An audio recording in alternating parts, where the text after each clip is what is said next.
Hey yo, Bubba, how's it going, man? Really liking the photo mode, or the photo event? Actually, appreciate your mods more.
Hey, Omni stuff. Hey, Disguise Rolls. Welcome back, you two.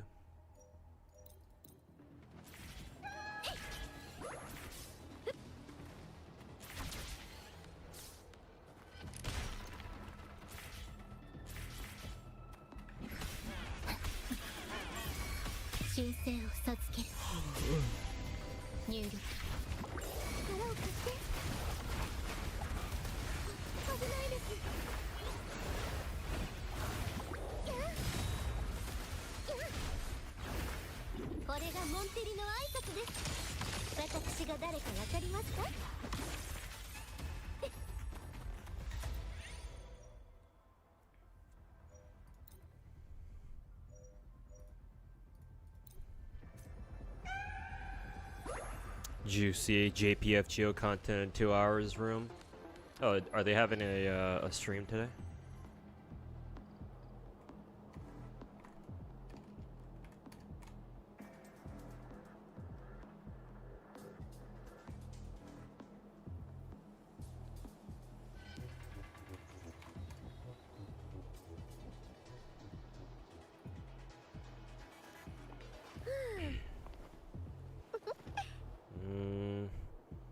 Is it a content stream? Doesn't seem like it. It's like one of those like road to whatever.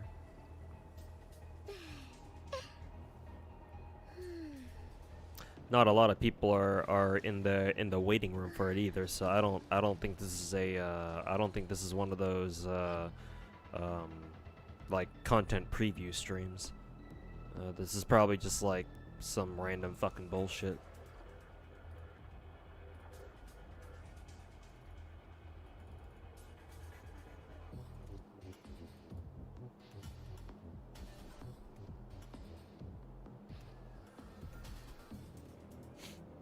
No stream, just dropping it. Oh, okay. How's it going?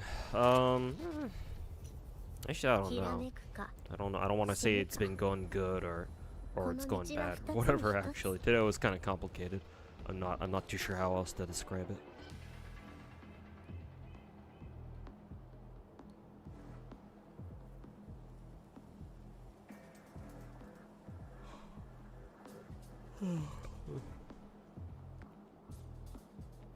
Gonna watch the Z3O streams tonight? Yes, we will. I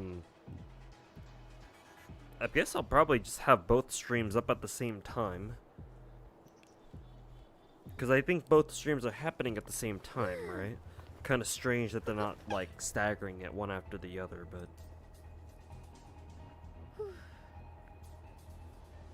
I don't know. Maybe they still are.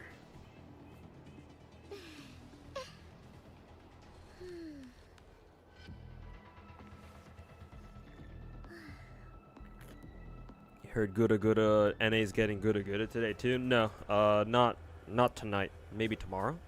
Cause if we were getting it tonight, then servers will be down for maintenance right now. But I'm playing FGO right now, so it can't be today.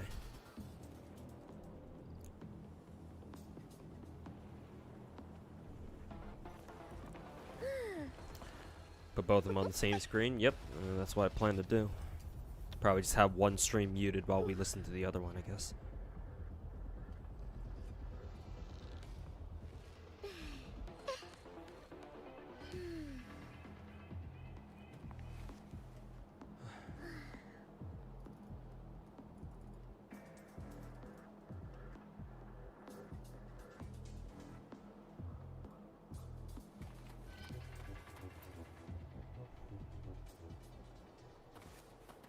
Don't mute either, just have them both play at the same time.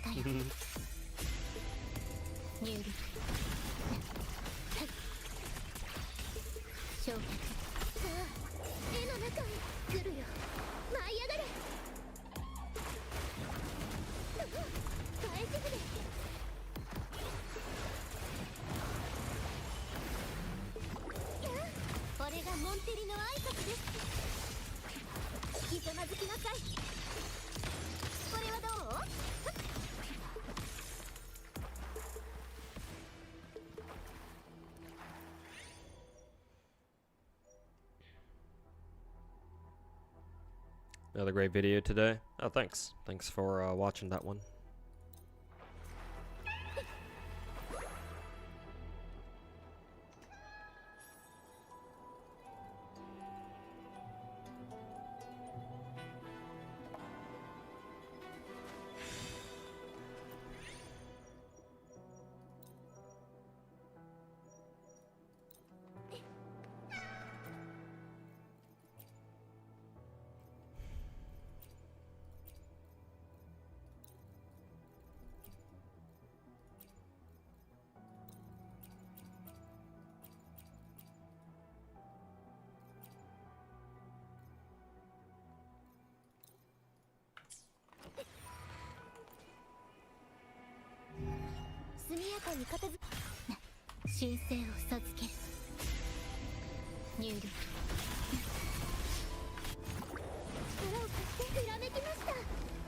I didn't watch all of it, but what little you were able to watch had you going, what the fuck?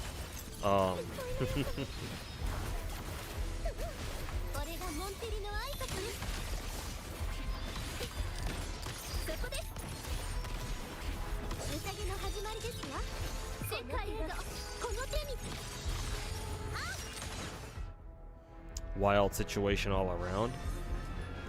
It's been a little bit since the GFL2 skin drama, to be fair.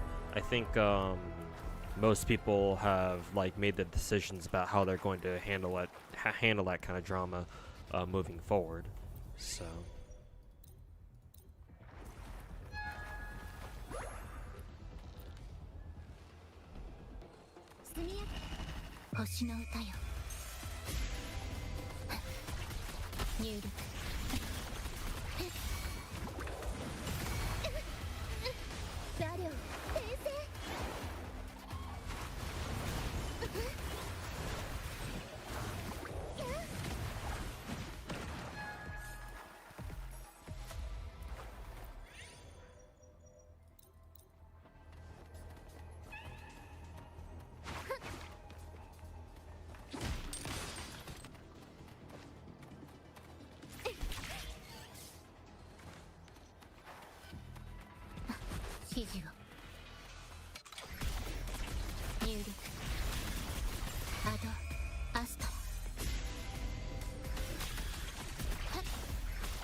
had no idea that that whole drama even happened in GFL2.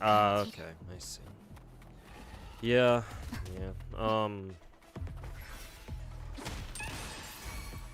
Like I understand why the drama happened. Like, I'm not exactly surprised by the fact that it happened. It's just, you know, gacha players being retarded gacha players again. I just felt like, you know, some people's responses were a bit extreme to what the situation was like at hand. So I wanted to make a video talking about it on my own at some point. Just didn't get the chance to do that until now. So.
$200 skin from gacha is wild, yeah.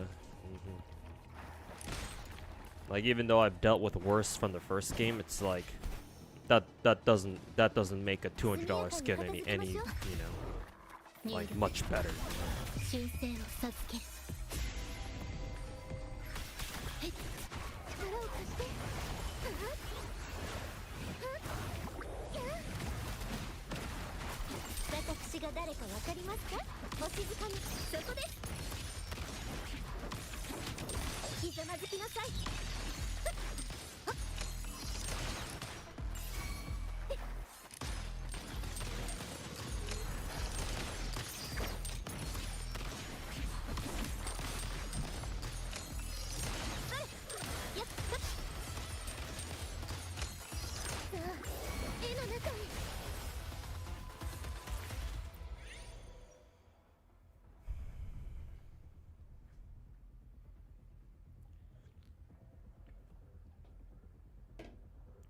Don't think you'd mind it as much if there wasn't if it wasn't there alongside the regular gacha. So here's the thing, Omni stuff. That's the same argument that a lot of people had about it, where it's like, oh, skin gacha wouldn't be so bad if GFL2 didn't also have Hoyo style gacha at the same time, because I've had this argument before with somebody in my Twitch chat. I still remember that guy. I forget his name, but I forget I remember the conversation I had with him. Basically, that dude I was having an argument with in my Twitch chat used a similar argument where it's like, when I brought up the fact that GFL1 had its own skin gacha, and that was way fucking worse. He was all like, but in GFL1, the gacha was different. You could get everybody in the game for free. And I was like, and so I countered with, yeah, but you can do that in GFL2 as well. Because despite GFL2 having a Hoyo style gacha, after playing it for the better part of the past year, the Hoyo gacha model that it has is actually very, very misleading. The game is so generous that you can realistically expect to pick up a copy of every single character in the game. So, if you're a tourist or if you don't play GFL2, yes, that's a very common argument or that's a very common conclusion that you'll come to. But if you actually play the game, it's like the GFL2 gives you so many gems that you should be able to get at least one copy of every character. Now, if you try going for like multiple copies or like signature weapons on top of that, then obviously that gets dicey. But if you just only care about just getting every character in the game, that should be well within the realm of possibility playing GFL2. So like the argument that those people made about how the skin gacha wouldn't have been so bad if GFL2 had a construction gacha, or if it wasn't a gacha at all, because they based that argument on you got to get the character first and then you got to pay for a skin gacha on top of that. It's like the argument kind of falls apart when you tell them that GFL2 is actually really generous. I specifically remember that guy telling me, oh no, GFL2 isn't that generous. I was like, do you even fucking play the game? Naturally, he didn't answer that question. So, kind of have to assume that he didn't. Yo, Kenzawa, how's it going, man? Recently found, this Pharos guy. Yeah, I remember that. I remember that Pharos rat, making a video about me, too. Basically trying to roast my ass. He tried doing that shit back when it was popular to fucking dunk on me. I think it was right after Tectone started talking shit on me earlier this year. But yeah, no, I've known about that guy for a while. He's always been a fucking rat.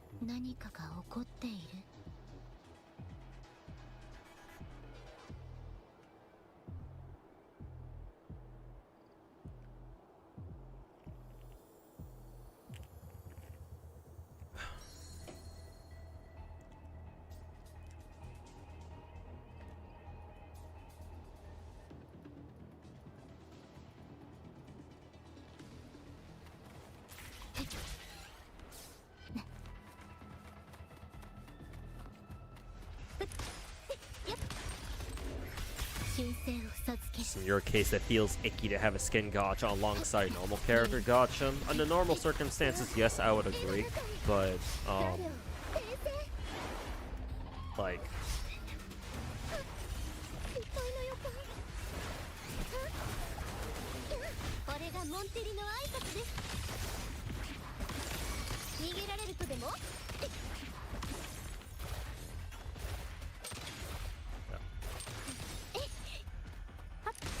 normally I would agree that having a character like a skin gacha on top of a regular character gacha would be kind of shitty.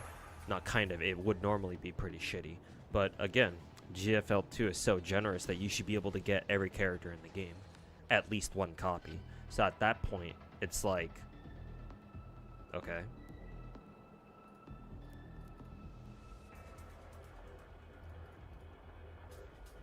It's like, what's the issue here? Am I aware of the combat? Yes, Mikazoa. I want to make a video on that debate. I even actually, Mikazoa, if you follow me on Twitter, you'll see some of the comments I made on it, because I put out some QRTs, some quote retweets, basically sharing my opinions on that whole debate going on Twitter. I also plan to make a video about it too. I don't know how long it's going to take me. I actually have a script ready for it, but I do want to go back and I want to try to expand on it if I can. Some more stuff that I want to add to it. But yeah, that might be my next video actually. We'll see. But yeah, I am aware of it, Mikazoa. I do want to make a video on it, talking about it. Maybe it'll come out next week. Saw my video. Am I ready? Am I ready if Styx does a response to it? I would fucking love it if he does a response to it, dude.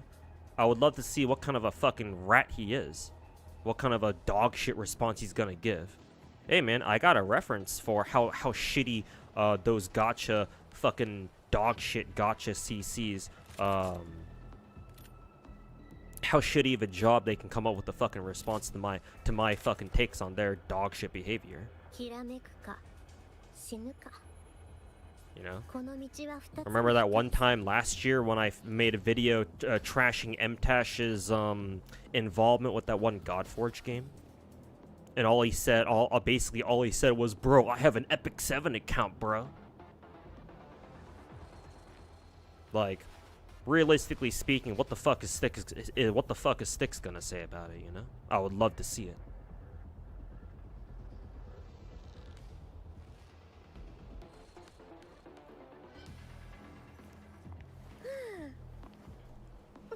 Quitting over something like Stella Sora doubling pull costs makes sense, but GFL2 having optional zero gameplay influencing skin, people are still quitting, doesn't make much sense. Yeah.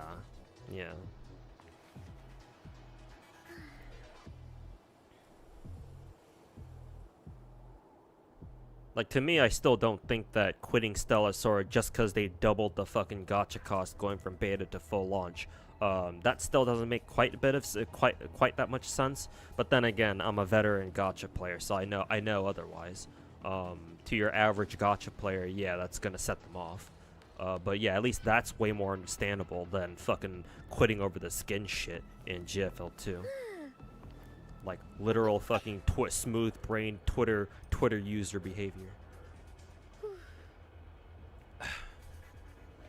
But yeah, Kenzo, I would love to see if Styx makes a response video.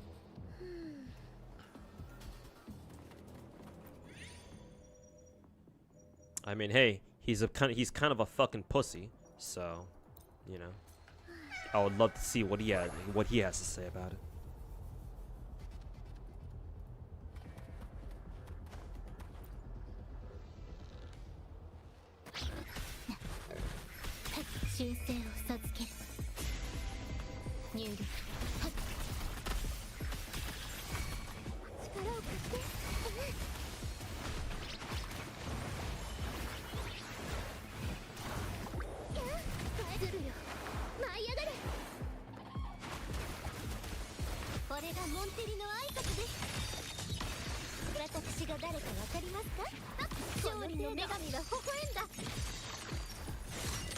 What I consider Styx a rat or a clout chaser.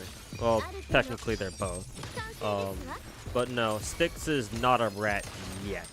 I say not yet, because he's nowhere near as pathological, and he's not quite as at least not, you know, like very obviously, how should I say, malicious towards Hoyo. Not that I've seen anyway. Maybe he is. I just haven't seen his you know, what he's like elsewhere. But I don't think he's a rat, not yet. He displays rat-like behavior, but I hesitate to call him a full-blown rat yet. Time will tell. So for now, he's just a clout chaser. Actually, yeah, I guess technically speaking, I can call him a clout chaser. I think what's more accurate to call him, it would be, what is it? A journalist. I call him as such in my video earlier today. But no, he's a gacha tourist. A gacha tourist slash journalist. That's what he is first and foremost.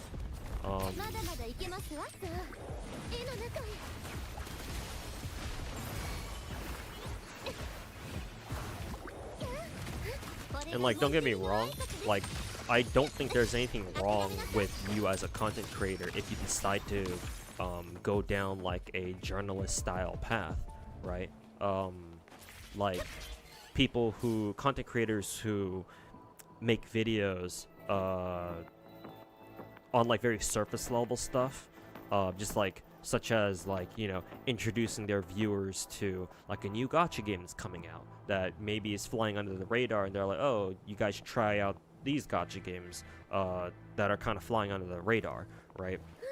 Or like just reporting on news that happen around the gacha space. I think that's important, right? If done well, if handled well, then like gacha reporter style, gacha journalist style content creators, they have a place in this sphere, right? I'm sure if you guys pay attention to like other video game spheres on YouTube or whatever, you'll find other YouTubers who kind of have that sort of content style where they like report on various news going on, or like either just in the general gaming sphere, or for like specific communities or for specific video games. So it's like, you know, gacha content creators, if they want to do that too, that on its own I don't have a problem with. It's when people like fucking Sticks try to do that, but they start deviating from that and start putting out videos, you know, giving their personal dog shit takes on, you know, some kind of drama that's going on, and they are completely off the mark with that shit, right? Or just doing other shit that's like, you know, when you dig into it a little bit and you find out what they're really doing, it's like makes you kind of scratch your head and like, huh, why the fuck are you doing this again? It's like I don't take a guy like Sticks very seriously. Not from a content creator, not from like a content creator perspective, right? A good example of a gacha journalist style, journalist slash like, you know, news reporter guy would be Guitar Rock. I think Guitar Rock in that niche, that content niche, I think Guitar Rock's the best one out there. More like he's the only one that I know of who actually does the whole like, you know, like gacha news reporting style stuff properly. Or I say properly, but I like how I like him as a content creator the best, because I know he actually plays his gacha games, or at least, you know, that's the sense that I get.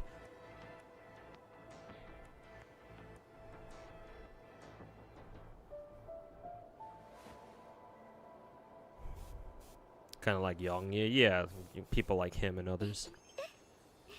Yongyi, Bellular News, I think his channel's called. Ordinary Gamers, I think, is another one. Ordinary Gamers is like one of the bigger ones, I think. Yongyi too, for that matter.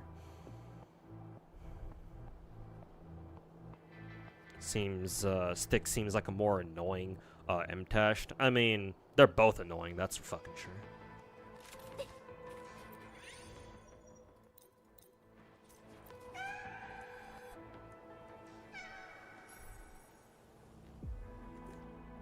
Both of them are annoying dog shit gacha content creators who are just here for the bag and don't really give a shit about gacha games themselves.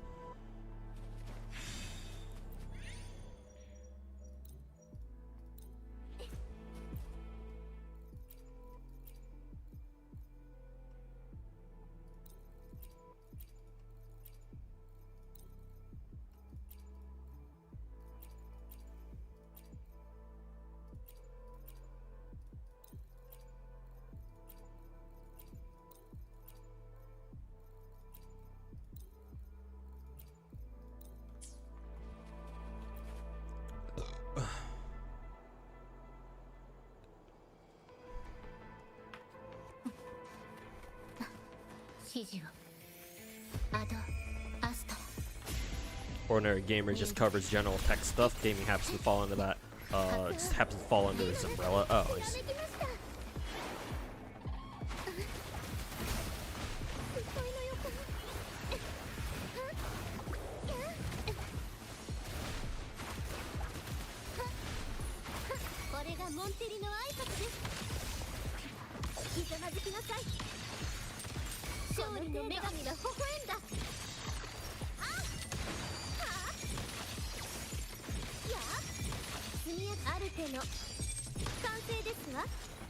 私が誰かわかりますか？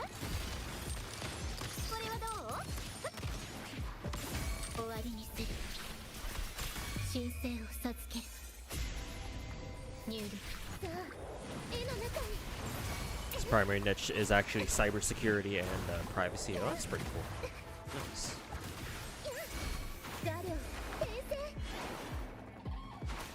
これがモンテリの挨拶です。そこです。これが戦乱。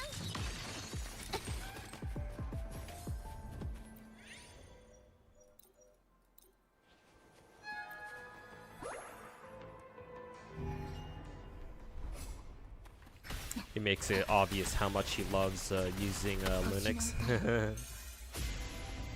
入力。力を貸して。来るよ。舞い上がれ。これがモンテリの挨拶です。逃げられるとでも？世界がこの手に。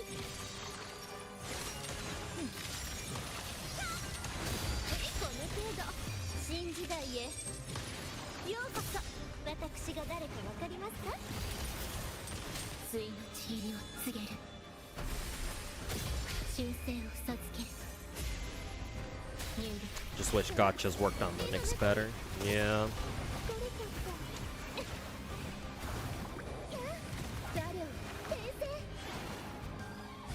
これがモンテリの挨拶です。勝利の女神が微笑んだ。 All your games actually do work on Linux. Will would too as well. Oh, nice. Nice. The yeah. At least that means that the big four gacha games actually work on what is it? On Linux. It's cool to hear. これが心。アドアスト。入力。さあ、絵の中に返し筆。これとった。これとった。ひらめきました。これがモンテリの挨拶です。止まればモンテリと共に。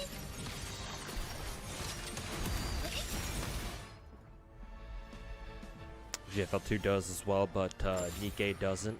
I guess that kind of makes sense because Nikkei's client is different from the big four. Because the big four gachas alongside with what GFL2, they come off to me as like actual proper like video game clients. I don't know how to explain it. Maybe it's because they just start in full screen that gives me that illusion. But Nikkei, on the other hand, I don't know. Nikkei and like Ether Gazer and other clients that that don't start off as a full screen application. It's like I don't know. Maybe it's just a weird way of me thinking about it, but.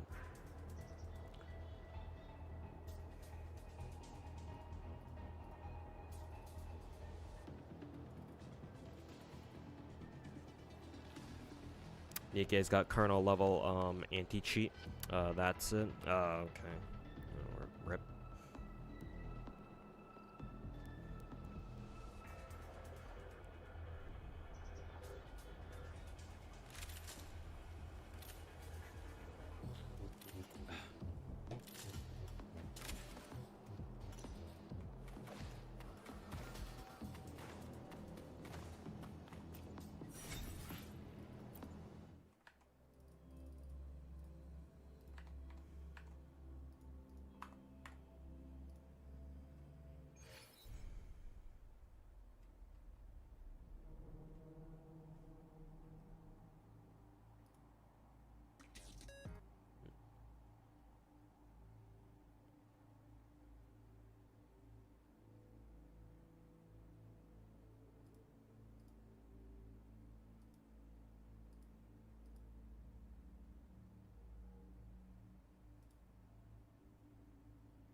used to be skeptical about the rats being clout chasers, but after literally every single one of them is dogging on Woo now for being a dry patch at the same time, you can see it now. Yeah, no, they've always been clout chasers.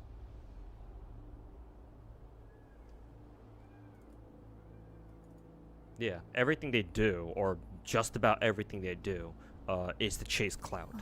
Like, on a few rare occasions, they might break character and not follow that playbook.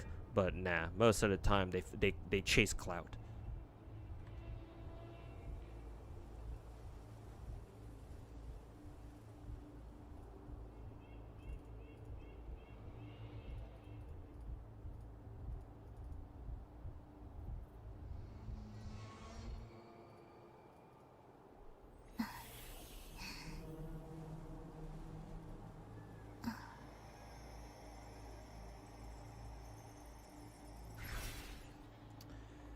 Okay, what next?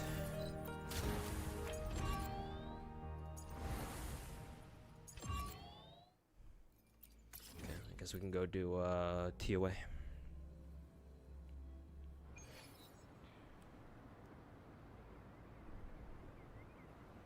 When it comes to sponsorships, sponsorships I don't really comment on. Like, I get why people do sponsored videos, helps pay for the bills and all that. So even if the rats do sponsored content, it's not like I'm gonna go after them for that. Everybody does sponsored content, so why should I?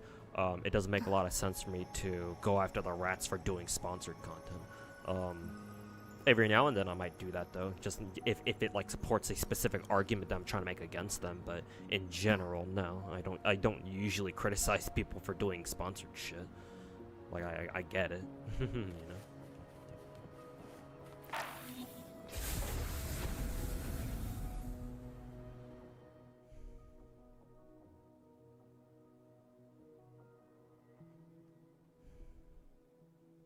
I think the CC, think the rat CCs are gonna make videos on Zenless or CZN with them saying what was boring. I mean, to be honest with you, Kenzawa, I'm surprised it's taken them that long. Actually, no, I'm not really that surprised. Here's the thing, WoW's been like this since like 2.1 maybe. I think 2.1 was the last WoW patch where we had like, you know, actual quote unquote content going on. I mean, it helped that I think 2.1 was when we had that massive, that big ol' fishing event, when we got the Riccioli Islands, I think. But here's why I'm going to tell you, Kenzawa. WoW's been in a content drought. They've gone down the Star Rail path since like 2.1, 2.2. And it's taken the rats until like what patch are we on right now? 2.6, 2.7? To like actually fucking admit that.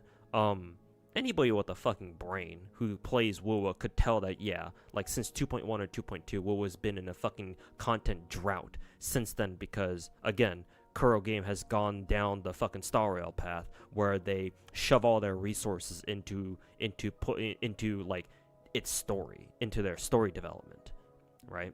And they just say fuck everything else because they understand that in order to appeal to their casual players the most, casual players like characters and they like story the most. They don't give a shit about gameplay.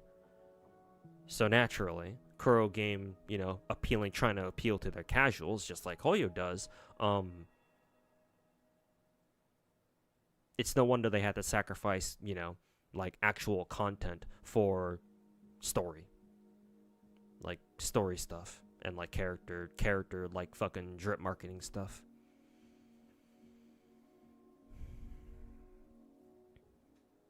And so because it's been like that for a while now, for like the better part of this past year, the year, you know, 2025,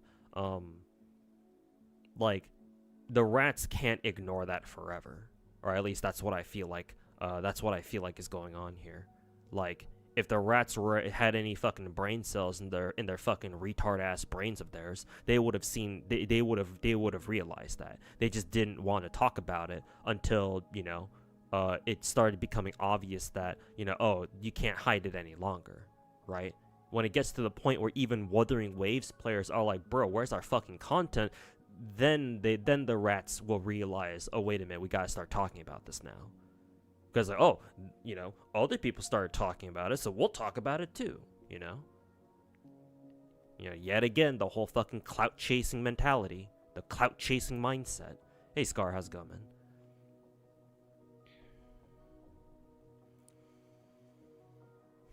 So yeah, they're either going to go back to fucking, you know, dunking on Zenless. I mean, St. Tontus has already fucking gone ahead and done that. What the fucking retard that he is.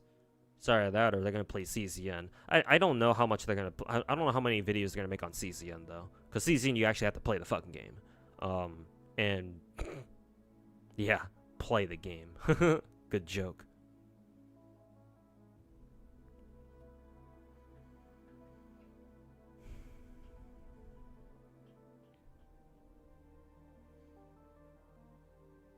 So, if I were to guess, we'll probably make videos trashing Zenless like they usually do.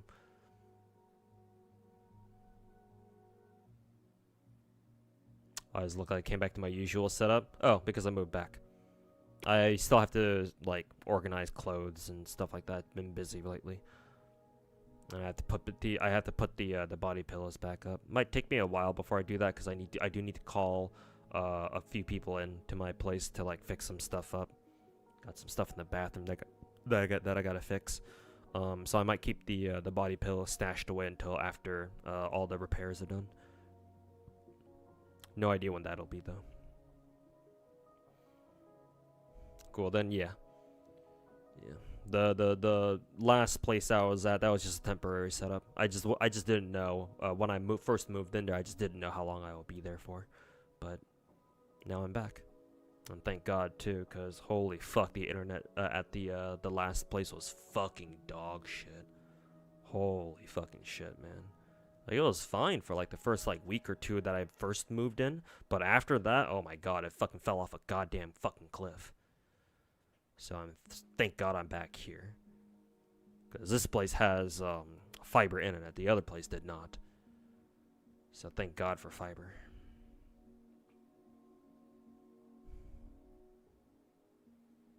You think they'd have the brain cells to understand CZN's save data mechanics? Bro, even Mr. Pokey doesn't want to put in the fucking effort to actually grind for characters in this game. Or grind, like, save data, like, grind builds for characters in this game. I don't know how many of y'all saw Mr. Pokey's tweet about him bitching about how he doesn't have the time to build characters in fucking Chaos Zero Nightmare or some bullshit like that. Dude whose literal job is to play gacha games talking about how he doesn't have fucking time to play CZN. Holy fucking cringe, bro. Like, obviously he's not the only one he's not the only one who's guilty of that. But still, like, holy fucking shit, dude.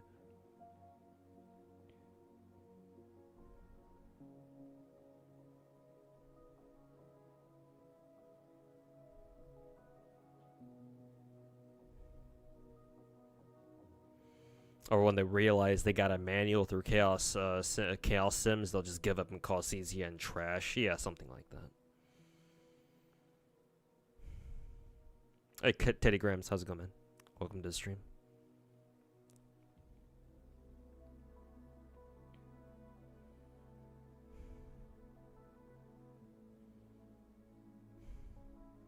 Pokey's already abandoned Uma Musume, the game he said was the best he's ever played. Yeah, obviously. Most people... Oh, speaking of Uma, I do kind of want to roll for Akebona. I don't know how good Akebona is, but she's cute, so I feel like rolling for her. Let me pull up Uma real quick.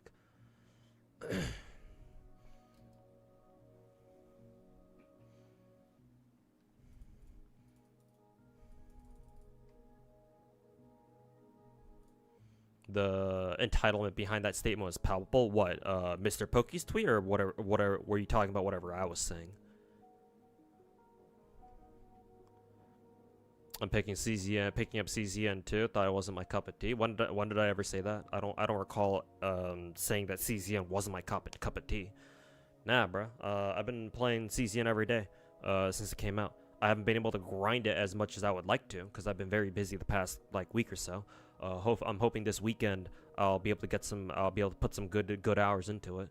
as I learn how to like build decks and like build characters and shit like that. But no, I've been playing it every day.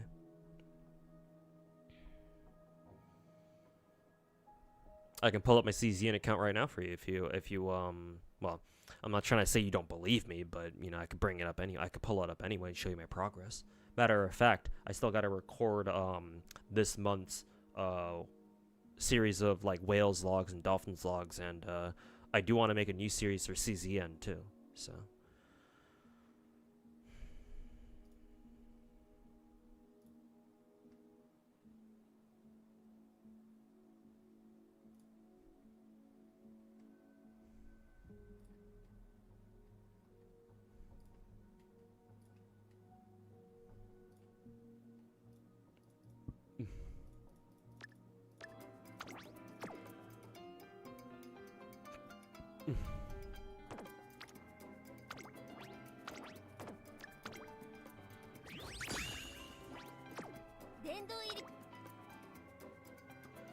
should pull Phantom Altar.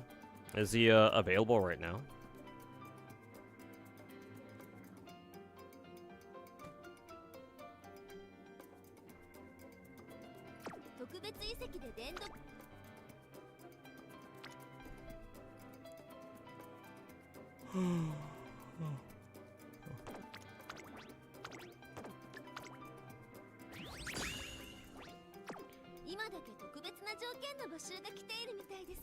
Resources for CZN are pretty scarce once you hit level 40. Yep. I've been grinding for a lot of materials myself. I've been mainly using my stamina and CZN for grinding materials, yeah. That's how it is for most gachas, though. So, nothing out of the ordinary there.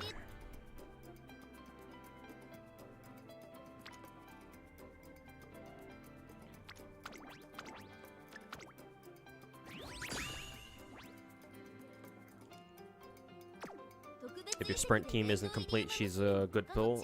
Who Akebono? I don't know how. I have no idea how good my fucking teams are in PvP. To be perfectly honest with you.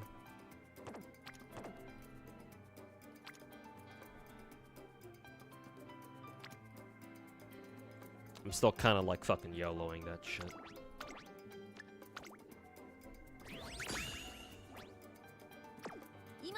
There was a FOMO medal and Vector Breakthrough. Oh, I'm assuming I missed out on it.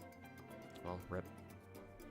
I was planning to get Vector Breakthrough done this weekend, so fuck the FOMO medal, I guess. Yeah. To be honest with you, I think I'm kind of over FOMO medals like that, so whatever, don't give a shit.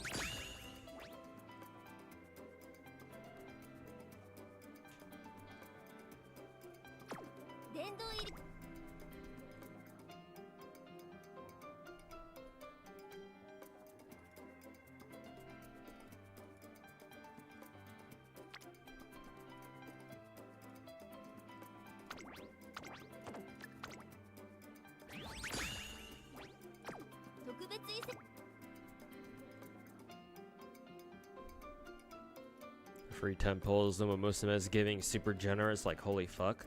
I mean, they have to give out those 10 pulls because we are on a slightly accelerated schedule. So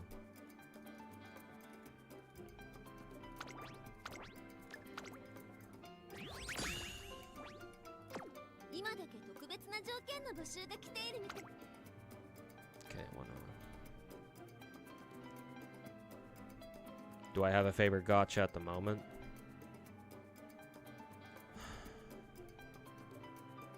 Usually I would say Zenless Zone 0, but at this point, actually, I'm not sure. I've been enjoying CZN quite a bit as well.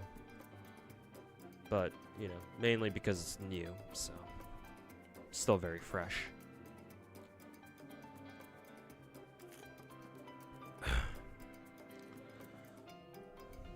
So, for the moment, probably a tie between Zenless and CZN for the moment.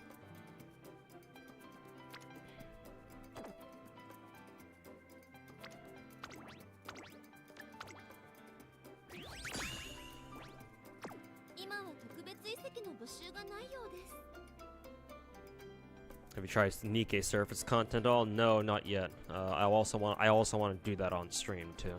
I know I've got some time on that though. I believe it's still the cycle doesn't reset for like at least another 22 days or something, so that's nice. But yeah, haven't tried it yet. I know I have. I know I do want to try it out though eventually.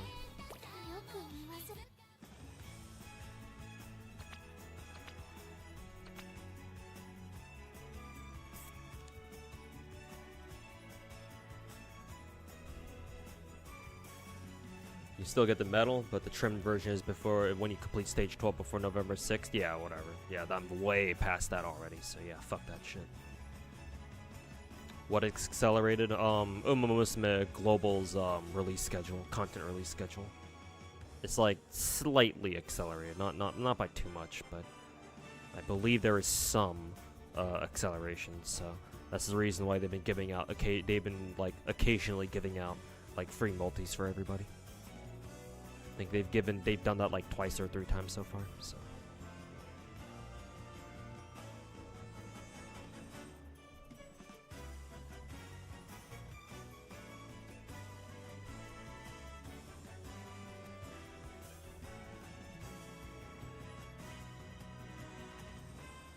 Yeah, okay, Sword, welcome back. Cooked really well. I bet you like this part. I bet you like the part where I fucking roast the shit out of sticks, huh? But yeah, thanks, man. Thanks for watching.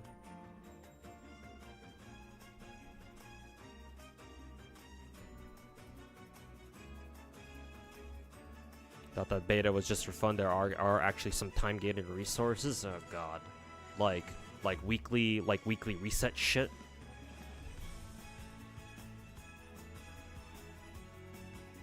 Who's better to go overall, Nayuta or Liberalia? My gut instinct is to go with Nayuta. We already have several really good wind DPSs. The primary one being Scarlet Black Shadow. She's also a Pilgrim Burst 3 wind damage DPS. If you also played the second Evangelion collab, and you pulled for Asuka 2, then she's also another top tier wind damage DPS character. So technically speaking, we have options for, you know, burst 3 wind DPSs, but Nayuta's a burst 2, and even to this day in Nikkei 3 years later, we don't have that many burst 2s. Like, obviously it's, you know, we have more good burst 2s than before, but we still don't have a lot of them. Like, we still have more like top tier or like meta burst 1s. We got plenty of meta burst 3s. But burst 2s are still kind of hard to come by. So Nayuta being burst 2, that alone, in my opinion, makes her more valuable than Liberalia. But just pick up whoever you want first and foremost.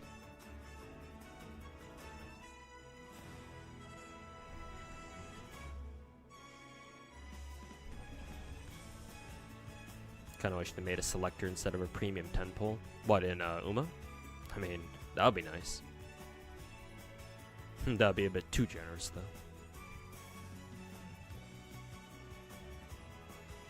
Giantess is now secretly into Uma Musume. Oh, Hishi Akebano.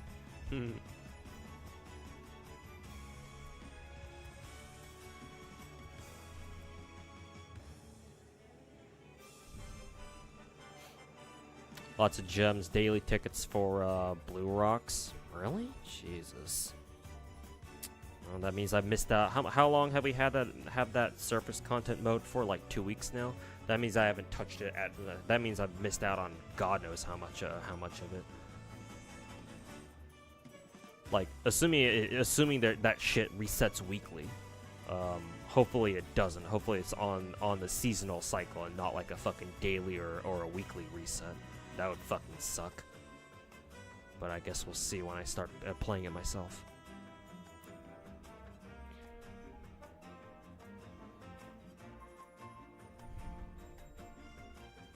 Based on the comments on video, Sticks got called out a shit ton of times from Nikkei CCs, TOF CCs, and other CCs. Oh, okay.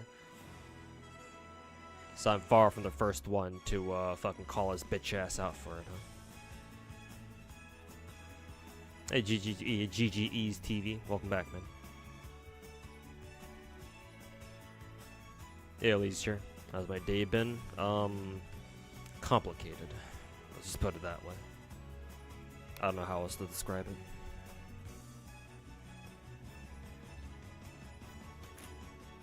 it. Anyways. How many gems do I have? 37, almost 3,800, 38,000. Guess I'll try to go for Akabona then. I think she's pretty cute. I wonder if I should use my tickets for these. Yeah, I don't really feel like it.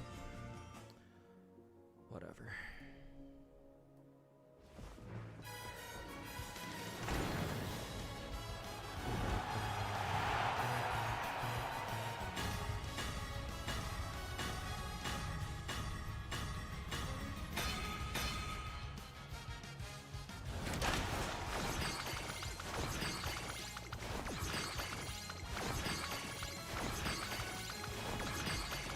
For daily, it's like half a rock plus some upgrade mats. Mostly just one-time clears. Fuck's sake. You have to do shit daily? Fuck's sake. Let's do the rest of this shit.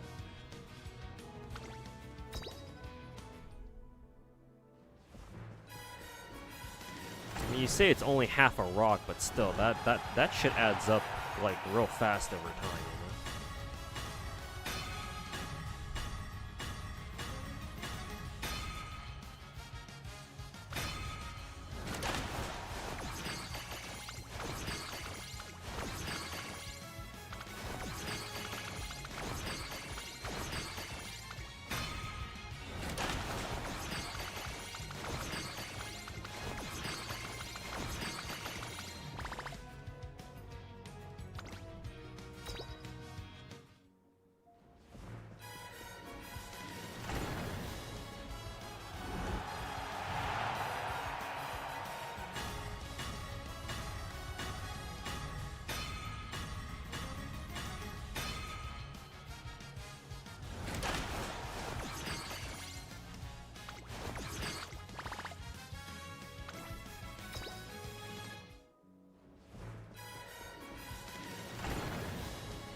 Am I re-rolling? Is my main account?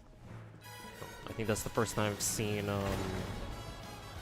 the director show up for a gacha call. But no, I'm not re-rolling. Double. I didn't re-roll in actually no, I did re-roll in Uma Musume. For what? The top tier support cards at the beginning of the game. But I didn't re-roll much. I think I only re-rolled for about an hour before I got what I wanted and just started the game from there.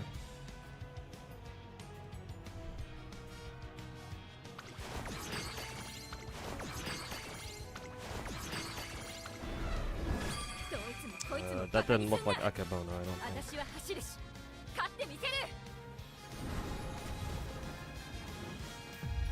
this is what TM Opera O, I think. Is it Opera? I think it is. No, Naita Taishin. Don't know who she is. I don't think that's Akabona either, but at least she's new, I think.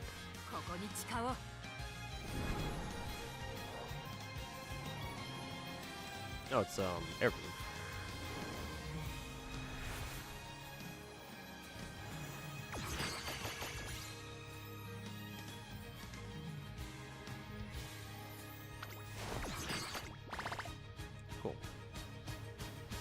Nice double. At least they're both new.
Okay, let's see who it is. I think I already have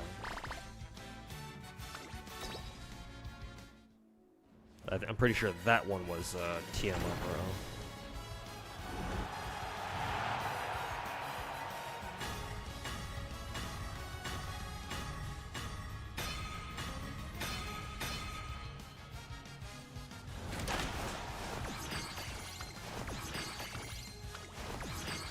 Rudolph is your favorite for punny reasons. She's your spirit horse.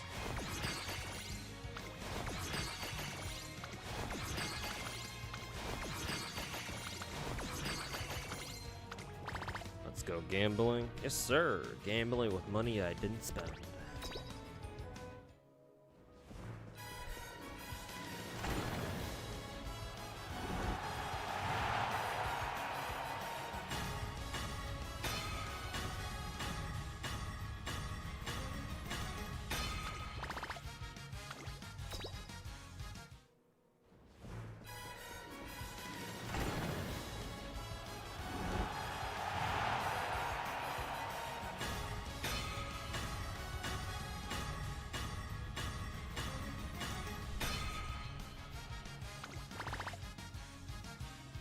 What was the exchange thing again? Was it 20? Pretty sure it was 200, right? Yeah, it's 200.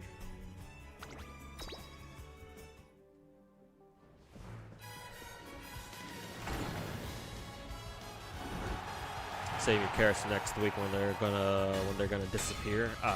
Who's next up on banner actually? Lots of 2 stars.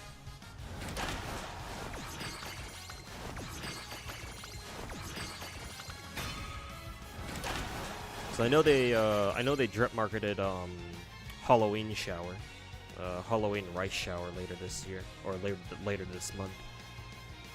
It's already what, halfway through the month, so she's probably next week, maybe.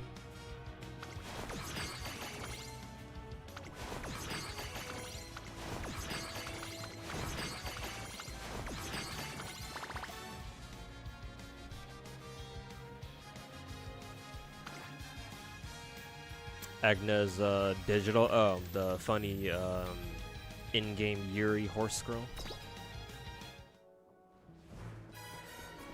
She's part of the meta, you heard. Apparently IRL she was quite the Uma.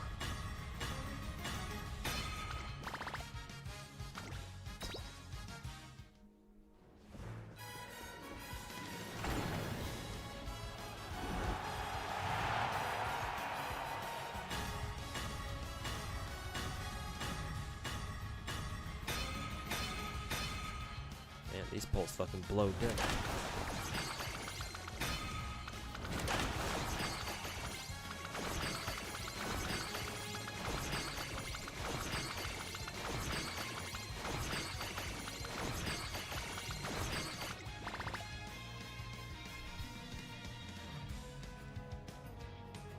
Run on almost every track. Kind of like what? Who's the other horse girl who could do that? Ogre Cap, I think. So, yeah, I can definitely see why she's at least partially meta.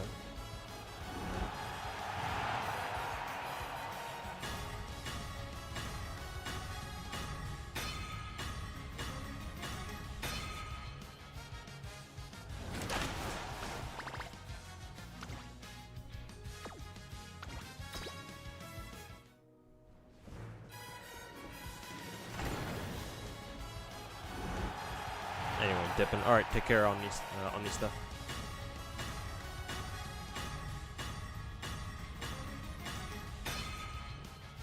Honestly, I might skip Phantom Altar. Cause who was it? I blew all my shit for Monster and the Exia Altar banner. So I don't know how much I'm willing to roll on to pull on Phantom Altar's banner, unfortunately. Probably just save my Originium or Arundum for a future banner, perhaps.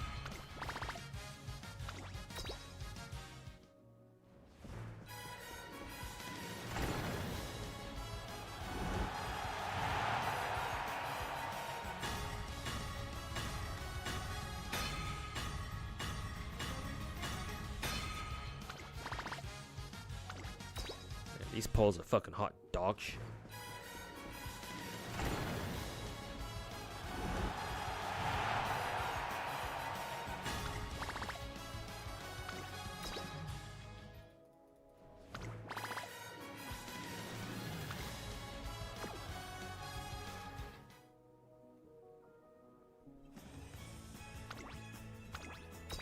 I guess I'm not pulling for anybody else in Uma for a while.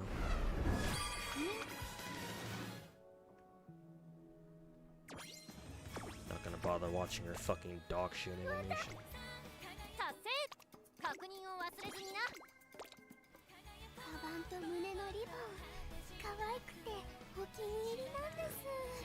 Yeah, get the fuck off my screen.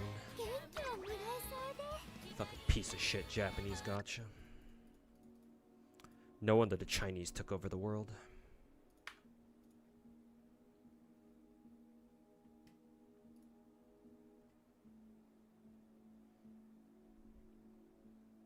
Hey, yo, student, welcome back.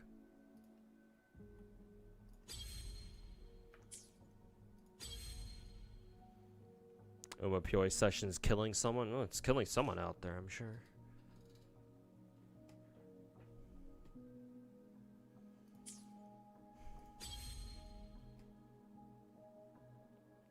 Garbage pulls towards the end. Yeah, well, happens.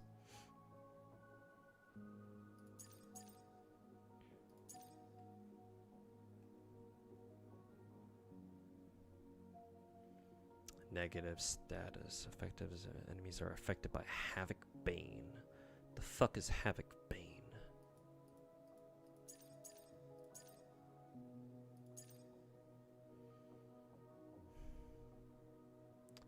Negative status. So, what does that mean? Do I use Flirtless here? Do I use my Flirtless team here? Because I run Flirtless Siachana.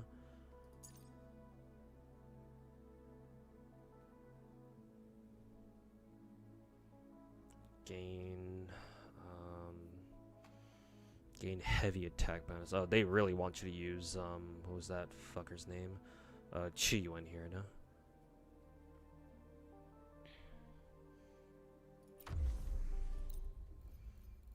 What would that team be then?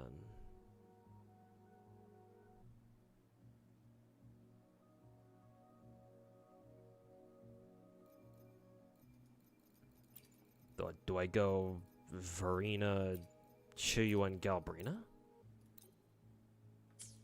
Also, why the fuck does it say I already used who is it? Oh, because of this fucking shit.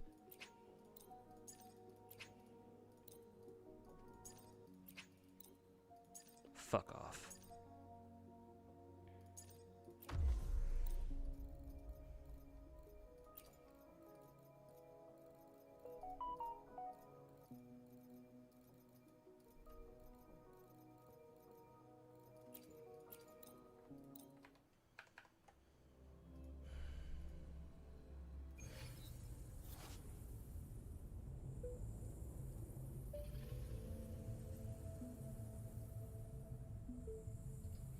Because I'm gonna have dog shit rates. Yes, it does. I don't know what their exact gacha rates are off the top of my head, but I can tell you that their actual rate up percentage is less than 20%. Or it's around 20%. Either like 21 or 20%. Which means that most of the characters you pull in Uma Musume are not going to be who you're going for.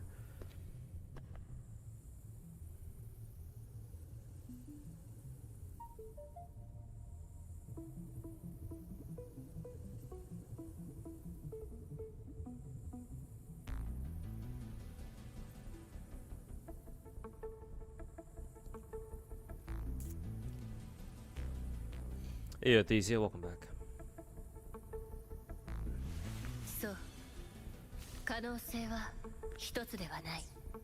Back to the gacha game, Blessed by the Gods. I don't recall blessing Wuthering Waves at all, but I'm glad it's still doing well regardless. Uma's so expensive. Yeah, the value, the packs in Uma are not good. I think you're supposed to buy the value packs, because the regular packs are dog shit. Unfortunately, a lot of gacha games these days are kind of trending in that direction, where it's like they want you to buy the value packs, so they intentionally make their regular gem packs fucking dog shit in terms of efficiency or value. Like I know Hoya packs are expensive at $100 a piece, but hey man, at least they give you fucking 5 multis.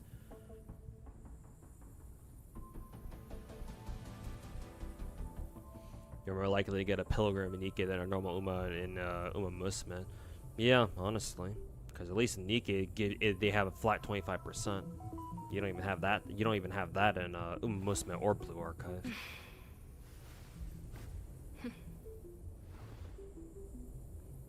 And they leave a broken card for it to be usable. I guess if you're trying to like min-max the fucking game, yeah. But I'm not a min-maxer. I just play the game super casually, so I don't really give a shit about limit breaking stuff.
Yeah, also you had to force you to pull 200 times their exchange guarantee, whereas Nikke carries over.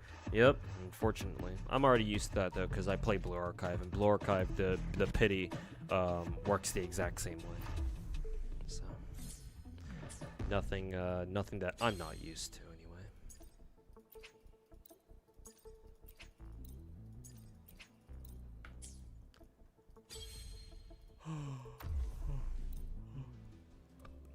Ugh. 準備完了。春、雪を溶かせ。残響再現。力をひらめきました。私が誰かわかりますか？勝利の女神が微笑んだ。や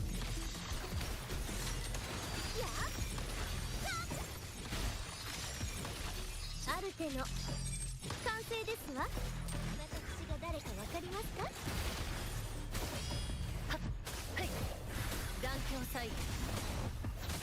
さあ、絵の中に。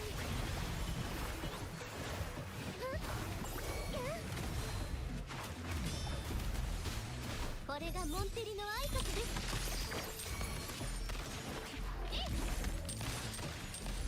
はっ。ひざまずきなさい。臨機応変。 私が誰かわかりますか？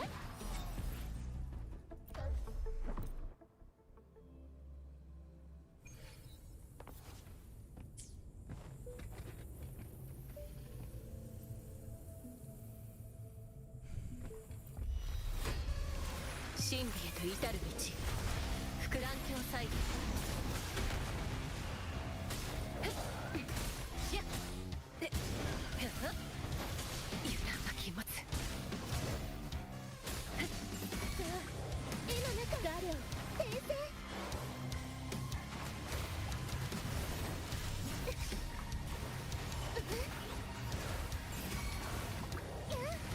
これがモンテリの挨拶です。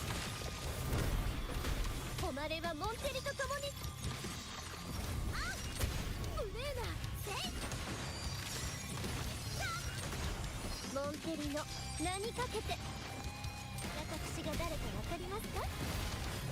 諦めなさい。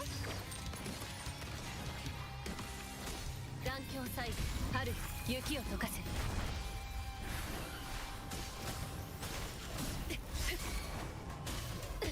あ絵の中へ。ひらめきました。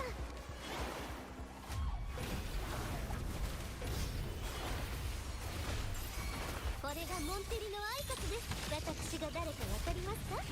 諦めなさい。宴の始まりですわ。誉れはモンテリと共に。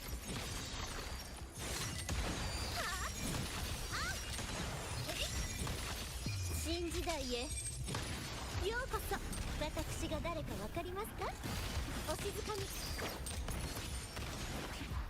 私に任せた。真理へと至る道。融合はい油断は禁物。さあ絵の中へ来るよ。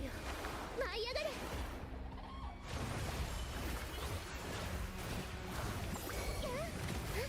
これがモンテリの挨拶です。私が誰かわかりますか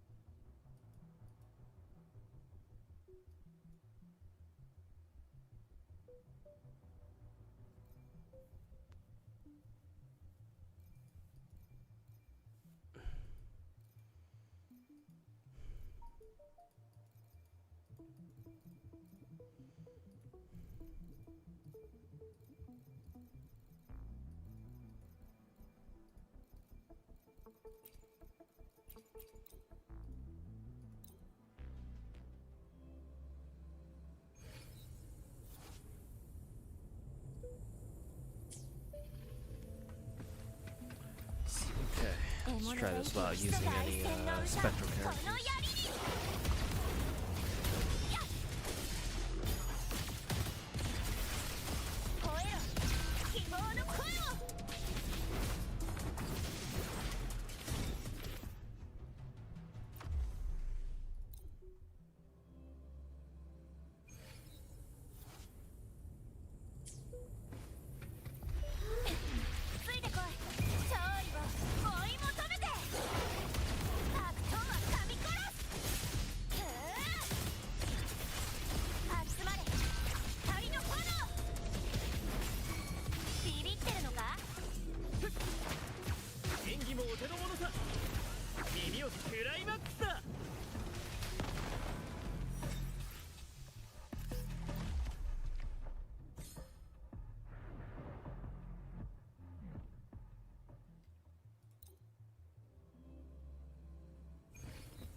輝きの瞬間。こ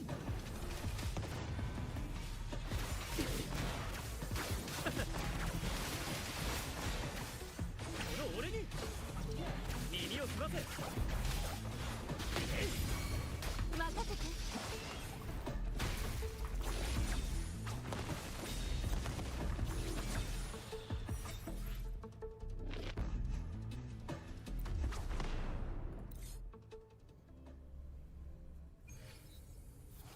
177 pulls in Azure Lane. No Unzen. Get her eventually, but it sucks you're gonna have to wait. Yeah, sorry to hear that. But yeah, you are, so it can happen sometimes.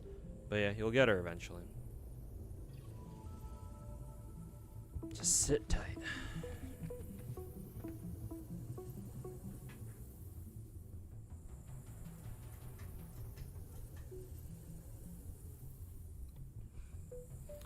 Jesus. I have to see if I can even make it to the streams today in one piece.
Great video, by the way. Found it hilarious when Styx was like, GFL 2 is one of my favorite gachas of all time, but quit over a cosmetic.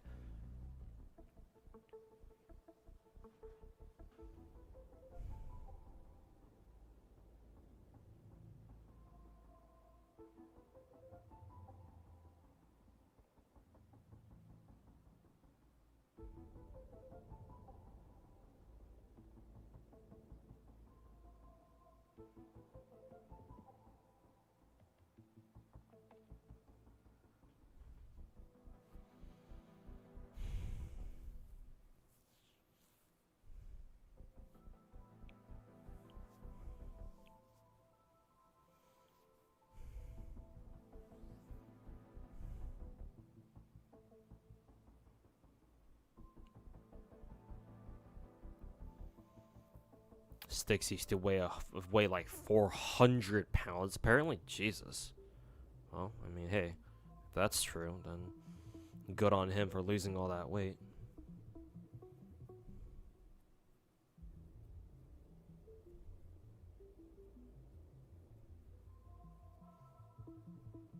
Forgot that I uploaded a new video today. Yeah, I did. Yeah, make sure you watch it when you've got the time. But yeah, appreciate it ahead of time. I'm gonna go use the bathroom real quick. Throw some water on my face.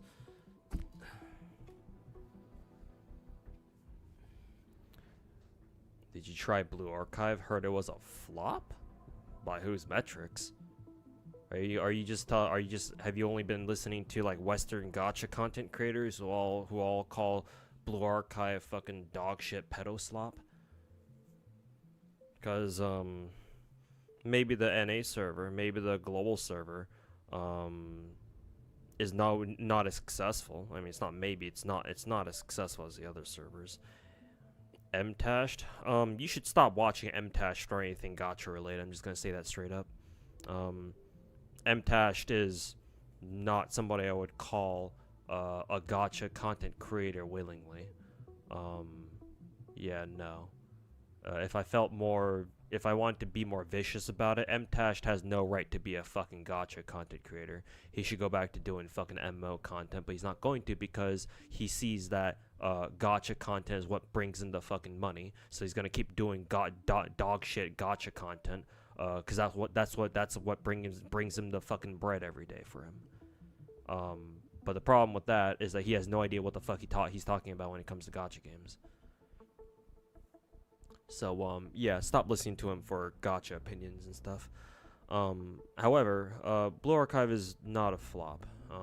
It's doing okay here in the West, but in Japan especially, oh no, Blue Archive is like one of the most popular IPs over there. It's been that way for the past several years now. He's talking about Stellasaur, you presume. Yeah, if he was talking about Stellasaur, then that would make a little more sense. I don't know what business Mtashed has talking about Blue Archive of all things, but yeah, if you meant that he was talking about Stellasaur, then yeah, that would make more sense.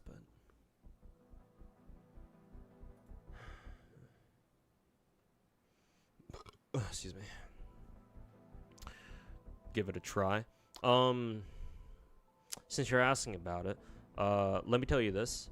As somebody who's been playing Blue Archive for the past like 3 years, because I did play it day one when it came out, when the global server came out. Because initially I was pretty drawn to it because of the whole like cute anime girls with guns concept. Because a gacha I used to play called Girls Frontline 1, not 2, 1, the original one, was basically that same concept too. Oh, cute anime girls with fucking military grade, fucking guns, rifles, subguns, machine guns, and all that. So since Blue Archive was very similar, at least in premise, it's like, oh, okay, I'll try that game out too. Let me tell you this, Teddygrams, do not take Blue Archive seriously. Don't give a shit about its endgame.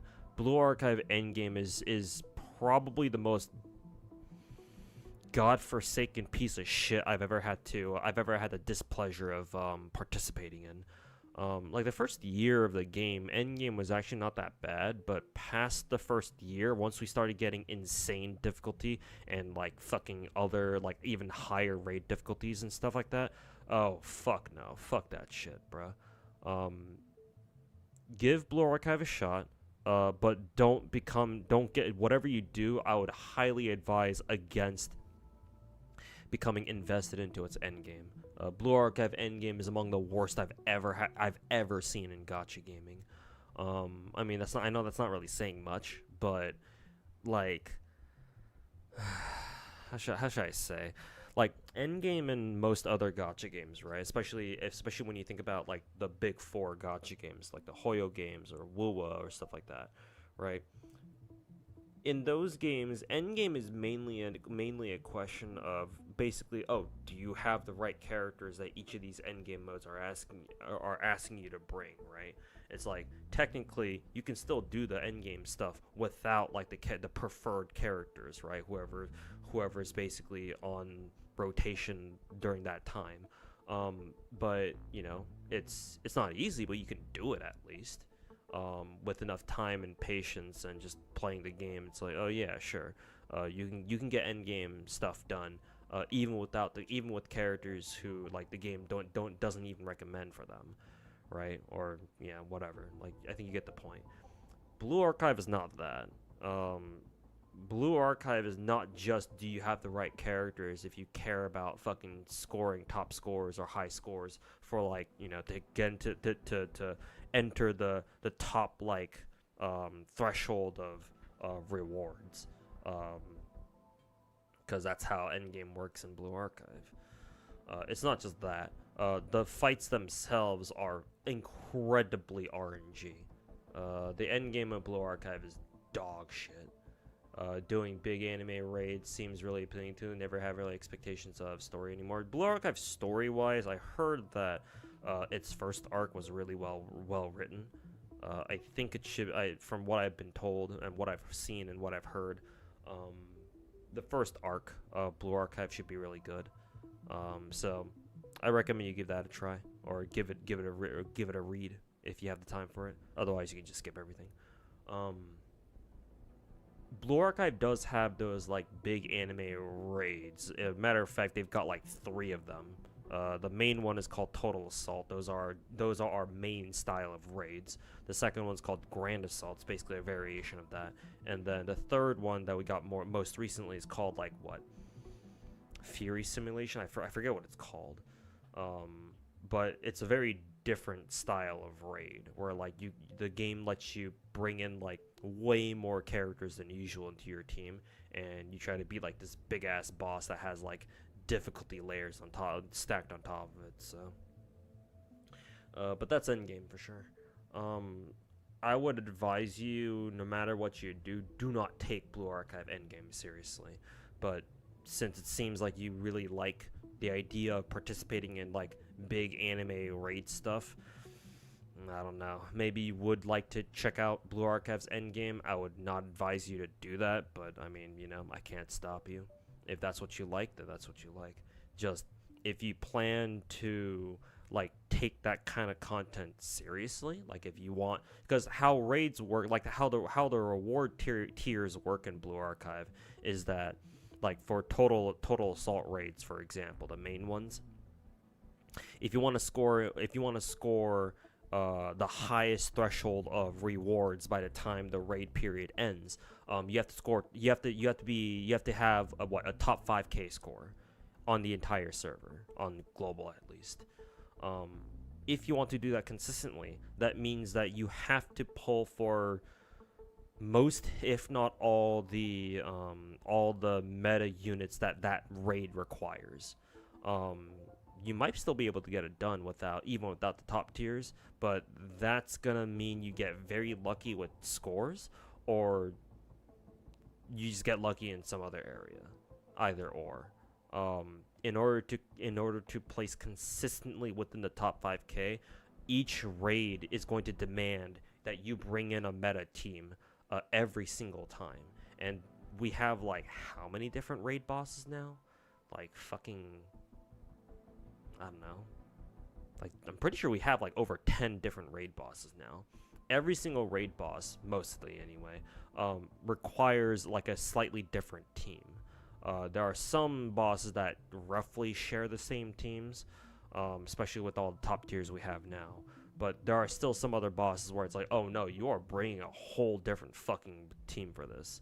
Like, I think the other week we had, I think our last raids were against Gebra. And Gebra is a weird fight where your standard DPS don't really work as intended. So you have to bring in a very different team for that. Characters that normally for many other raids would not be meta at all, but like they just happen to be exactly what you need against that Gebra boss. Every single raid boss is kind of like that, where it's like either a lot or every single one of them is like, oh yeah, you really want to bring in this character, and oftentimes that character is only meta for that one fucking fight. So it's like, oh, you just use them here, and you're not, after that raid is done, you're not gonna fucking use their ass ever again. Well, not until that raid comes back anyway. And sometimes even then, it's not a guarantee, because each raid has like its own like outdoor, it has its own environment and other conditions where some characters are better than others. So it's like, holy fuck, man. Like, for the first year of me playing Blue Archive, it was kind of like that. I took endgame pretty seriously because it was doable. It was frustrating, but it was at least doable. But nah. Once we started getting insane difficulty, I was like, nah, bro, this shit is some ass. Like, Blue Archive endgame is like quite literally like 70% of it is fucking luck. Like RNG that you have no fucking control over.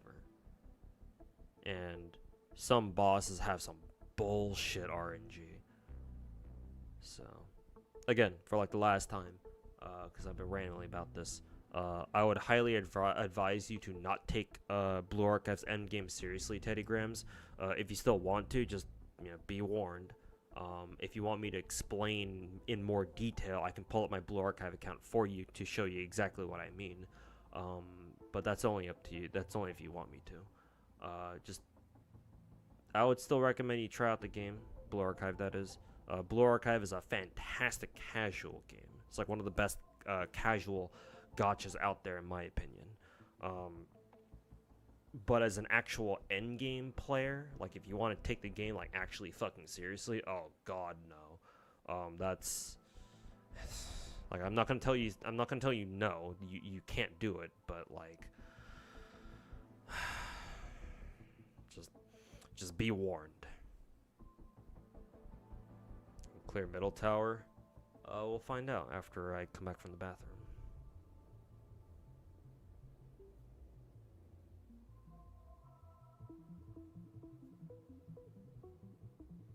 Yeah, okay, gotcha. Welcome back.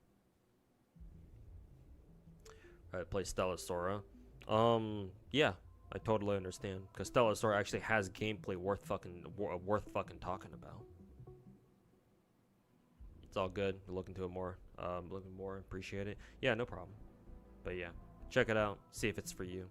And then take Endgame with a grain of salt. But yeah. Good luck with the Blue Archive. Hey Blazing, how's it going, man? Right, BRB, gonna go use the bathroom. Ow, fuck. My leg's been giving me fucking issues.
Well, stream is in 2 hours. Yep.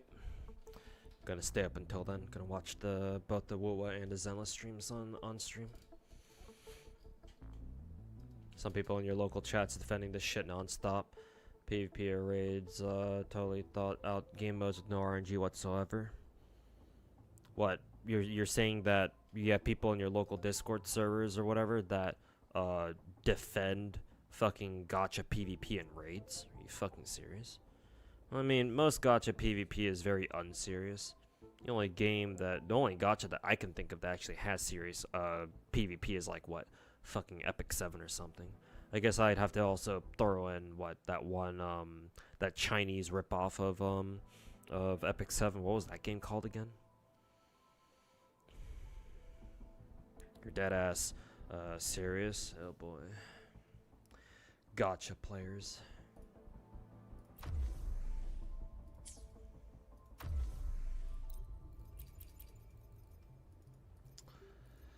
Gacha players, am I right?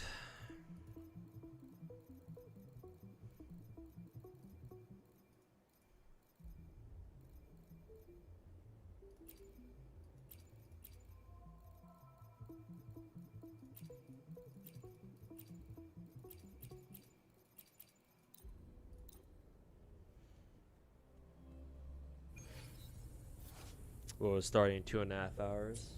Nice. So 3 a.m. my time. Been so busy with work, haven't logged into your DNA account for a week.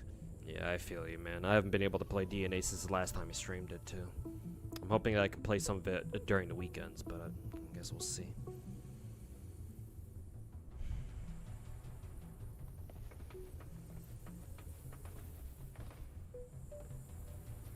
Same people are working in the game industry, like being localizers and coders. Oh, if they're only localizers / coders, they're not really gamers. Like, localizing and coding doesn't really have much to do with actually playing games. So just because you work in the video game industry doesn't mean you know what video games are really like.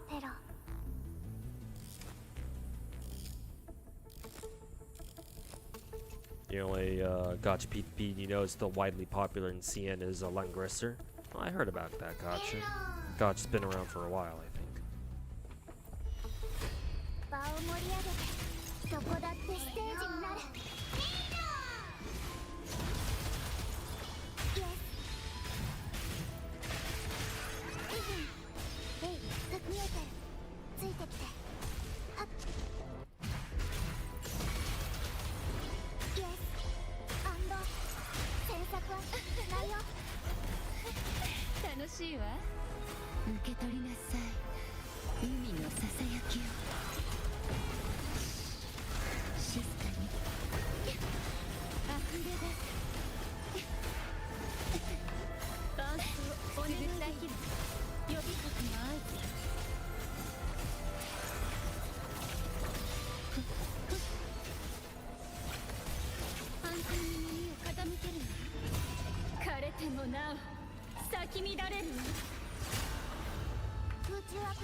Switch to the wrong character, then switch to who is it?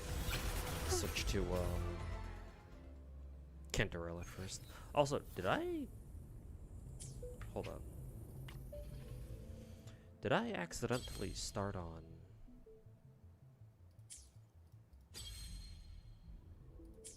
Oh no! I thought for some reason I thought I was still doing like the left tower or something. Oh okay.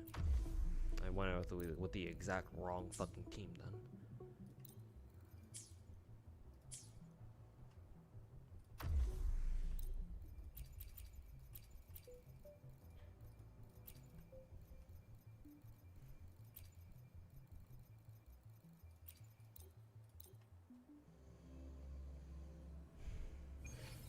I don't even know how to play Chiyuan in the first place.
Switched off too early.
Her Chisagans be a Verena for Havoc team.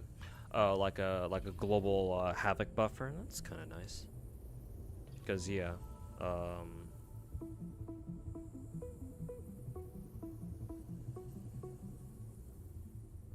that'd be pretty nice actually. サンプル状態良好っと順調です Cheese is ね gonna be for negative status teams. Ah, okay. 日向ぼっこの時間ですよ進化をお見せします気をつけましょうね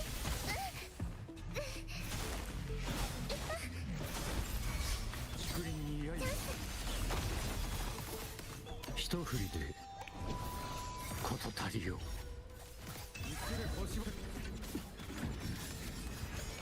落ちよ行け悪魔の登場私の手が地獄の門を開く消化しろ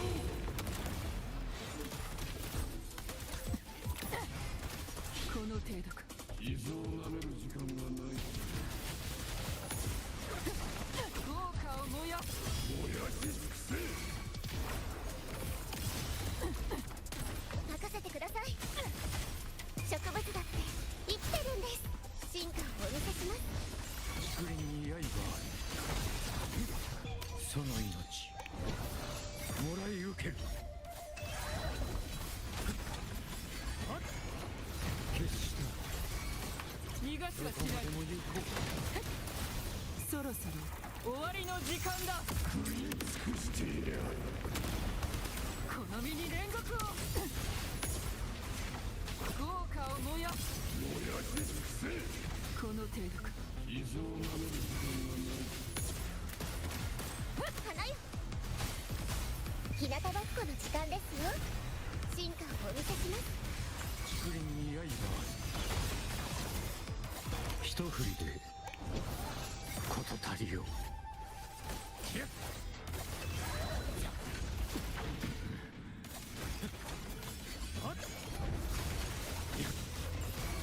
悪魔の登場だ葬ってやろう始まりだ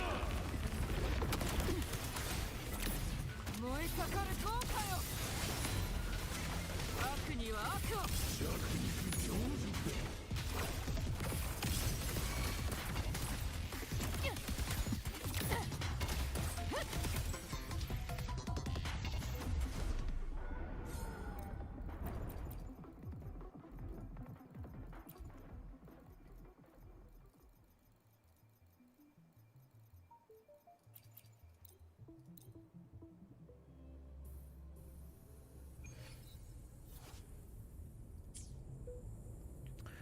You just notice how much of a difference in combat power those little dolls in Nikke make. Oh yeah, yeah. They're mainly an endgame thing. I know you just started playing Nikke the other week, so I don't think you should worry about those for now. But yes, once you start gearing out characters in Nikke for endgame, yes, highly recommend you start giving them dolls at that point. Because yeah, once you get those dolls like max level, they give your characters, they give your Nikkes like a shit ton of extra stats. It's very serious. Serious stat boost. On top of which some Nikkes have very good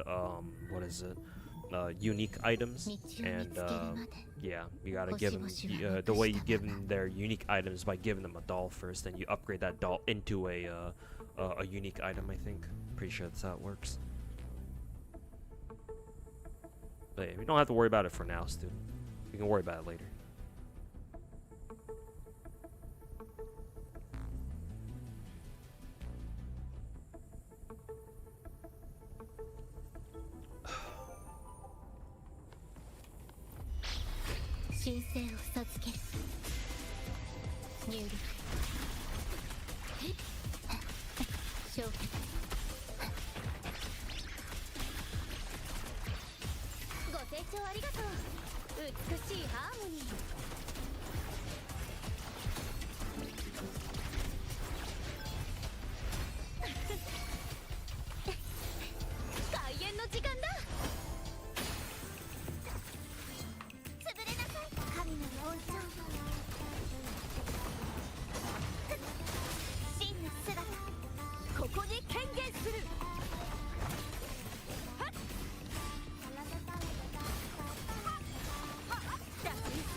時間だ。崩れなさい神の恩寵。海よこの身を包め。汚れを払え。食材。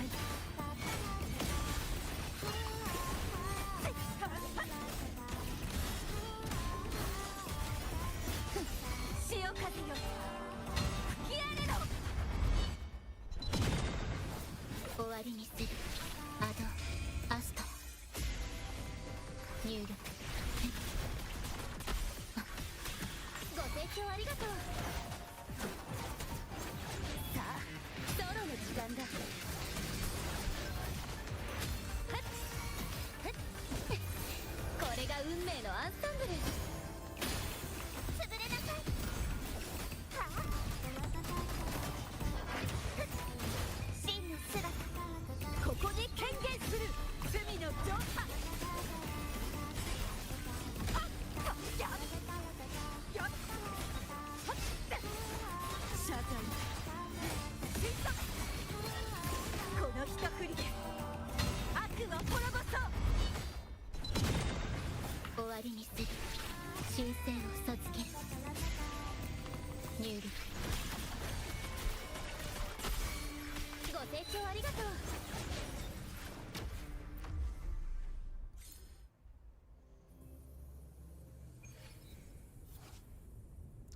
Did you get the anniversary pilgrims? Are you asking me, King Gacha, or are you asking a student? If you're asking me, yes, I got both of them. I got lucky with Nayuta. Didn't get as lucky with the Liberalio, so I just ended up ticketing her. 指示は星の歌よ。入力。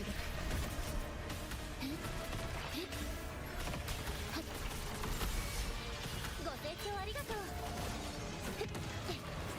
さあソロの時間だ。はあこれが運命のアンサンブル。崩れなさい神の本庁。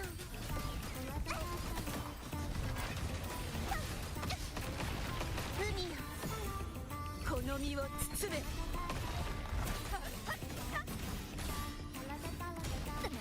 手強い学年だ。滅びを告げる振り子食材。潮風よ吹き荒れろ。終わりにする。アドアスト入力。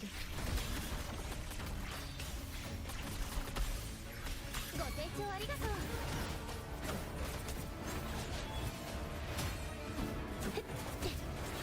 そうプレリュードは華麗に。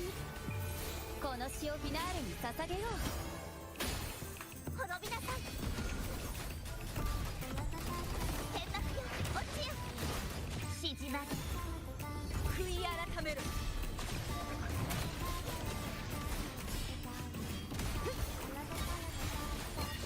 滅びを告げる振り子。なかなか手強い学年。高波よ天地を切り開け。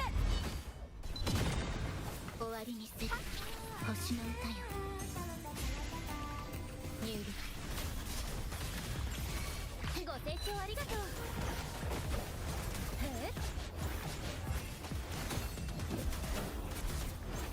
そうプレリュードは華麗に。はっ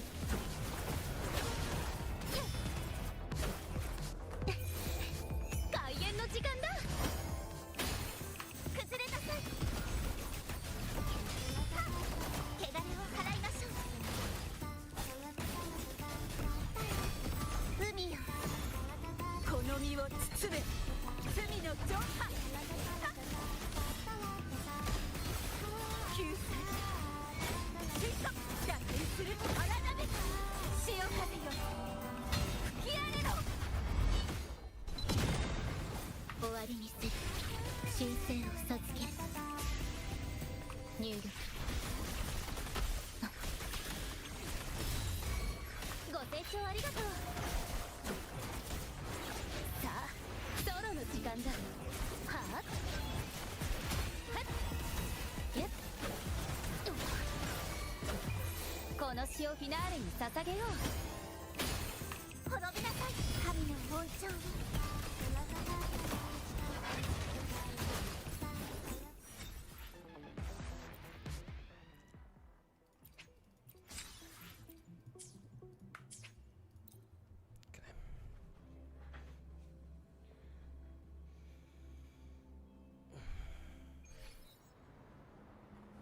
Okay, yeah.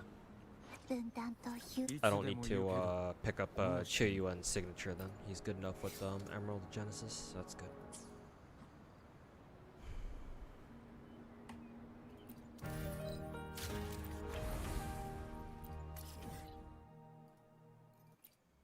I guess I'll go suffer and I'll go suffer to beat this last tier of this tech hologram, I guess.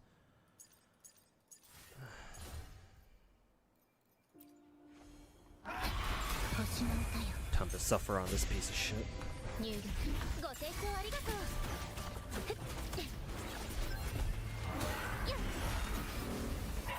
この詩をフィナーレに捧げよう。崩れなさい神の王朝を。行くわけにはいきません。真の姿ここに権限する眼帯の大波よ。滅びを告げる。そんな。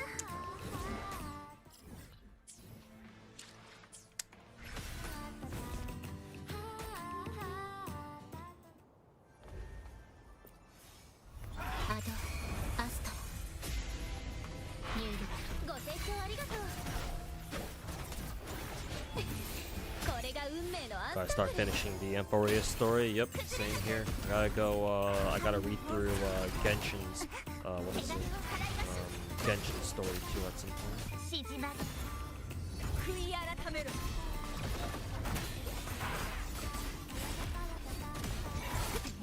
Some Russian dudes were using bots in the Enfield beta lottery thing. Yeah. Unfortunately, you see stuff like that happen pretty often. 潮風よ吹き荒れろ。 So no wonder you didn't win. 終わりにせる。修 I 正 mean, を授ける。 hey, if you just assume you'll never win a beta, you don't have to worry about that, you know?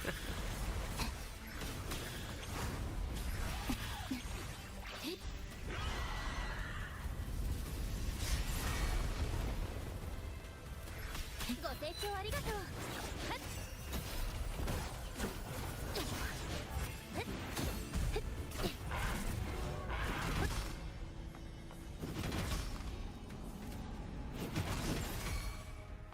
ピッチが低くなってる。滅びなさい。やっ。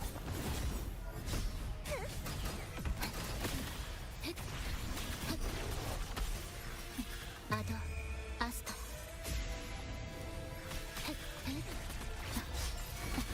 ご清聴ありがとう。どんな詩もいつ I actually ran out of sprint stand. Man.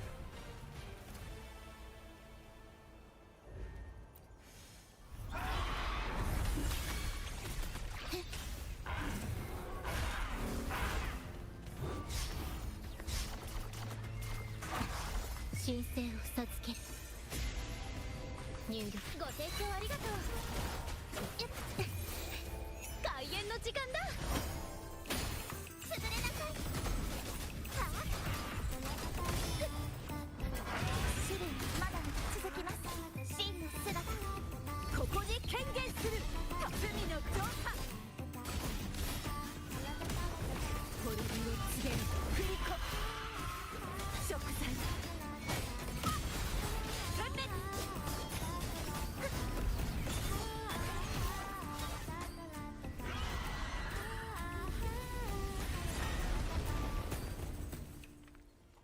共に戦おう。打点するあら高波よ。天地を切り開け。終わりにする。星の歌よ。入力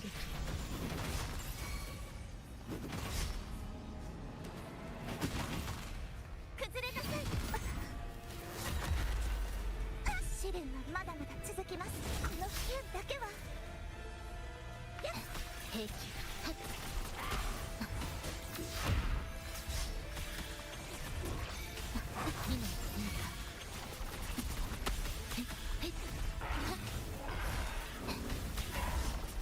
アドアスト妨害は許されない。ご清聴ありがとう。これが最後の音符。アリアが泣いている。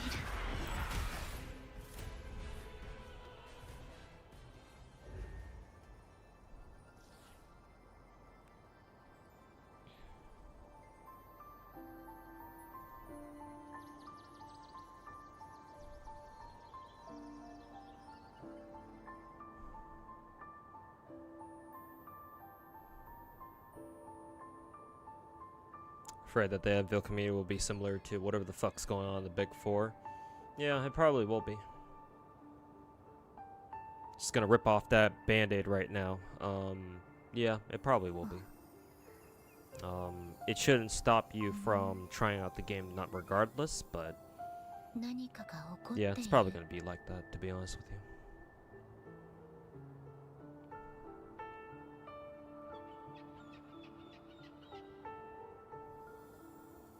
Tabara's on alpha test. Dude was in a tournament champion original Arknights, so he was, but I've been told that the tournaments that he's played in or participated in, like don't get me wrong, like it's still impressive, but it's apparently not as impressive as you think it is, or not as impressive as it seems.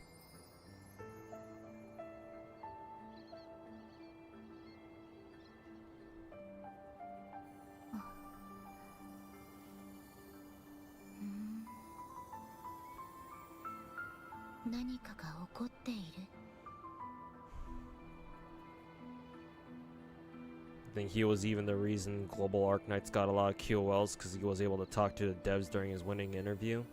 And I highly doubt that, to be honest with you. Like, I know Hypergriff is kind of different when it comes to, like, Chinese gacha devs, but to think that Taboro is the sole reason why Global Arknights got a lot of QOLs, and I don't even know which QOLs they even gave us, assuming you're right about that. But I think that's giving Taboro way too much credit, personally.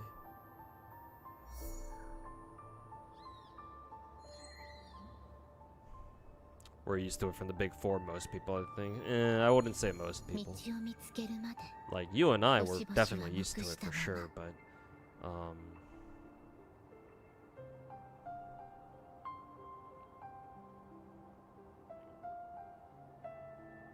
actually, maybe you're right. Maybe most people are used to it, simply because most people are going to be coming from the fucking Big Four gacha games anyway.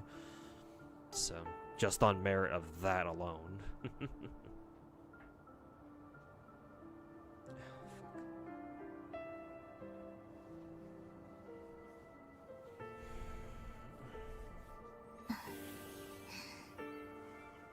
It was a quick skip during a recruit because Catapult has long dialogue. Oh, that one? I know what you're talking about. But that's still only one QOL. What are some of the others? Not only that, but did the other servers, like the Japanese server, the Chinese server, the Korean server, did those other servers have that QOL already? Because if so, then I don't know why we should credit Tabara with that, when all they needed to do, when Hypergriff, all they needed to do was just port it over to the global server.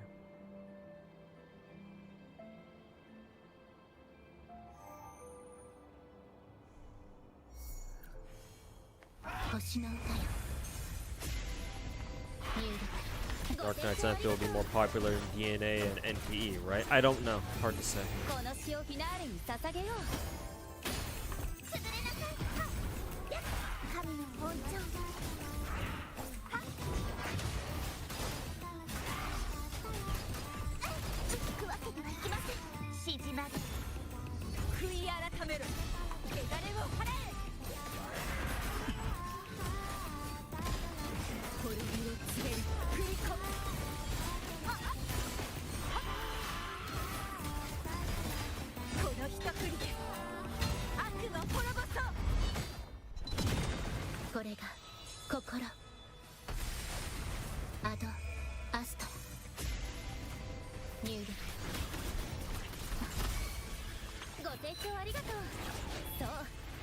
ルドは華麗に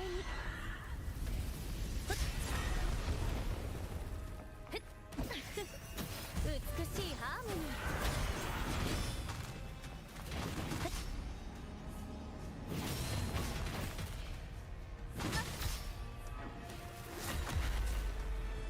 試練はまだまだ続きます。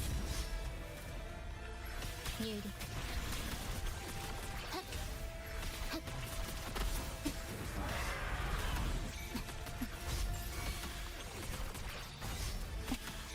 大損傷神聖を授ける。ご清聴ありがとう。これが最後の音符。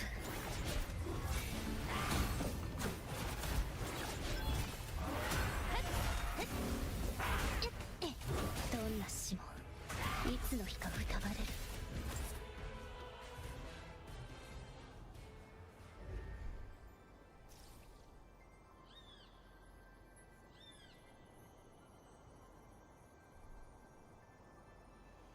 In China, probably not probably. Arknight is actually extremely popular in China.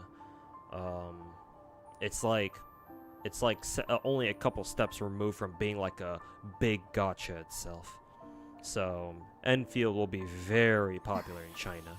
Out here in the West, though, I don't know. Harder to tell. Enfield's pre-reg goals are up to 3 million. They got 20 mil already. Yeah, but remember, most of those are on the Chinese side of things. So.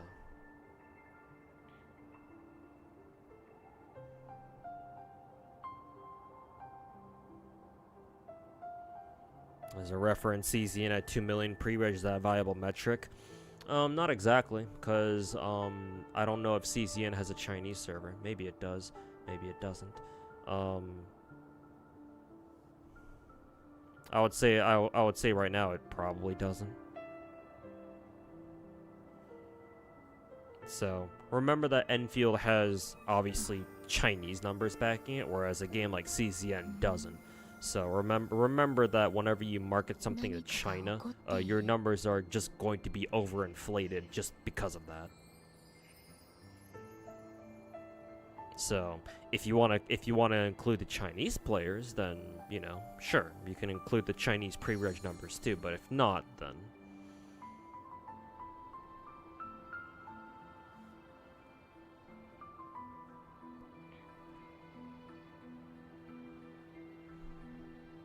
Guoba Certified will make content for Enfield as well. Not surprising.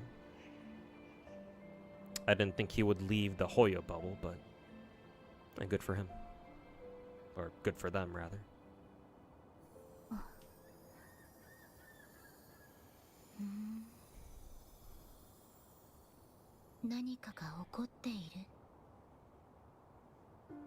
Arknight is one of the games Chinese players take national pride in. It's one of the few things I can give them a pass for, because yes, Arknights is worth that.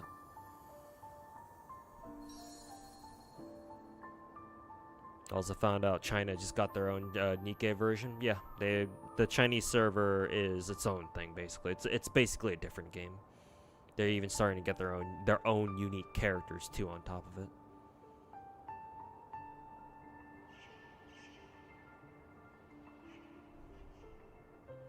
The West has their dramatic drama channels, bit redundant there.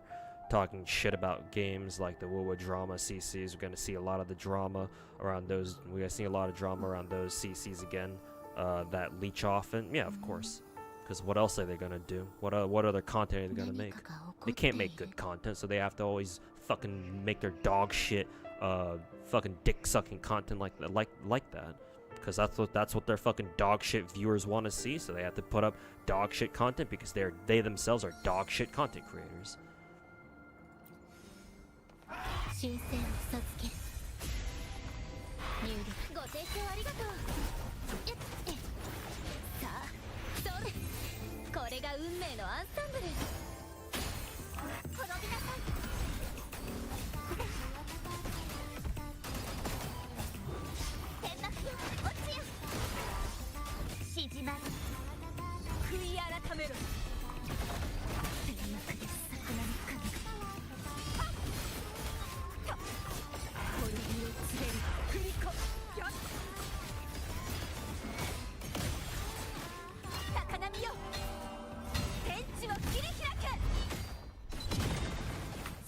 ち入りを告げる。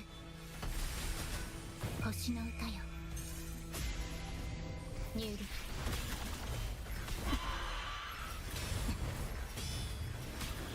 消化する。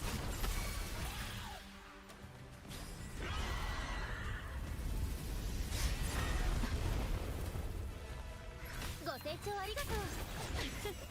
ポリポリ。さあ、ソロの時間だ。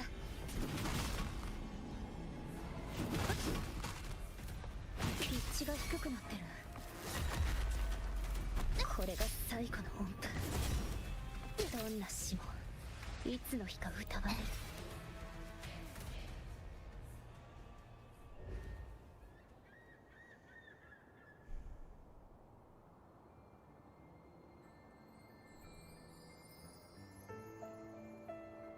Recent beta trailer for Enfield had some great music too that I think that you think I'd like. Yeah, probably.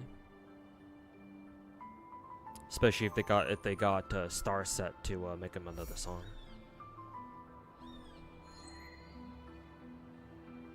WoWo drama CCs are slop tubers.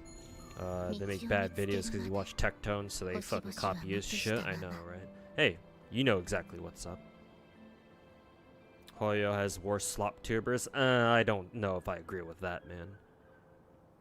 I would respectfully disagree. Especially those Genshin ones who started the whole boycott Natlin stuff. I actually don't know of like a major Genshin CC that actually participated in the whole boycott Natlin thing. Maybe some of them did actually. I don't know. Because I thought that was mainly like a Twitter thing. But either way, yeah, no, I respectfully disagree on that one, Blazing. I think that I'm not trying to say that Genshin doesn't have slop tubers either. There definitely are. Don't get me wrong. You know, just like how there are Wuwa cucks, there are also Hoyotards too. The reason why I'm harsher on the Wuwa cucks and the fucking Wuwa slop tuber rats is because the main crux of their content is mainly to shit on other games, be it Hoyo, mainly Hoyo, but you know, doesn't have to be Hoyo. You know, if they feel the need to fucking shit on another gacha game, they'll fucking do that shit. Whereas the Hoyotards, like most of the time, they can, when they are annoying, at the very least, most of the time, they're only annoying because they don't know any better. Because remember, a lot of people who play Genshin, or just gacha in general, started with Genshin. So their knowledge of gacha games comes from Genshin. And that's not exactly something you can totally blame them for, because like if Genshin is your you know, your point of reference, right? You're obviously gonna look at, you know, all the other gacha games you play through a Genshin lens.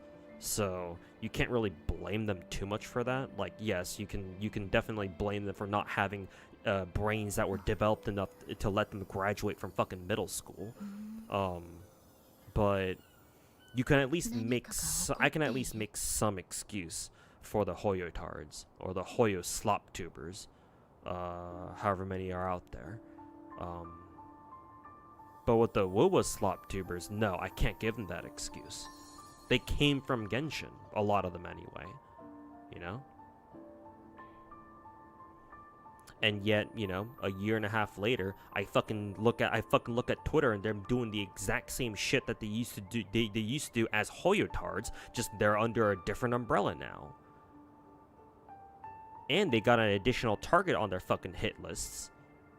Because, oh, our game is better than fucking the fucking retarded Hoyo games. So, in my opinion, they're way fucking worse than the Hoyotards.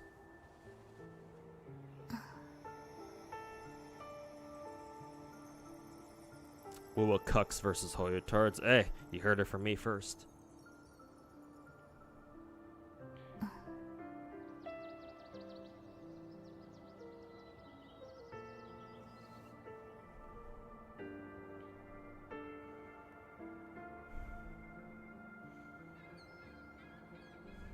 They don't have any creativity besides talking about negativity every fucking day.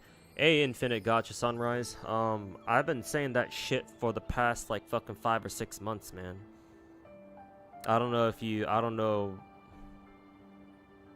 Like, I'm just gonna ask you this right now. You know about me as a fucking content creator, right? Like, you know that I've been saying all the shit you're saying in my chat right now against those fucking rats for like the better part of like the last like fucking 5, 6, 7 months, right? Just so that we're on the same page. Cause yeah, all the shit you're saying in my Twitch chat, that's all the same shit that I've been saying about the fucking rats for like, you know, the last half a year or more. Like,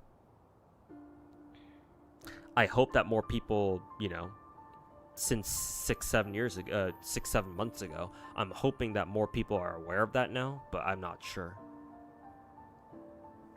Even if there are more WoWa players who realize that, oh yeah, the fucking rat slop tubers are not the kind of content creators we want in our community, I don't know if there's enough of them to really, you know, chase those fucking rats out.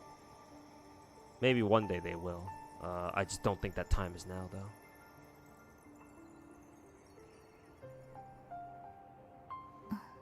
WoWa slop tubers came from League of Legends. St. Tontas did. I don't know about the others, though. I don't know where all the other fucking rats came from. 星の歌よニュールご清聴ありがとうこの詩をフィナーレに捧げよう崩れなさい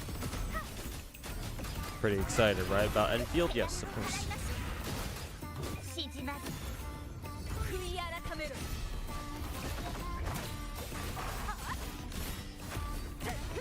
天幕に魚の影が急に折れてしまう Rare instance of Flirtless actually died. 神聖を授けニュールご清聴ありがとうやっポリボニ開演の時間だ崩れなさい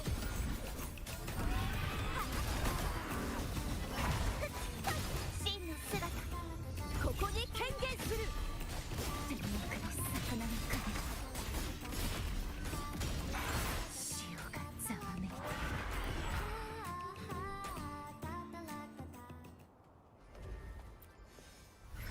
アドアストニュールご清聴ありがとう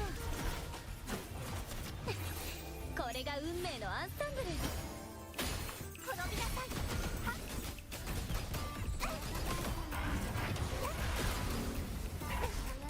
海よこの身を包め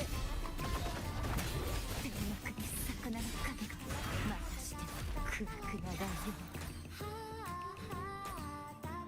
Funny part is that they were begging for responses on side games. I know that Fobmaster, I've been told that Fobmaster was like wondering why either him or other people are wondering why side games wasn't sponsoring anybody. Or no, how did it go again?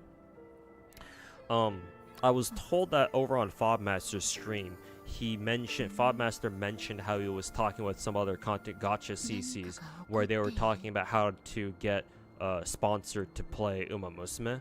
Yeah, no, that was never gonna happen. I even have a segment in a video that I made about like a month or two ago about my thoughts on Uma Musume and how I think side games has a chance to like make Uma Musume like a really big gacha, like way bigger than it is now. But why I think it's not gonna happen. But in that video, basically, I mentioned that segment of like, you know, Fobmaster mentioning on his own stream that, you know, he and other gacha CCs are trying to get sponsors from side games. No, that's not how that works. Japanese gacha devs don't usually sponsor anyone. If they do sponsor somebody, it's an exception. Like a business like agreement or like a business deal type shit. Like, you gotta be somebody to get a sponsor from a Japanese dev. If you want to get sponsors for a gacha thing, you're not gonna get one from a Japanese gacha dev. You're gonna get one from a Korean one or a Chinese one, not from a Japanese one though. Like, good fucking luck with that. Actually, Infinite Gacha Sunrise. I'm actually kind of curious because you mentioned, because now that you brought it up, which one of the fucking rat CCs were begging for a sponsor? Like the usual people, like the fucking clown Glaive Kyo. I know Glaive Kyo has made a couple of YouTube videos, so I'm assuming he was one of those YouTube videos regarding Uma Musume. So I'm assuming he was one of the rat tubers who was begging for a Cygames sponsor. 道を見つけるまで星々は黙したまま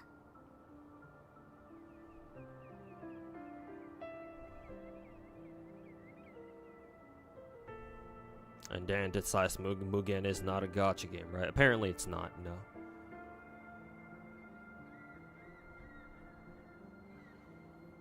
Is it normal for these bosses to straight up one tap attack hologram max difficulty? Yes. All the bosses can do that. Not just the more recent ones. All the bosses, even in the max difficulty attack holograms on Huanglong, those can one shot you easily. Every single max difficulty attack hologram boss can one shot you. Every one of them has like a one shot attack, or like an attack that like fucking rips out 40k of your health or something like that.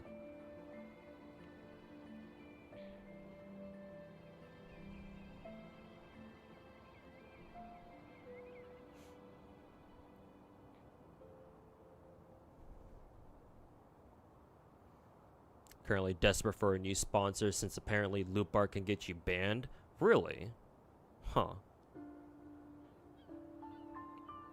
What's the reason why it can get you banned now? Because I was considering picking up a Loop Bar sponsor. I even had a contact on Discord where I was talking with her about setting up a Loop Bar sponsorship. At the end of the day, I ended up not taking it because something about the sponsor just didn't sit right with me. I guess my intuition was correct in that sense. But yeah, I mean, hey, if the fucking rat tubers are so desperate for a new sponsor, they should, maybe try going out and get a fucking job. Seems like I'm not the only god of unemployment around these parts. Don't CCs use Loop Bar though? Yeah, apparently, yeah, I'm pretty sure they do. But I don't know. If using Loop Bar can get you banned now, then perhaps something changed. Saw people on Twitter asking for gems / money to get high scenes, $300. It's sirens, not high scenes. What she found hilarious. Yeah. I mean, not just for her bow, just to pick up Siren in general, which I understand a little bit more. But hey, sounds like fucking unemployed behavior on their part. Honestly, you know what it is, student?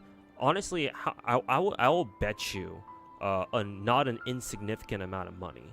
I'll be willing to bet that a lot of those people begging for gems on Twitter and like posting their UIDs on the prayer that somebody's gonna gift them gems or whatever, they're probably they're probably free-to-play players who don't want to spend money on who don't want to spend money at all, even though they could. And they're just trying to mooch off free fucking gems off random people on Twitter. So that way they can say, "Oh, I'm free to play, but I didn't pay for my own gems."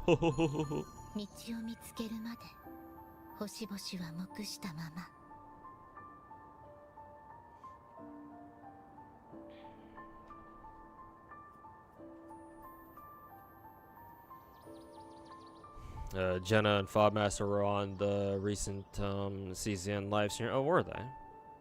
Jenazod deserves to be there. I guess Fobmaster too.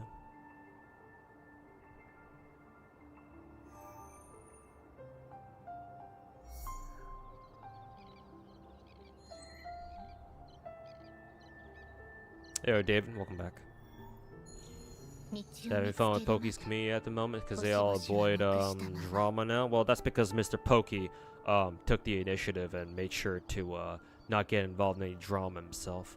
Which, on one hand, I respect it. On the other hand, I think he's a pussy for that. But kind of mixed bag, as most things are.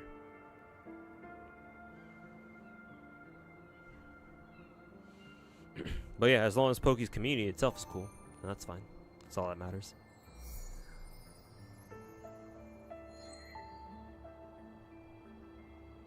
people have no shame. It's social media. Of course they don't have any shame. 道を見つけるまで星々は黙したまま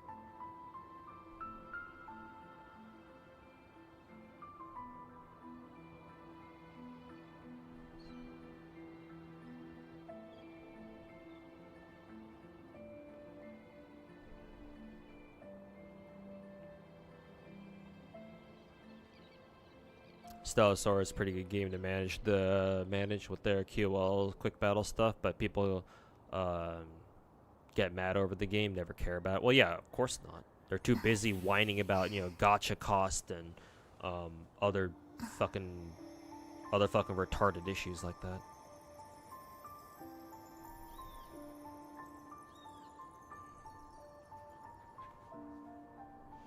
Wasn't there a gacha CC? But the slime PFP who started crying every time somebody bought him gems. That sounds like what was his name? Why am I forgetting his name?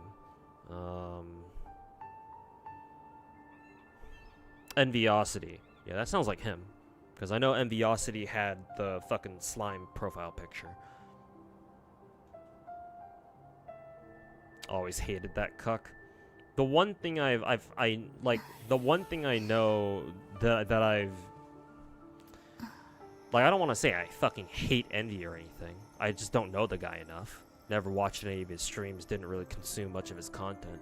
It's just one clip that I saw from him was a clip of him being, saying some shit like, I deserve praise for being the only motherfucker for playing the game free to play. Like some retarded fucking entitled bullshit like that.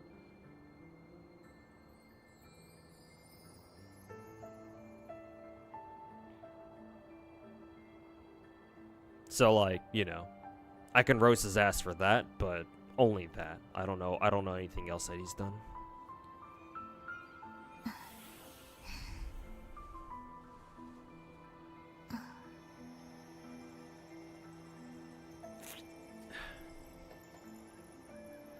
Poke is cool, he avoids drama. On one hand, it's nice that he avoids drama. At least he doesn't propagate it. However, I'm of the opinion that the more people we have who ignore drama and don't address it themselves, the more freedom that they give to the fucking rat slop tubers to just do whatever the fuck they want. Like, it's one thing, it'd be one thing if we only had like 1 or 2 or maybe even like 3, maybe a small,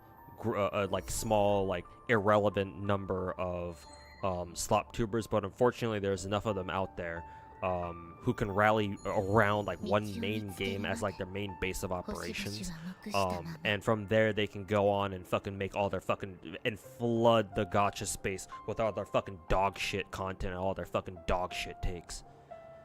So unfortunately, the more gacha streamers and CCs we have who decide to not address the drama because they're scared of having to deal with the backlash, the harder it gets for the rest of us to combat the fucking rat slop tubers.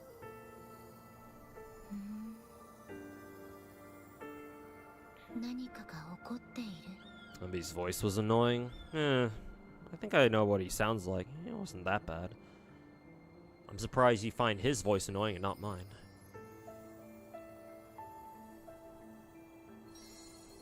He's still around? No. Apparently, the story that I know of is that apparently Tectone had something to do with it, like he always does.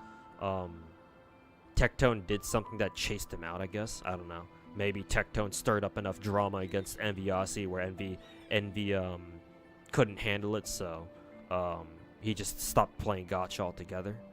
I don't know. I don't know what he streams, if he even streams anymore in the first place. But yeah, he definitely doesn't play Genshin anymore. Or he doesn't play gacha anymore, that's for sure. I think he quit streaming gacha or Genshin, like, what, a year or 2 ago? It's been a while, I think. You're the gacha goat. Thank you. Appreciate that.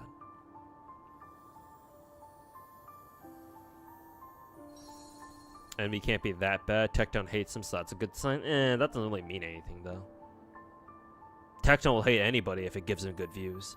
So, fuck does that matter?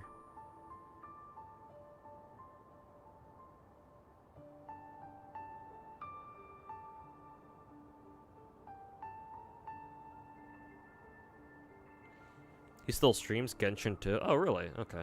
That's good then. I'm assuming he still has decent viewership, right? Like, I remember Envy easily pulling in like, I don't know, 5K viewers at his peak. I don't know how many viewers he has now.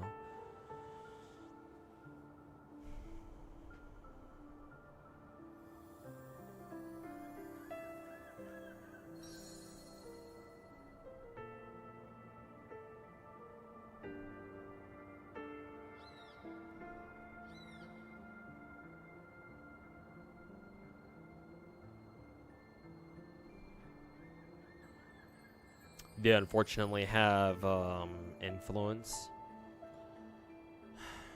Is it them having influence, or is it the other way around, where the rat slop tubers are merely echoing what everyone else around them is saying, just so that they can fucking capitalize on the zeitgeist of their viewers? Because in my opinion, it doesn't feel like they're the ones influencing anybody. If anything, it's their own viewers influencing them. So it becomes an echo chamber where the rat slop tubers just, you know, make content or talk about shit that their viewers already know and want to hear them say.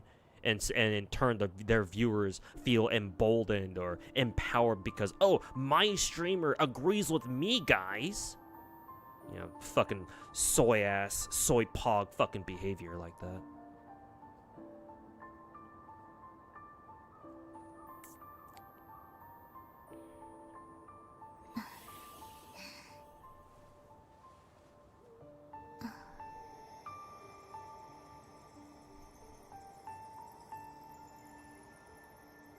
I had those fanfic reading streams. Huh, you still remember those? Jesus, those were like fucking 5 years ago at this point.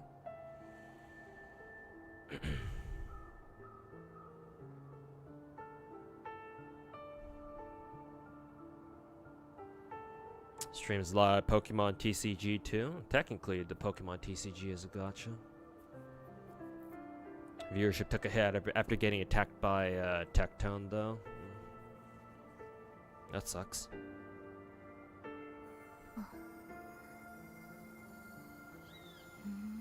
Those are different times. I would argue better times too, but it is what it is.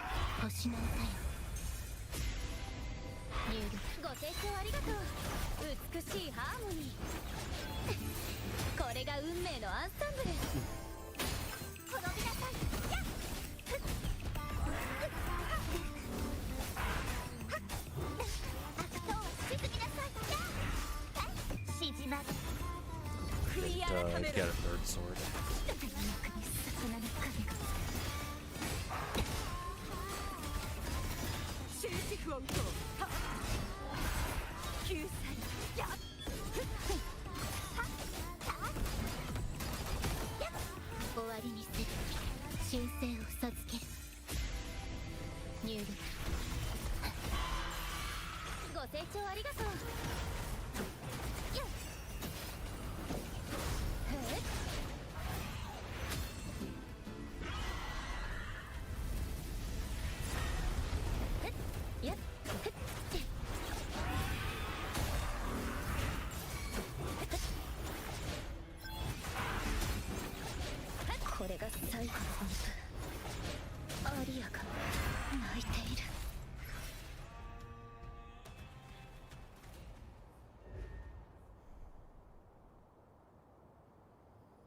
Did you ever finish that?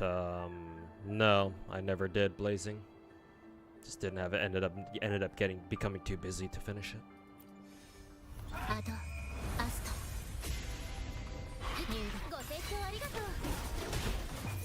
この詩をフィナーレに捧げよう。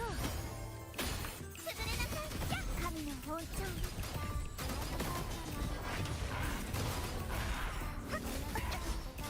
真の姿、ここに権限する。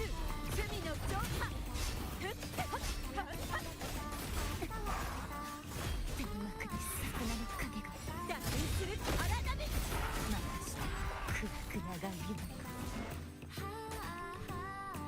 think Pokey just doesn't want to give Saint the clown enunciation. I don't know what you mean. I don't know what you mean by that. I'm assuming you mean that he doesn't want to give an excuse to go after him again. Once again, it's understandable, but again, I think he's just being a pussy.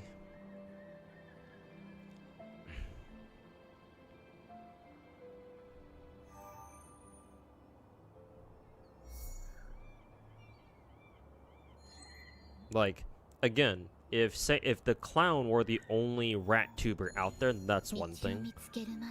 But the clown is far from the only one. You know, he's far from the only fucking rat slop tuber that exists. Like, it's an entire fucking rat pack out there. Just because you ignore one of them doesn't mean that that's gonna keep you safe from any other fucking rat that decides to fucking go after your ass. And hey, what if one day all the rats decide to wake up and all gang up on your ass specifically? Then what? What, is Pokey gonna ignore every single one of them? That's not possible. Content creator like him? Hell no. Oh, did she mean to say ammunition? Yeah. Either way though.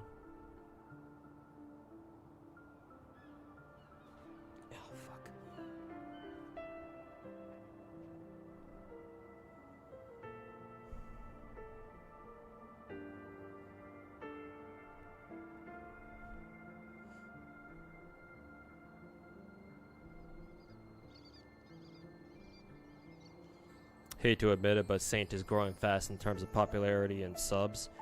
He's at 90k right now, hitting the level of Gotcha Smack and Mr. Pokey. Oh, well, it's time for me to knock him down a couple pegs then, eh? 申請を授け入力ご清聴ありがとう美しいハーモニーこれが運命のアンサンブル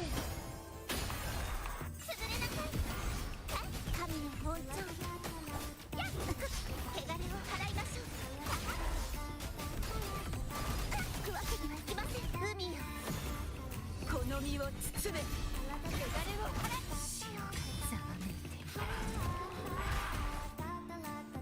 Gotchas that I dropped since my gacha addiction video. Girls Frontline 1. I dropped the GFL 1 back in April of last year, so it's been about a year and a half. I still have access to my account on GFL 1, but obviously I don't play it anymore.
Fair point. Pokey needs to somehow fight back, and when push comes to shove. It's not just him. I'm not trying to single him out alone. I can say that about basically every other gacha content creator out there. The ones that, you know, are just trying to do their own thing. Like obviously I'm aware that there are other gacha CCs like Fox Soul, Loki Gacha, Rezi, a couple of others who have made their own videos combating the rat slop, but it's nowhere near enough. The issue is that they're nowhere near the size of content creators that we need to fight back against the rats.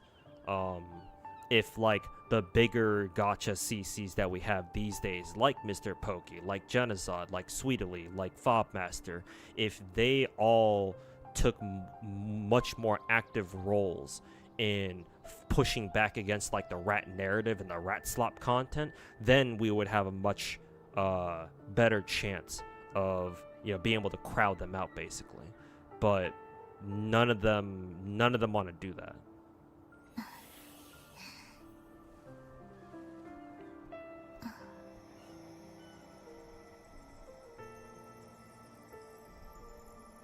So it's not just Pokey.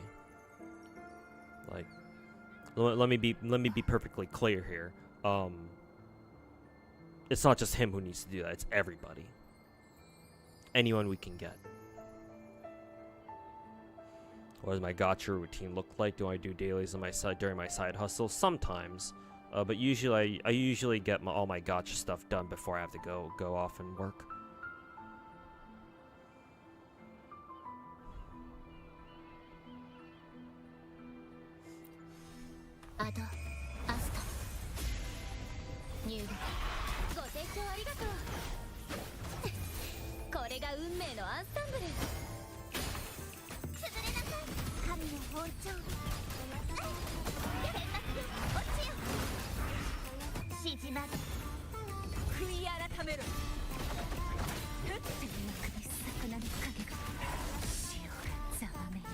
That text got some active frames on it.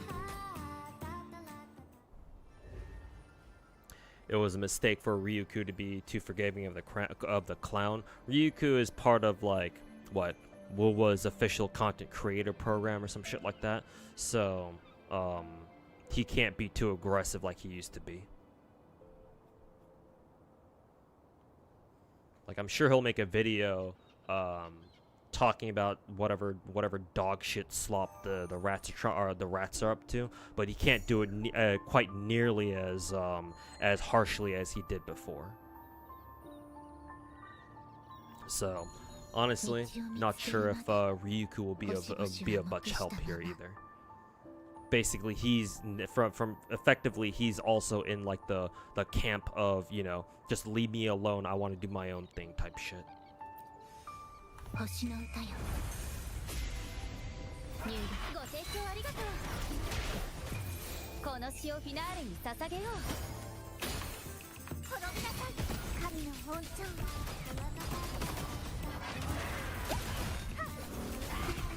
海よこの身を包め天幕に魚の影が終止符を回してくずく長いよ Yeah, Masamune, how's it going, man?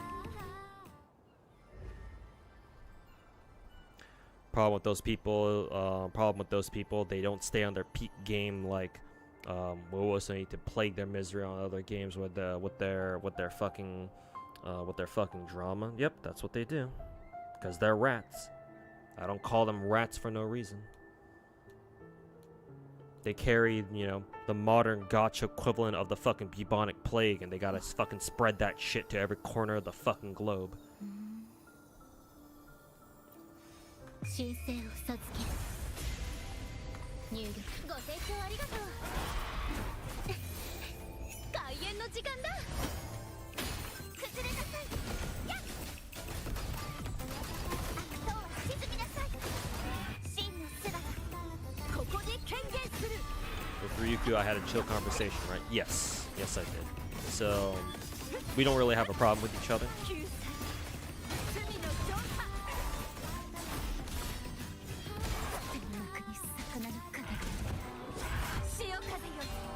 least I don't think I do. Or at least I don't think we do. ついのちぎりを告げる。アドアスト入力焼却。ご清聴ありがとう。よっ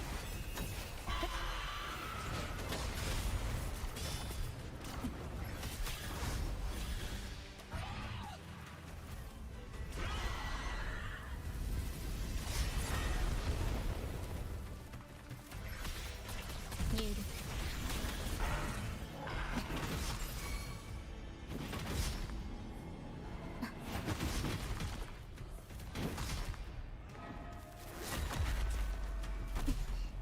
大事ない星の歌よ。ご清聴ありがとう。これが運命のアンサンブル。潰れなくわけにはいきません。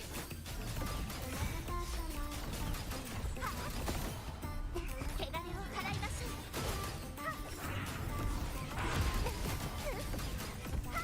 静まる悔い改めろ。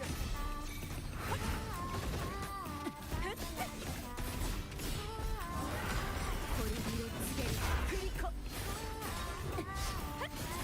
謝罪チェルダイ。泣く泣くこの一振りで悪の滅ぼそう。終わりにする。神聖を授ける。破壊入力。ご清聴ありがとう。悲劇の美しさをはらむ。滅びなさい。やっ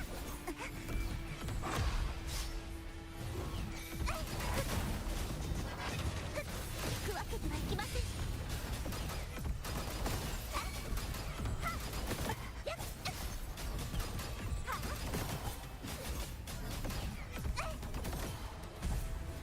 終わりにする。アドアスト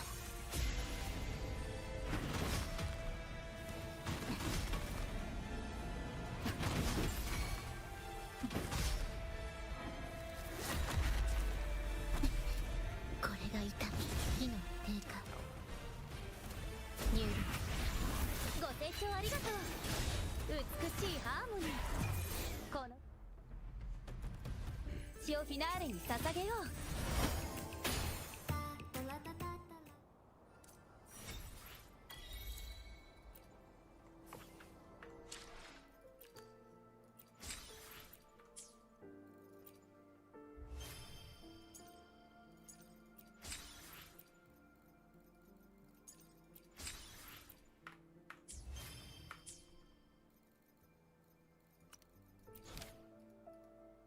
Oh, I didn't do today's daily quest. Oh, actually, no. It's because it's fucking daily reset.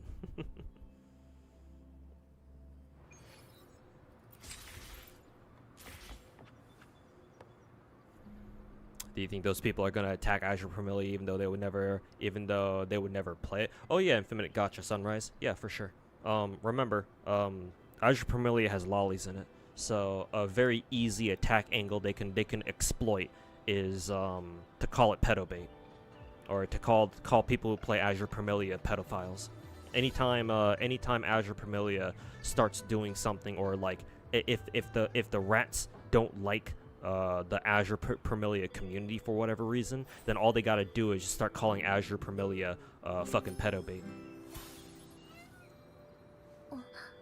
20 for that, ain't no way. Every time you defeat a tech hologram at max difficulty, it gives you 20, and an achievement. The achievement itself also gives you 20 too. Let's see. Remember that each of these, actually let me just fast travel back here. Just so I can show you. So the tech holograms here. Actually, no. Every single tech hologram that we have, they have like 6 or 7 difficulty stages. Each of these stars represents like a difficulty level. So each of these bosses has like six, right? Not 7. 6, 7. 6 different difficulties. So each difficulty that you complete gives you 20. So in total, if you were to beat a boss and in all their difficulties, it'll give you 20. 20 each, so a total of like what, 120 plus the 20 you get from the achievement for beating their final difficulty stage. So like technically it's like 140 per. But yeah, would be nice if they gave us more than that, but it is what it is.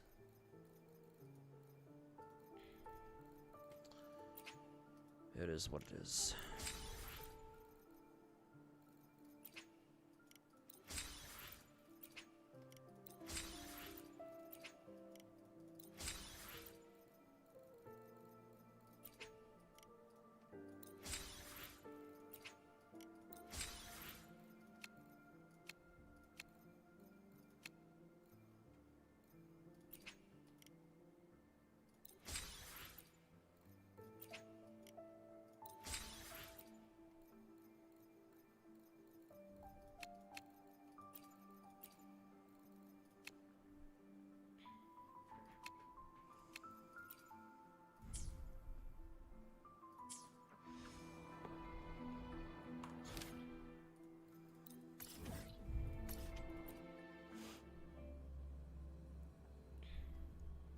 Always forget about Azure Familia.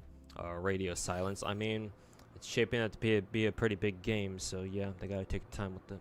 We did hear some news out of them recently. I think they were having a closed beta in China or something. But yeah, obviously we haven't really heard much from them since then.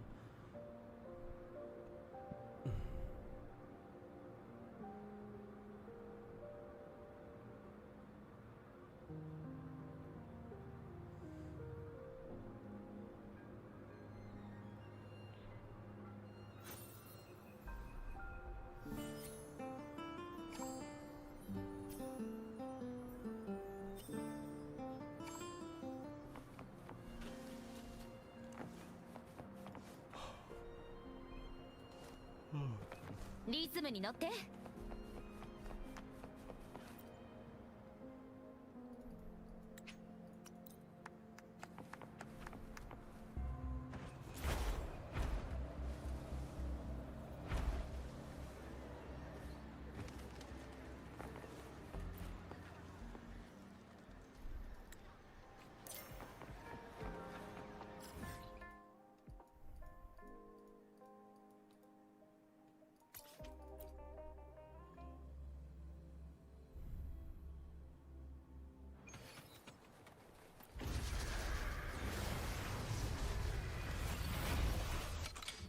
入力。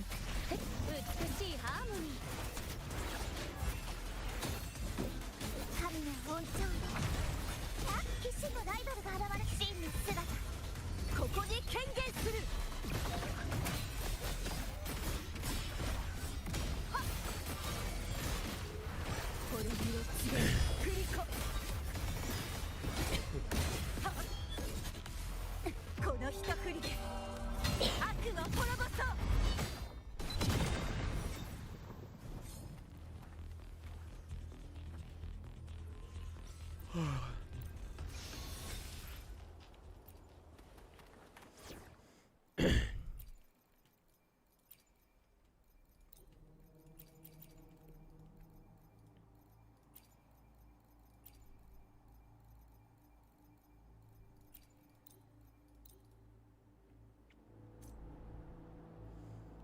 Hey, finally too? Finally what? Finally, I finally beat the boss? Yeah.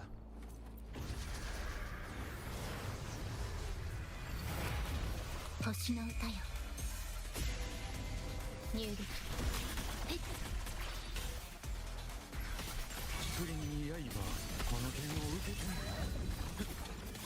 はっいやトライどこまでも行こう行け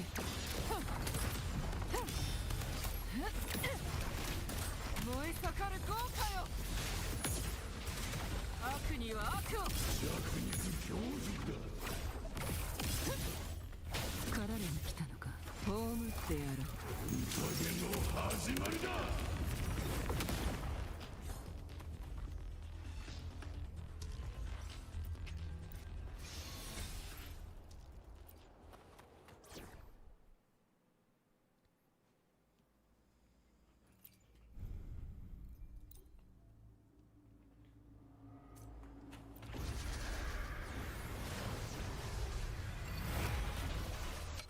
どアストラ入力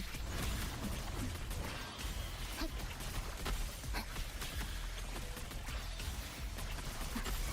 華麗に優雅に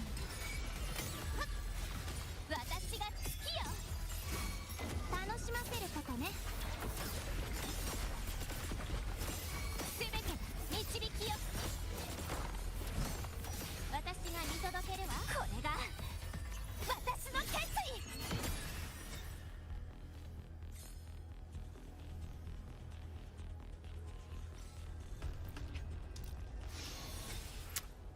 Makes me vaguely curious to see how strong Yuno is if I got her signature weapon, if she's already that strong. Time to head out of work. See you later. All right, Blazing, take care, man, and yeah, catch you next time. Appreciate you stopping by.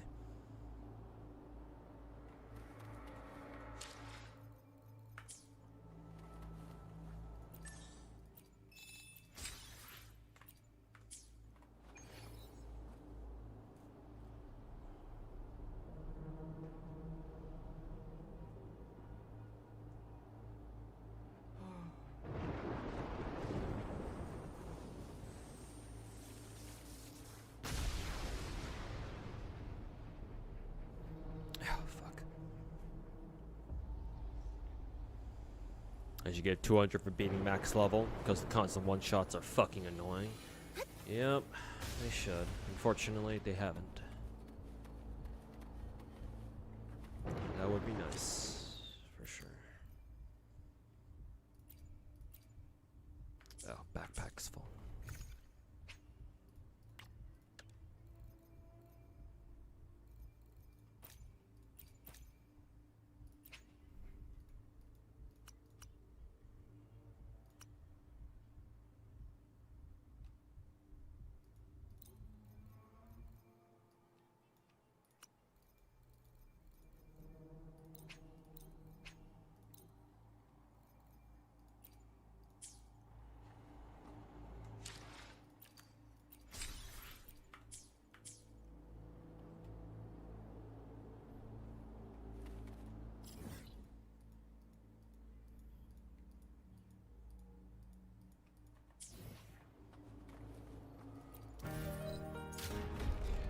Got like another hour left.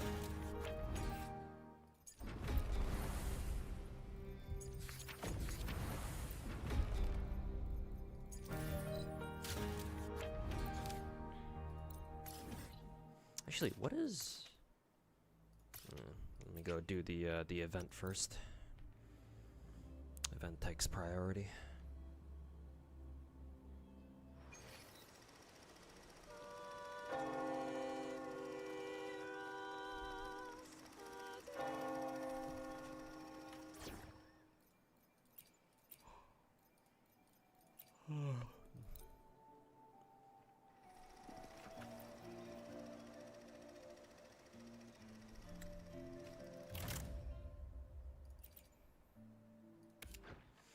This shit is basically the Zenless camera event.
Arknights has a new set of English voices now. Oh, cool.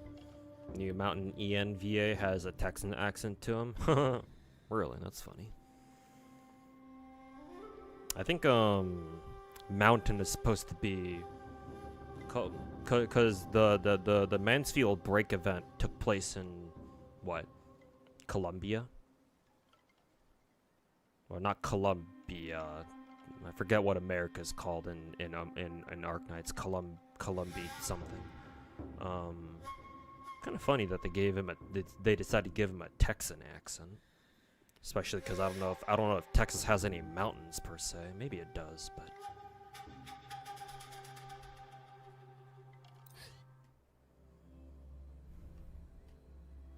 yeah, it's kind of funny to think about.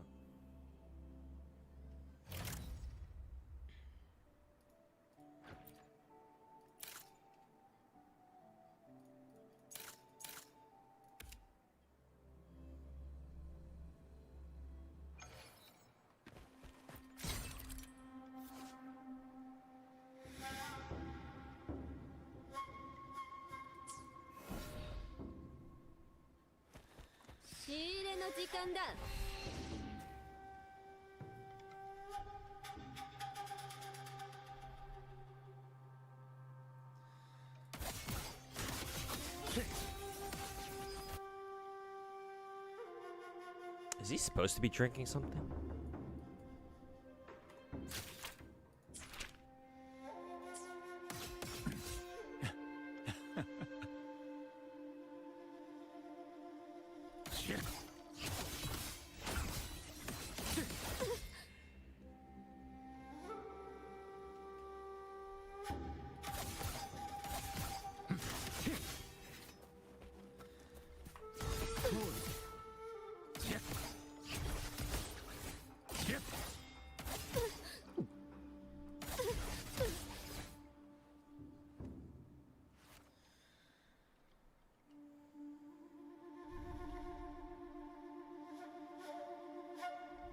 There are more domestic tigers in Texas than in the Amazon rainforest. It's not exactly hard to do because I don't know if there are any native tigers in the Amazon.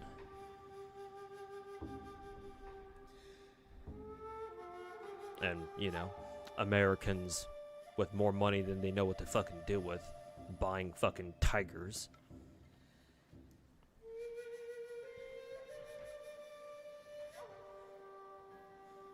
Good old Americans. Can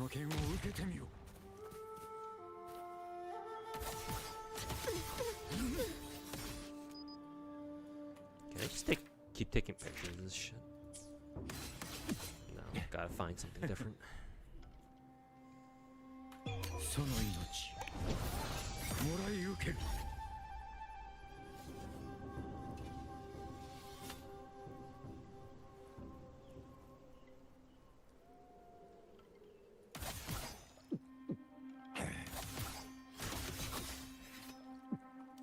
Oh, okay. He's also drinking on a second frame, or on a second normal.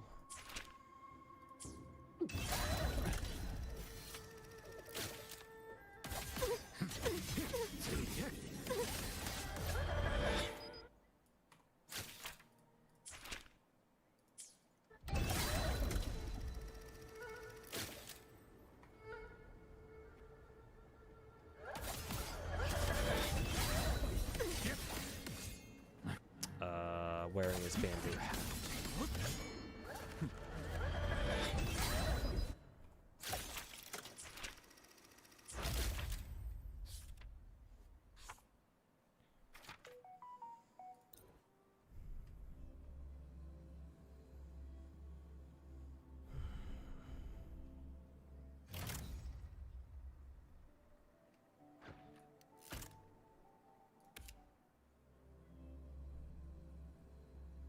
A lot of domesticated tigers in Texas.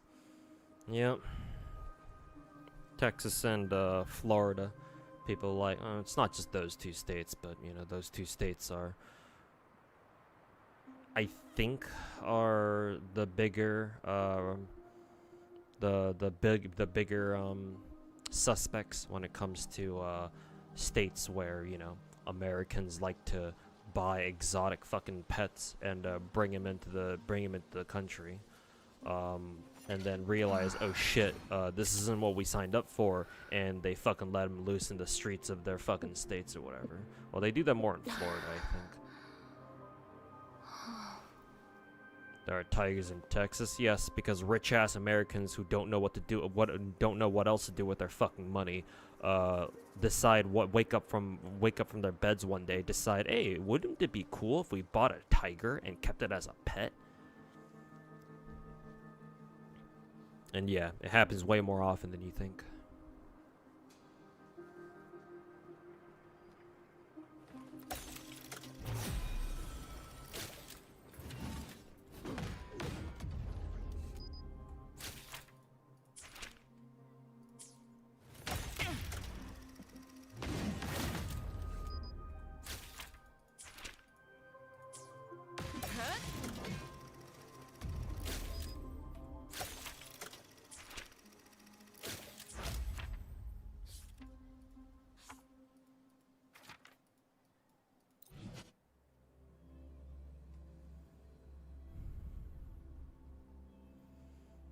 You actually do live in Florida, can verify that tigers and alligators roam the streets due to owner negligence. Alligators for sure. I don't know about tigers though.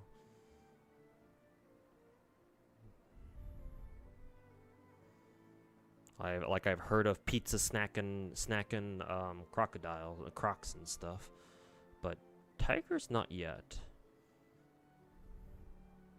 I wouldn't doubt it though.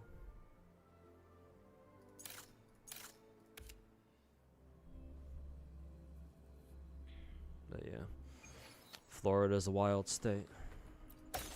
Pun intended.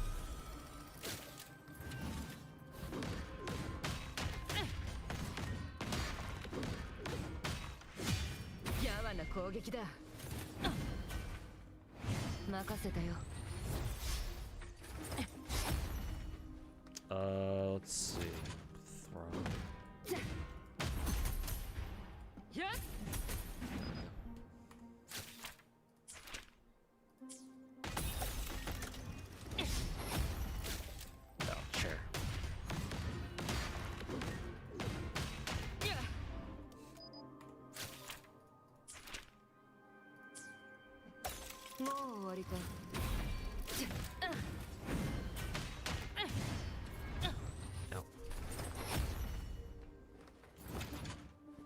Heavy slash, basic, or...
content creators could have made a photography, a photo tournament for this event. Yeah, that'd been pretty cool, actually. Yeah, a lot of people like both the Hoya players and Wuwa players really like this photo event.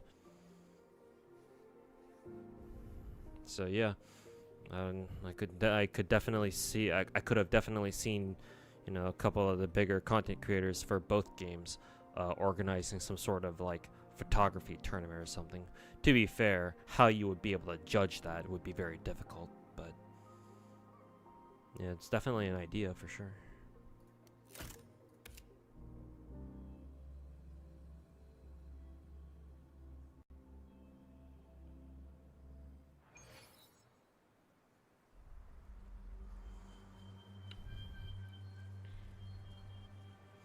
Gooners be like panty shot plus 50 points. I'm pretty sure there's a video game that's basically that's based on that premise. Pretty sure.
If you got your free constellation in Genshin, who should you use it on?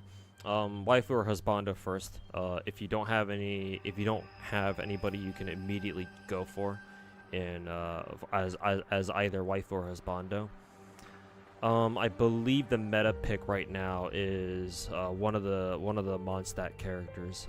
Albedo is at the top of the list at the moment because according to our next patch leaks, they plan to buff a lot of the Mondstadt characters because they're going to start introducing factional buffs, specifically with the Knights of Favonius first. And apparently Albedo is set to have really good buffs to come out of it. So the meta constellation pick right now is Albedo.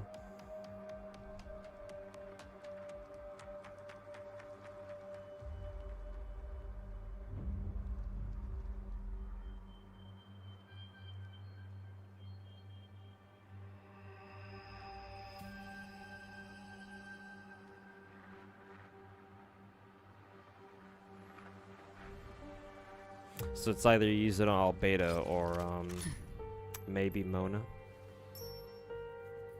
But yeah, use it on whoever you want first. First and foremost.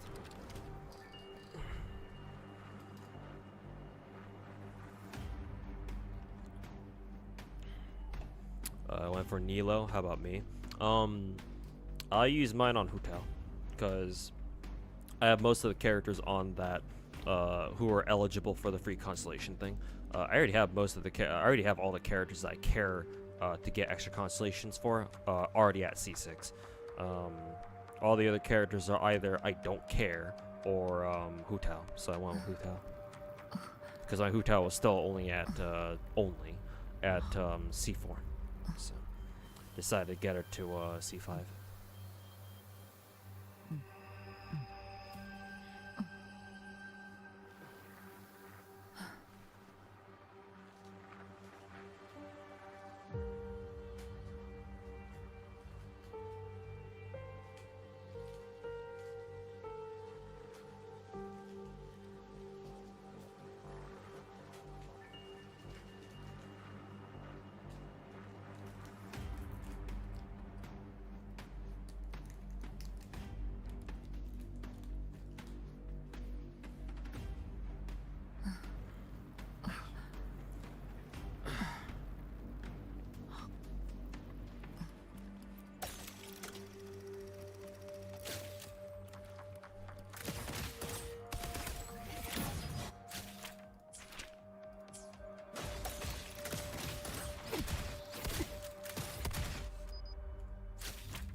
Hey, Dystopia. How's it going, man?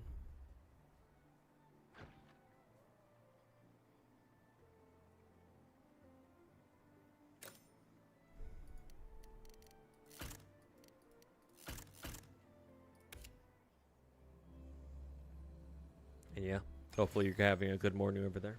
Besides the rain, of course. Unless you like the rain.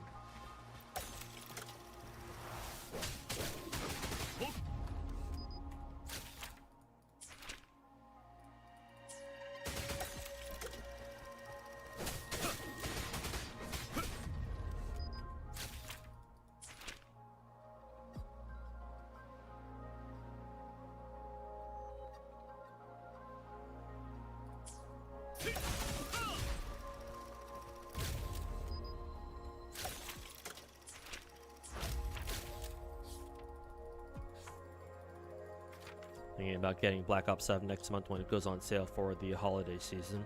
I'll probably just pick it up pretty soon because I'm a big Call of Duty fanboy. But I also want to play Battlefield 6 too, so I'll probably pick up both those games this weekend or maybe next week. Maybe I'll even play both of them on stream a bit. We shall see.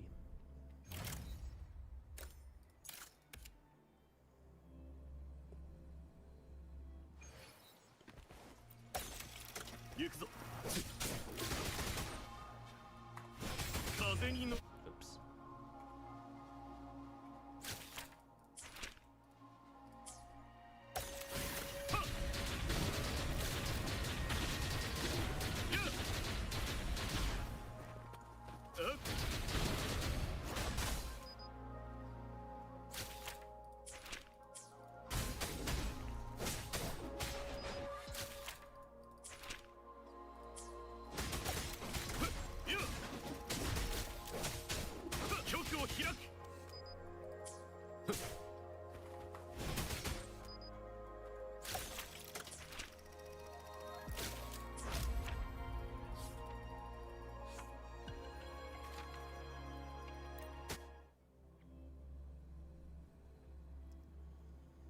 They would put BO7 on sale since it just came out. They might during the holidays. I believe that's what they did for Black Ops 6 last year. So, definitely possible.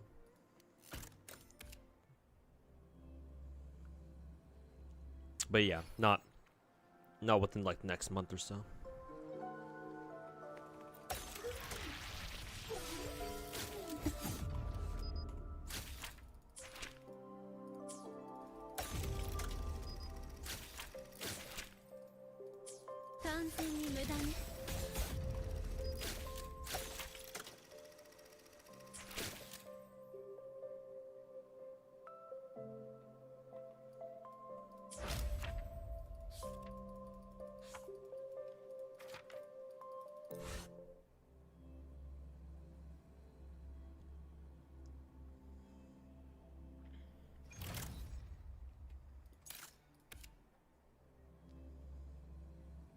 I still love COD, but Omega SBM makes playing it while having a job not very fun. I get what you mean. I feel for you there, but literally the entire time I've always played COD, even in games that don't have skill-based matchmaking, I always feel like the game always put all the dog shit teammates on my side, and I would have to fucking carry them because my in-game elo was so fucking high. Like, to me, it's literally never changed.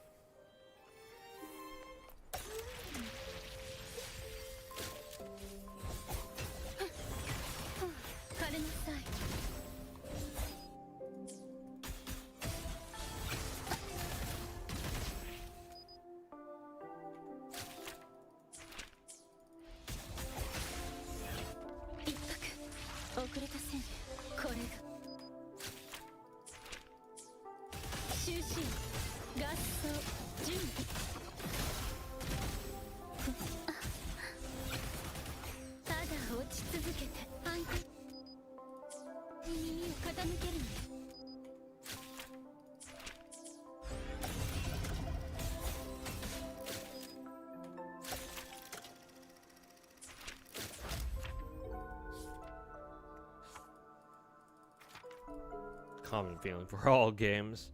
Nice.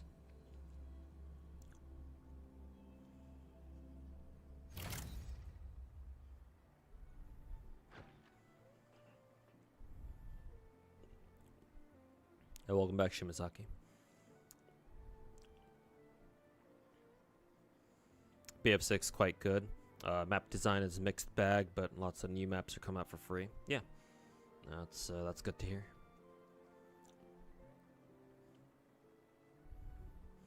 Which one of my cold takes is up next, Miliastra or Big Gacha Combat Depth? Probably the Combat Depth.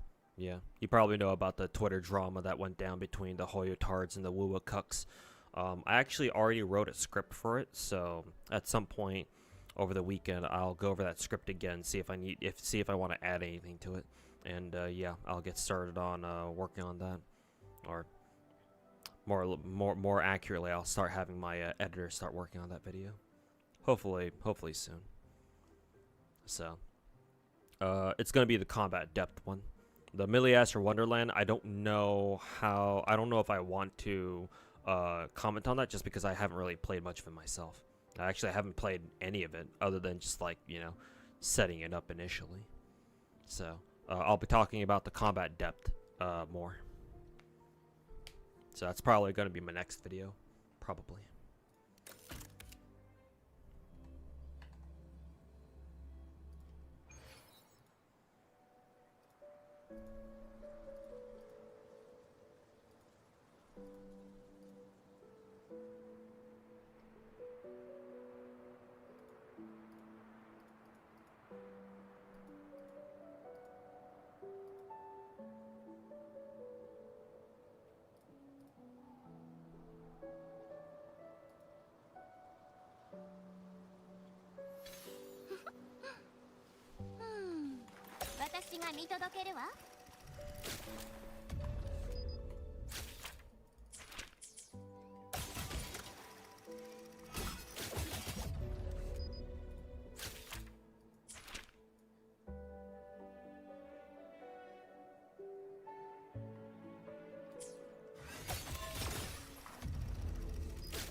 Okay, that event's done.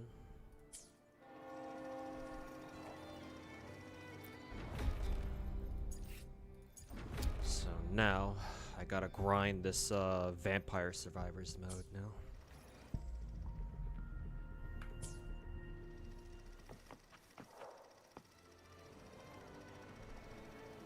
Where Wind Meets is out later today trying it. No, unfortunately not. I've heard about it. Unfortunately, it's not really up my alley. I don't care much for like a Chinese themed MMO or gacha even. Not to mention, I much prefer, because, you know, I'm a dirty fucking weeb, I much prefer, you know, more anime aesthetic like this. I think I've seen Where Wind Meets his gameplay before. It's not really anime-ish. How should I say? It goes for like the more, what, stylized slash like somewhat realistic look to it. I don't know. I don't know how to describe that aesthetic, but it's definitely not like super anime. So I'm good.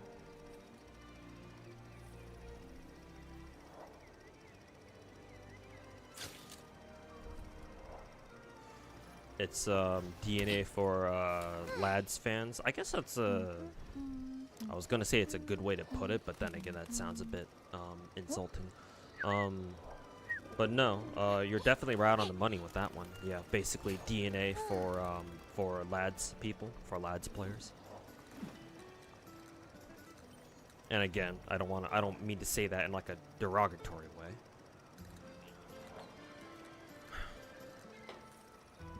But yeah, I just don't prefer that art style. If obviously nothing wrong with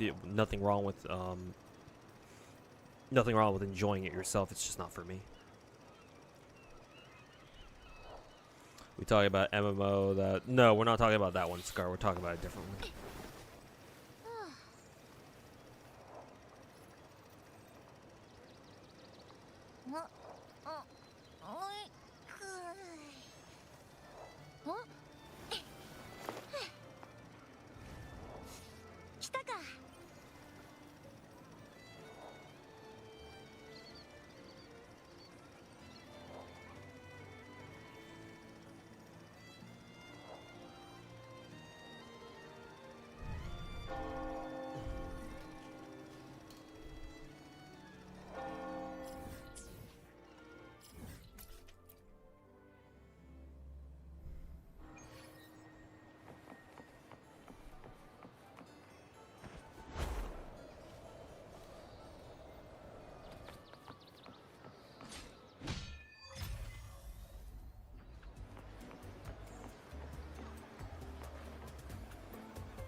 There, what was Zenless Stream said? Yes, Dystopia. They should go live in about 40 minutes.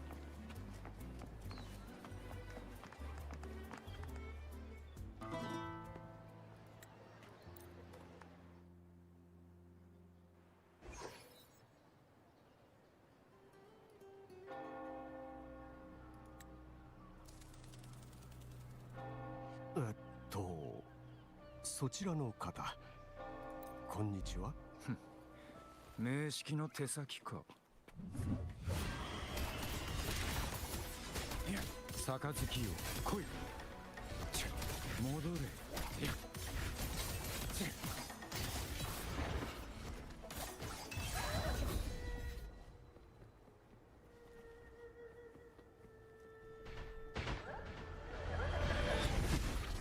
この剣を受けてみる。行け。移れ星々よ。メロ様、早く船に。礼拝堂はもうすぐいっぱいです。あなたたちは先に退避を。まだ助けを待つ市民がいます。フィービーに伝えるのです。必ず礼拝堂にいる人々を守るようにと。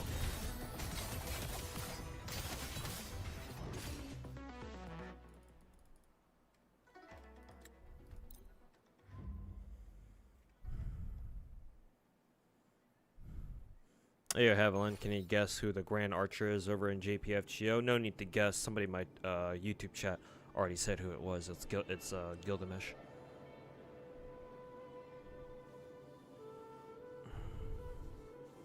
They're like 30 minutes apart. Oh, so they're not actually happening at the same time. They're staggered at least, because yeah, that's kind of what I expect them to do. It'd be really weird if both the streams are like taking place at the same time, because usually gacha devs try not to do that.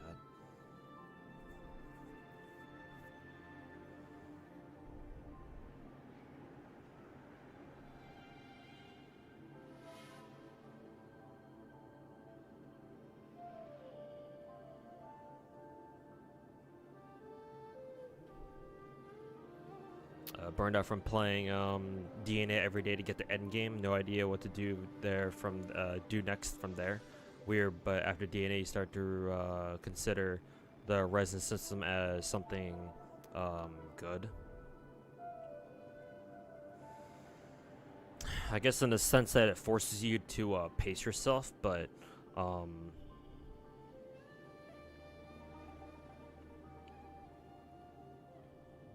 don't know. I still think that DNA's a grind model is still superior to everything else we know, for what that's worth.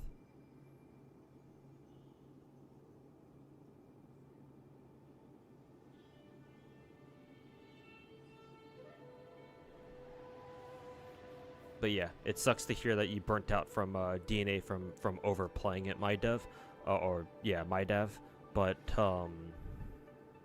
I guess for the future, you should be more careful with like binge grinding any one particular gacha game.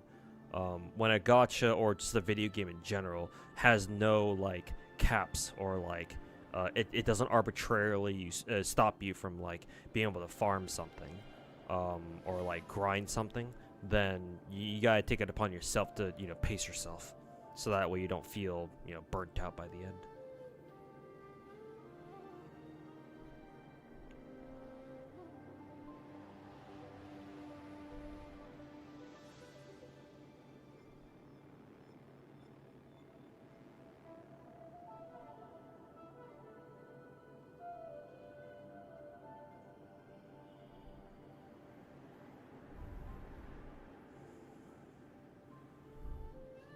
But yeah, knowing how to pace yourself in a gacha game is very important. I'm gonna go ahead and fucking go wash my face again. Try to get myself to wake up a little bit.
It's pretty fucking late. Yeah, it's like 2:30 a.m. for me.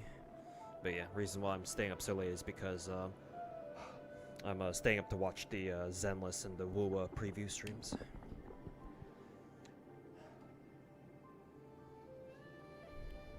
They should go. The Woo stream should go live in about half an hour, I think. So not too long from now.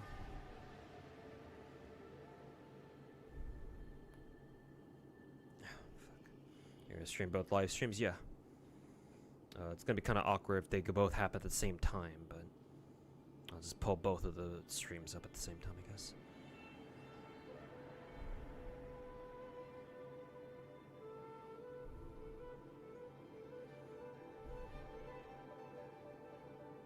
Here we go with a lot of the points that the rats hate on. I wonder if I should make a react video to Psyche's DNA video. I'm gonna see how much of that. I'm gonna see how much of Psyche's video I actually agree with.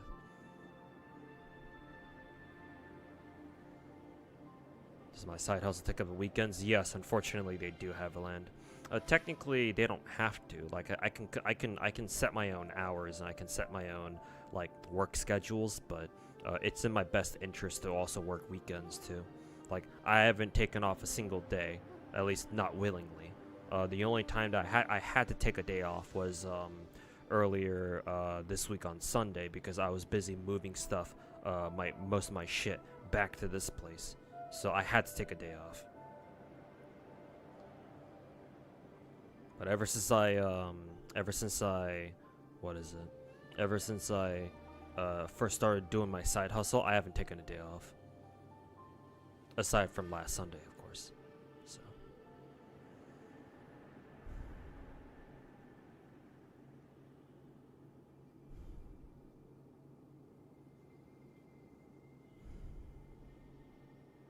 Deadass reset, yeah. Because today's Friday, right? And yeah, it's already been reset, so. You're really grinding. Take care of yourself, man. I'm trying, man. The problem is that at this moment in time, I gotta keep grinding, man. I'm glad that I'm glad that you recognize that, you know, I'm trying to grind my ass out here, just trying to make it and shit. But yeah, just gotta keep at it, I guess.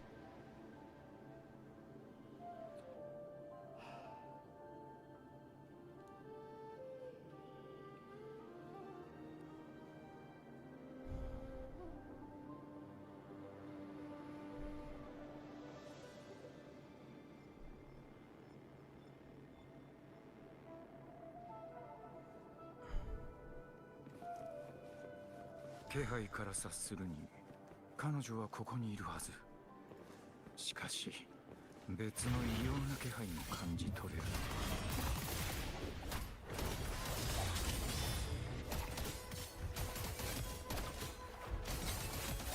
移れ星々よ。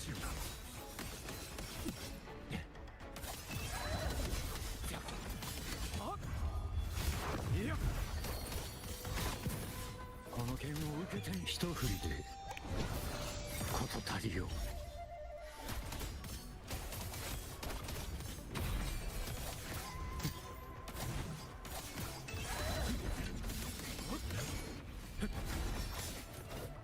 かすり傷だ。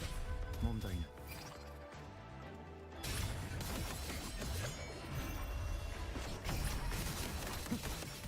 この剣を受けてみろ。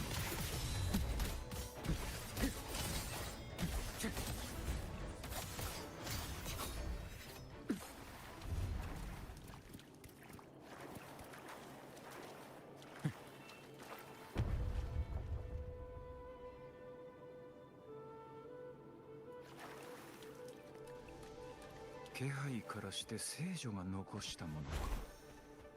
ちょうど良い。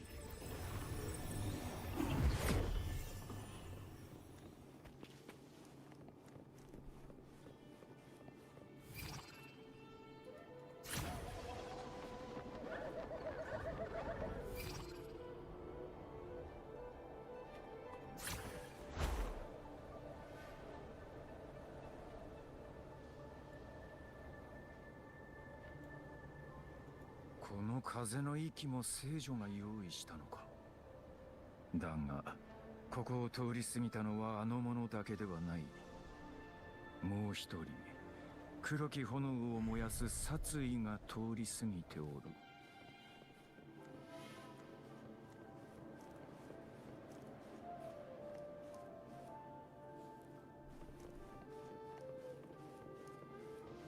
Yeah, me stuff. Welcome back. Today is Friday in California. Still awake? Yep. Staying up to watch the Wuwa and the Zenless live streams. But hey, don't worry, I'm very tired.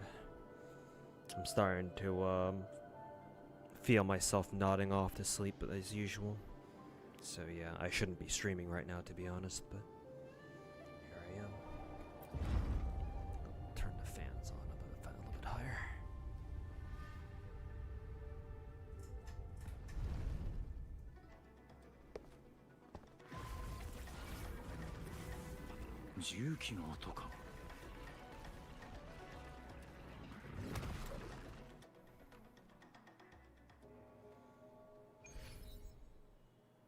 Sleep sounds like a good idea. Yeah.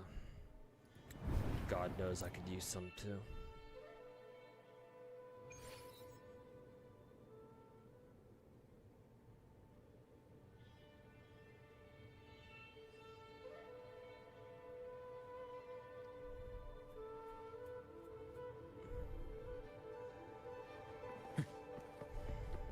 Umiの底にこのような施設があろうとは。核も冒涜的かつ口頭向け。長井は無用。この剣を受けてみる。杯よ来い。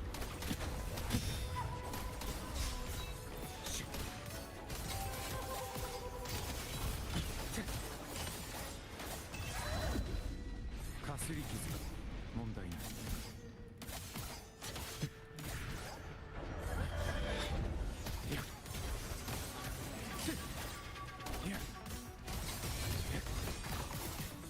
この剣を受けてみよう。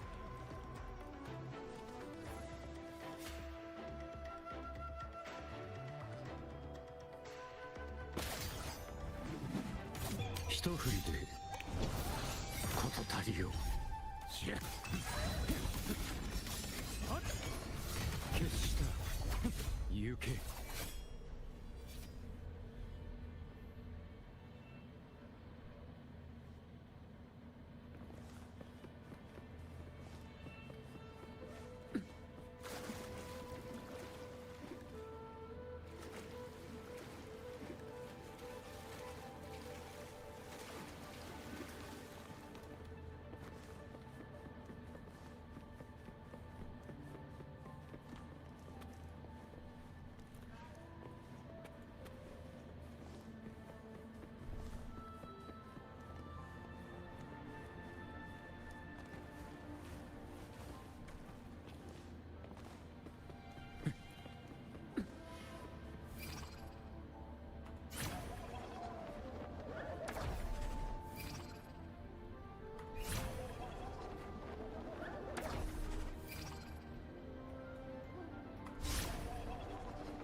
長井は無用。無知な者は滅びるさだ。この剣を受けてみる。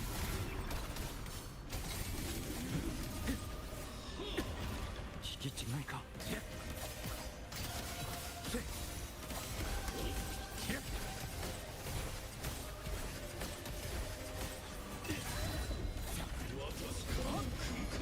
竹の勢い。天命が下った。時は待たぬ。かすり傷が問題ない。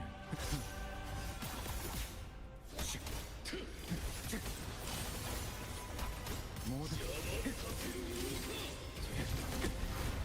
少しは楽しめそうだ。いや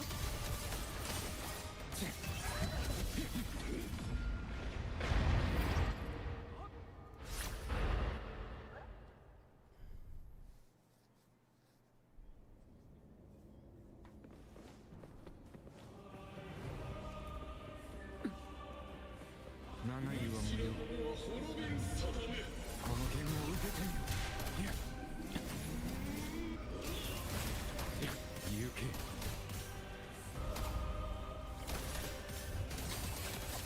その命もらい受ける。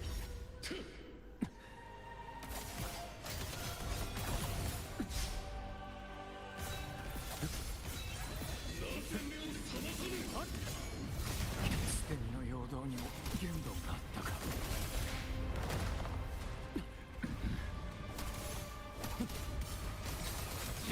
遅い。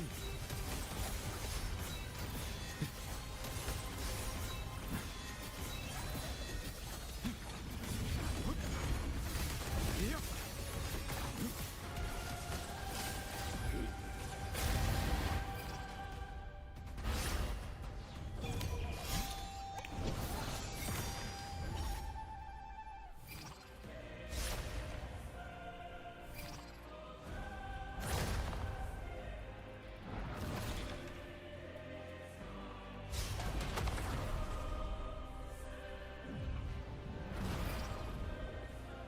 天命が下った。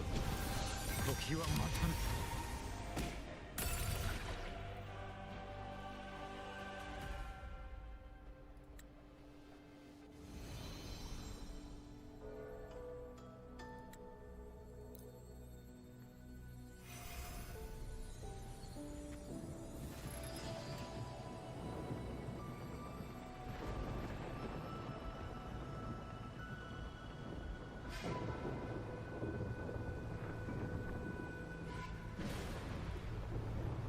I guess you can't skip this cutscene.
Okay, yeah, they do take place like 30 minutes apart from each other. I wonder if they're gonna overlap. I guess we'll see.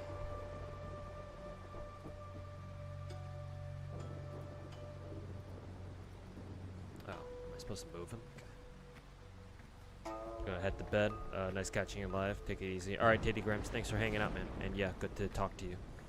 Good talking with you earlier. But yeah, have a good one. Enjoy the rest of your night. And we'll see you next time.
教えろ。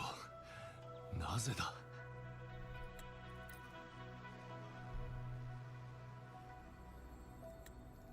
私に。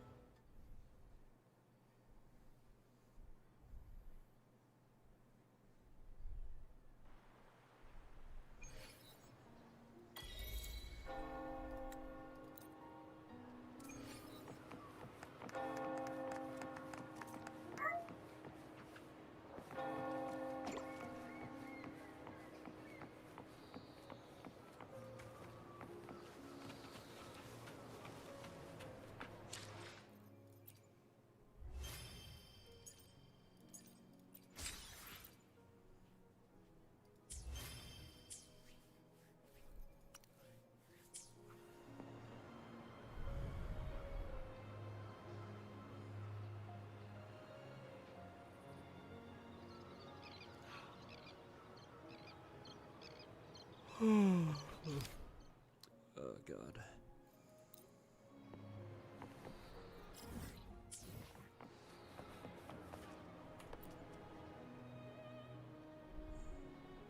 ·漂白者さん、来てくれたのですね。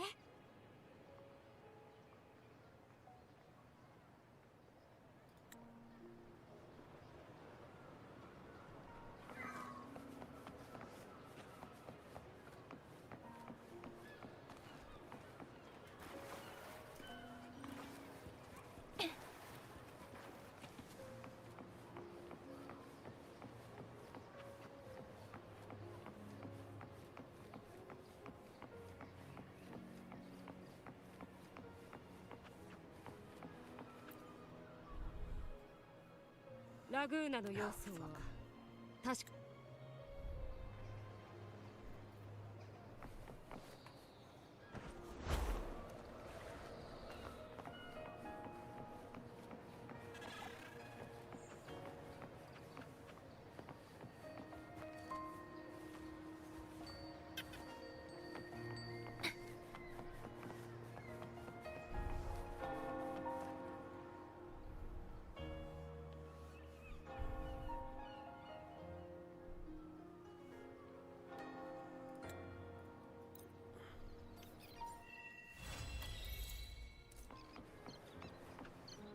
That's it.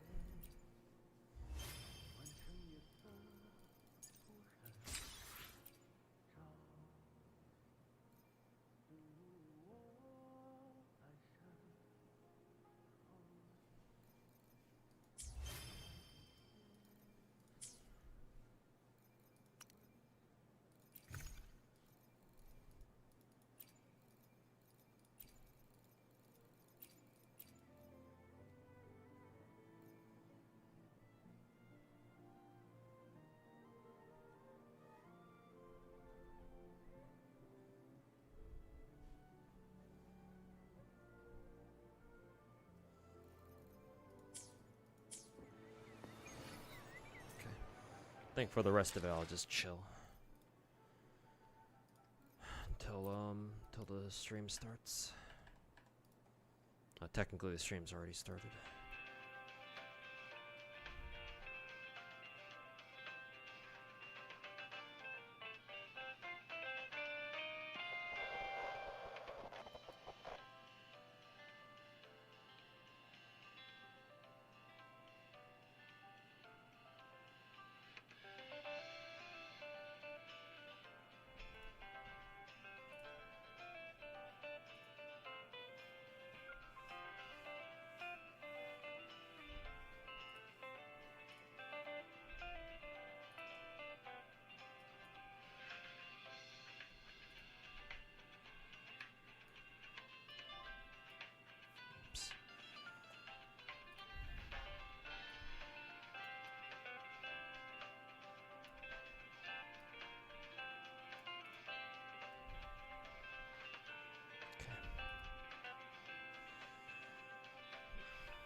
stream should be starting soon. 漂泊者们晚上好 There we， 欢迎来到明朝2.8版本前瞻通讯，我是策划西瓜。大家好呀，好久不见，我是驼策划，很高兴再次来到这里，和大家一起聊一聊明朝2.8版本的最新动态。不知道大家有没有发现，今天我们所处的环境有一些特别。是的，氛围和以往完全不同，空气中还飘着咖啡的香气，感觉是一个可以让人放松的地方。说起来啊，选择在这样的环境里开启节目，是有什么特别的原因吗？不仅仅是为了让漂泊者们放松决战结束紧绷的神 Actually, 经， I don't know if you guys 在 can hear 2.8 the 版本 stream 中，漂 volume 泊者 very 们也 much. 会遇见一个与这里氛围有些相似的地方。我们希望今天可以 Hopefully 和 that's 大 better 家 for 一 you 起， guys. 伴随着咖啡漫溢的香气，细细品酌即将展开的2.8版本。哎，听你这么一说呀，我倒真等不及了，快给大家讲讲。在我们离开尼纳西塔之后啊，最近黑海岸通过对明式宝石的研究，扩充了泰迪斯系统的频率特征库，竟意外捕捉到了一段前所未见的频率。在黑海岸的持续追踪中，一个通往未知索罗拉的裂隙悄然浮现。凭空出现的索诺拉入口，没错，相信屏幕前的漂泊者们也对此充满好奇。这个神秘的索洛拉又会引出哪些新的挑战在等待着我们呢？话不多说，就让我们跟随2.8的版本 PV， 奔往琥珀之都，来了解一下全新的内容吧。Good afternoon, everyone. You're listening to the City Radio, drifting gently beneath the early summer sun. Now, for your daily dose of happiness. Keep your heart true to joy, and may your day in Hanami be a beautiful one.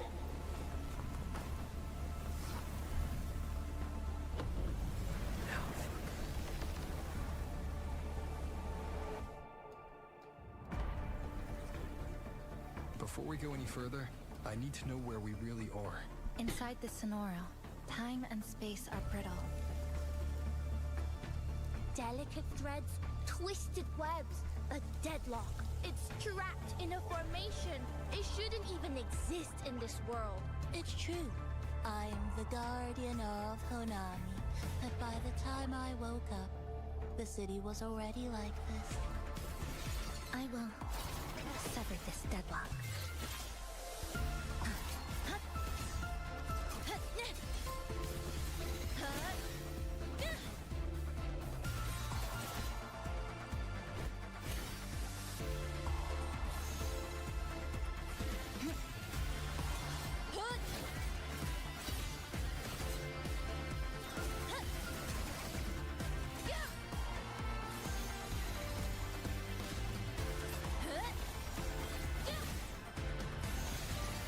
Nothingness.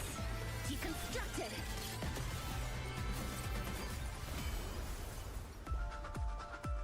Boing, boing. Everything's working. Ah.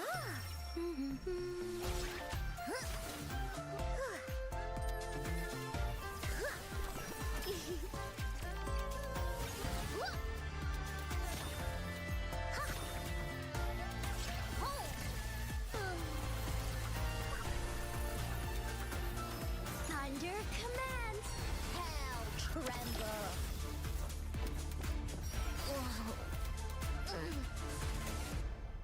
It's like the whole city's trapped in amber. The people here are caught in one moment, reliving the same day over and over. Maybe she brought me here because she knew that's where you are.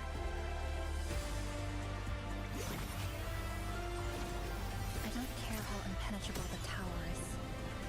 I'll cut a blade right into it.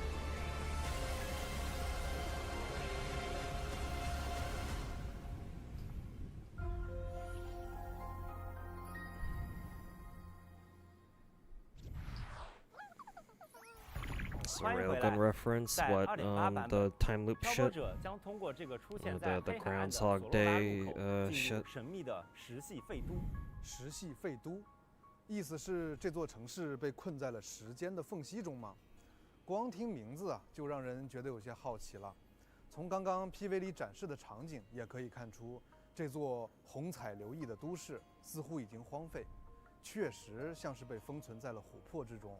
驼策划，快给漂泊者们介绍一下吧。石系废都其实曾是一座无比繁荣的商业都市，它真正的名字是碎波市，但在数十年前，碎波市就因悲鸣而毁灭，被永久封存在了索洛拉中，逐渐变成了如今的样子。昔日繁华的商业建筑长满了荒草，海水淹没了低地和道路，而且摧毁了这座城市的悲鸣并没有完全消失，而是留存于此，不时地为这里带来更多不稳定的异象。索诺拉中居然有一座已毁灭的城市，果然与悲鸣有关，那岂不是非常危险？但看起来啊，街道似乎也不全是荒废的状态，而且人们好像还是在这里正常的生活啊，这究竟是怎么回事？反复无序的悲鸣让这座城市困在了同一段时间内，不断地经历着重置和毁灭的循环。这些似乎照常生活的人们，也已经不再是曾经的他们了，而是被称为网人的存在。他们只是重复着生前的行为模式，反复上演着同样的日常。整座城市连同其中的网人们都被禁锢在了索洛拉中，与外界彻底隔绝。而在 2.8 版本，正是因为漂泊者的意外进入，这个神秘的空间才迎来了变数。异常的频率，末日的都市，循环的时间，看来啊，这些都将在新版本和大家一起探索。不如啊，就先把全新的潮汐任务给漂泊者们端上来吧。好的。在 2.8 版本中， It's basically Academy City. 12幕 In that 曙 sense, 光 I 停 see. 摆于荒 Gotcha. 地之上。潮汐 Yeah, 任 you're 务 right. 第2章幕间，星光流转于眼眸之间，将于11月20日开放。漂泊者将来到石系废都碎波市，在这座虹彩流光的末日都市里，试图粉碎笼罩着这座城市的悲鸣。已经开始期待全新的潮汐任务了。对了，投策划，关于前面提到的咖啡厅，这里是不是该给漂泊者们展开介绍下了？它究竟有什么特别之处？这个咖啡厅啊，位于碎波步行街，可以说是我们在碎波市的秘密据点。哦，秘密据点。说到这个，在这么危险的环境里，为什么唯独这里有安全稳定的状态？甚至我看到还有好吃的蛋糕。这就不得不提这次冒险中的一位关键人物了，正是他用自己的共鸣能力裁剪出了这个安全空间，完全隔绝了悲鸣的影响，所以我们现在很安全。哎，这个我知道，是那位黑色长发、身穿制服的少女千笑吧？居然能够裁剪空间，是很特别的共鸣能力呢。不过这也不是千笑随随便便就能做到的。这里虽说曾是灾后的废墟，但位置合适，环境也相对安定。也正是多亏了这个空间，我们才能在这里安心地制定计划与休息。这座咖啡厅不仅是漂泊者和千笑休憩的安全据点，还是通向城市其他区域的枢纽。在 2.8 版本，漂泊者会和千笑从这里出发，前往更多值得探索的角落，去亲自经历这座城市的故事。至于咖啡和蛋糕，是另一位重要的新朋友制作的。其实我们在这座城市里到处可以看到他的身影，随处可见。哎，让我想想，哦，是那个长得像水豚、圆润可爱的小家伙吗？观察力不错哦。没错，他就是碎波市的守护神波仔。虽然这只是他自称的。居然是守护神，确实让人非常好奇他的能力呢。而且啊，我发现它还有很多不一样的造型。说到我们这位性格友好又慵懒可爱的守护神，其实他承载着碎波市的城市记忆。作为碎波市繁荣时期的城市吉祥物，他每日为市民的生活交通保驾护航。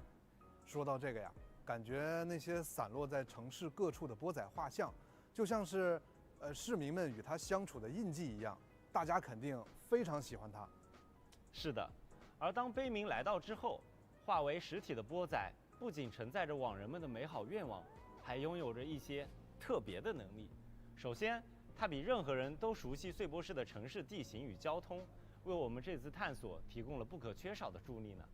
不仅如此啊，它还拥有能够调动碎波室中离散频率的能力，制作出一些食物、武器等道具。当然，食物的味道也是非常不错的。至于不一样的造型，那些都是波仔代表不同职业的分身。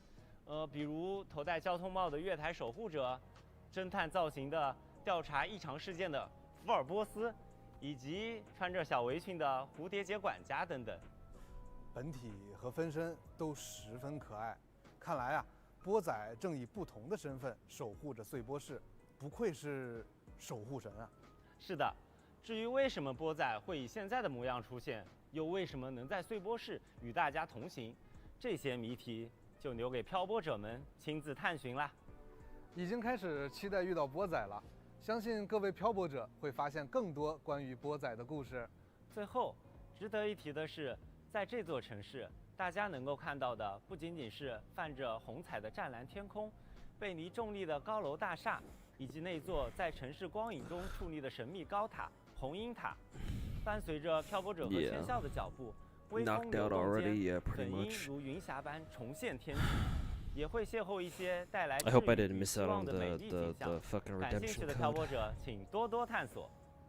好的，介绍了这么多，先给大家送上本次前瞻通讯的第一个兑换码吧，请漂泊者们在游戏内设置界面领取。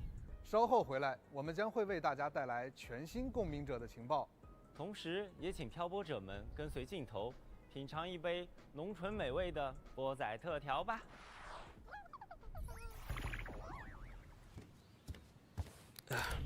I don't know if this is our first one or not.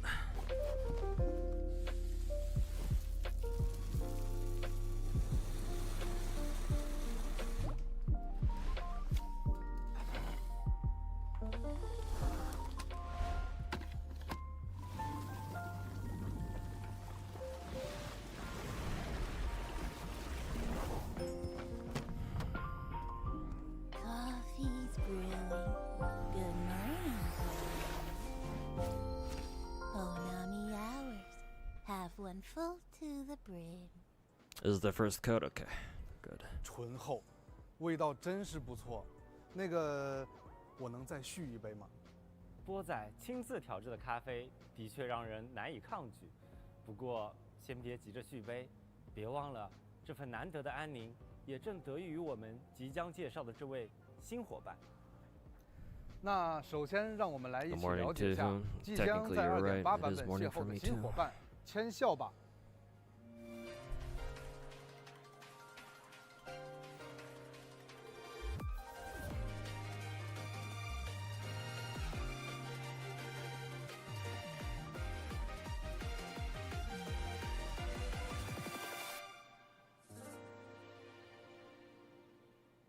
黑色的长发，独特的红色眼眸，简洁利落的制服，给人一种优等生的感觉，看起来是一位有些神秘的少女。作为善于思考的理科优等生，虽说千笑也是意外来到碎波市的，但他凭借自己冷静认真的性格和出色的学习能力，很快适应了这里的环境，用共鸣力在这座末日都市里开辟了安全据点。不过，拥有这样奇特能力的他，自我介绍时只是自称普通学生。普通学生，或许在他的认知里，这座动荡的城市生存与解算公式难题一样，已经成为了日常吧。看来这位新伙伴不仅学习能力强，性格也意外的可爱，很期待与他一起探索这个城市。不过呀，既然提到了他裁剪的共鸣力，那就不得不提他手持的这把巨型剪刀了。这把剪刀虽然看起来沉重，但在他手中却轻巧的令人惊讶。是的，千笑出生于裁缝之家，剪刀在他手中的用途远比我们想象的更多。他不仅能用剪刀剪出一些自己喜欢形状的剪纸，必要时他也可以充当各种实用的工具。千笑经常灵活地改变着剪刀的形态，为自己所用。看来啊，剪刀在他手中可以说是万能工具了，简直像是百宝箱一样的存在。对他来说，剪刀不仅仅是能斩断困难的利刃，而且也寄托着温暖的记忆。这也恰恰反映了他在看似冷淡的外表下柔软细腻的内心。可能很多时候，他只是不太擅长表达，并且千孝的洞察力也十分惊人，他往往能注意到常人极易忽略的细微之处，配合共鸣力带来的独特视野，千孝能解析物体的脆弱点，并施以精准干涉。那么，就让我们一起来看看千孝在战斗时候的表现吧。千孝是一名湮灭属性的5星共鸣者，使用的武器是长刃。千孝的战斗姿态可谓是理性与灵力的完美融合。作为一名擅长理工科的优等生，千孝也将数理及工学知识运用到了自己的武器改装与实战中。在战斗时，千孝会以精准的几何轨迹挥动巨锏，伴随着刀刃划出的猩红色流光轨迹，灵活穿梭，捕捉敌人破绽。在特定条件下，它还可以将剪刀切换为高杀伤力的电锯形态，对目标施以迅捷而强力的终结。当千孝施展特定的技能时，红色剪刀还会幻化出半透明的巨影，千孝会短暂后撤并向前出剪，对敌人造成伤害。释放共鸣技能时，千孝眼中会浮现特殊的世界，所有敌人都将被标记，千孝则会根据标记，配合特定的技能，牵引被标记的敌人进行斩击。随着千孝的攻击，能量也在逐步的积蓄。当能量充盈时，千孝可以施展共鸣技能，使武器变形，果断踩下武器的绞盘。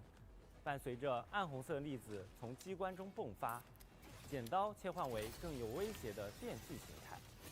此时，千孝会使用这柄利刃，对敌人展开更强力、更密集的斩切。当他施展共鸣解放时，眼眸将染上明亮的紫光，此时他会手持张开的巨锏，对敌人施以切裂的一击，并为队友回复生命值。在绝对的理性中蕴含着力量。千孝的每一个动作，既是对万物构造的解构，也是对战场节奏的绝对掌控。希望漂泊者们喜欢千孝完整而又独特的每一面。在2.8版本中，全新5星长刃弹切也将同步上线。不得不说呀，这把形似剪刀的巨型武器，真的很有视觉冲击力。是的，这件有着金属材质的暗红色大型武器上，会有公式和几何结构的碎片粒子闪烁而出，质感非常细腻。同时，这把武器有着类似剪刀转轴的绞盘设计，并增加了特殊的脚踏结构，可以用来控制武器的状态。设计得非常精妙啊！我看到绞盘还链接着一些渐变发光丝线，这些也会随着武器的状态而改变吗？是的，这是牵引着万物结构的弦线。当弹切处于打开状态或是千孝战斗时，弦线会在绞盘旋转间迸射出绯红光芒。弹切关闭或是千孝攻势落幕，绞盘将会旋转收束，弦线则会转变为紫蓝色幽光，仿佛将真理悄然收束于寂静之中。看来啊，这把武器不仅视觉冲击力十足，更巧妙呼应了千孝冷静细腻的性格。十分期待弹切随着千孝的操控，绽放出更多惊艳的光彩，伴他奔向远方。哎，托策划 Seem to notice that Kuro does all their own streams themselves, whereas Hoyo uses VAs. Yeah, because Kuro can't pay for their English VAs to host their streams for them. 关于捕灵，我们也来给漂泊者们分享一下情报吧。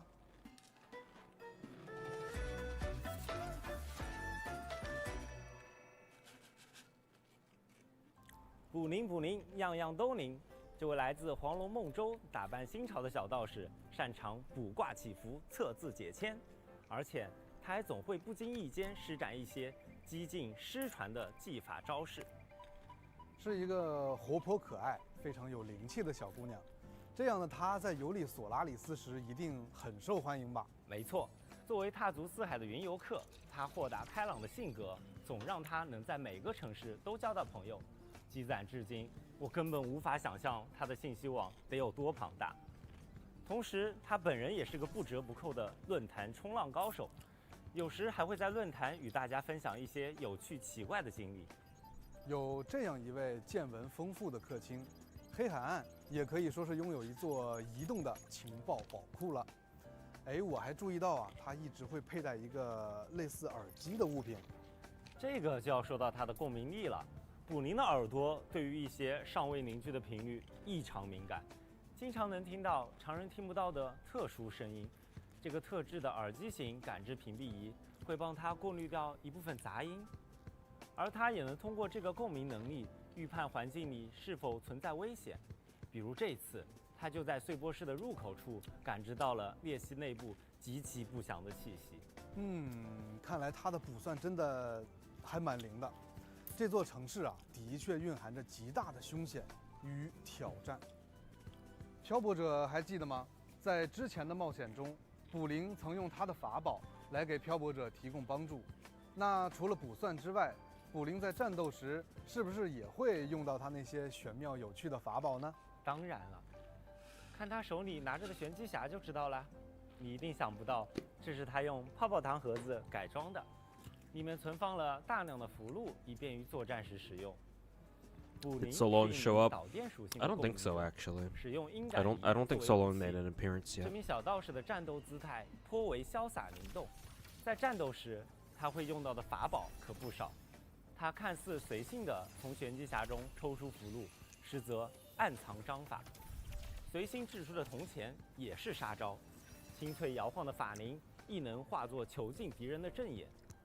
伴随着卜灵释放不同的攻击，命中敌人。2种流转的卦象会在它周身凝结，卦象的上限为4枚，它可以通过消耗2枚卦象来释放不同的强化招式，并获得特殊能量。这边要注意喽，卦象的数量一定要满足2枚，不然引来的灾祸会误伤自己。当卜灵释放共鸣技能时，它身形如电，快速围绕敌人布下阵法。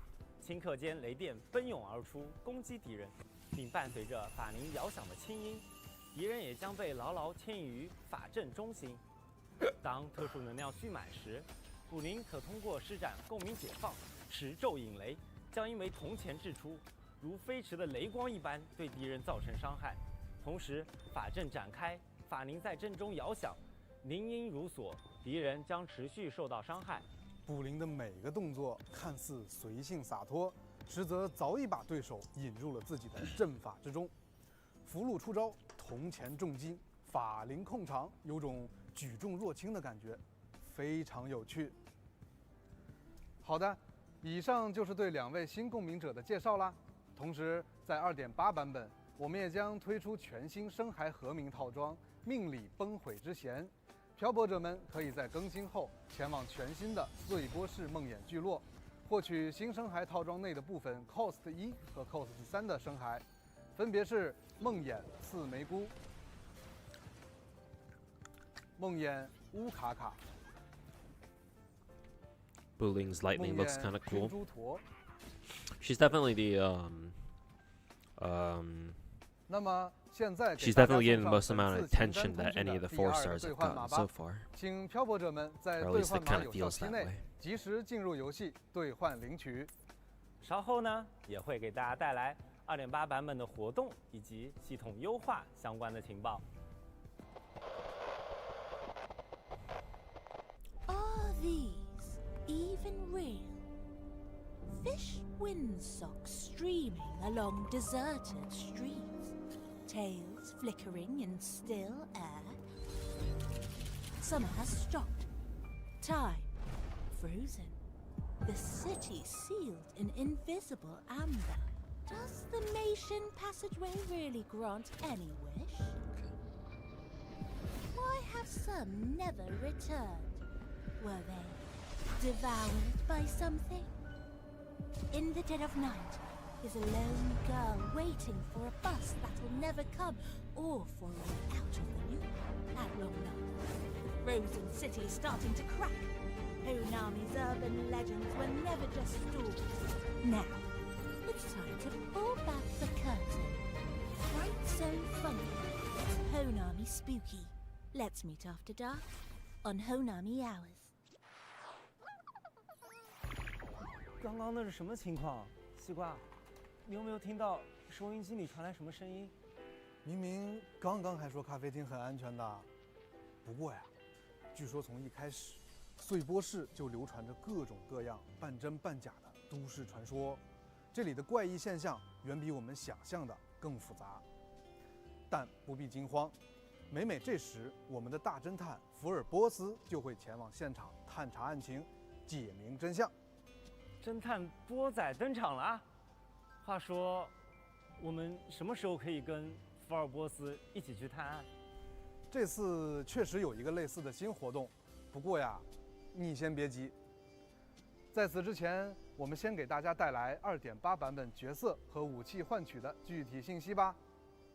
好的，在2.8版本更新后，全新5星共鸣者签效的活动换取鼠目一线之间将会开启，漂泊者们可以从中换取沉浸泪点的少女签效，和她一起在末日都市中剪碎悲鸣。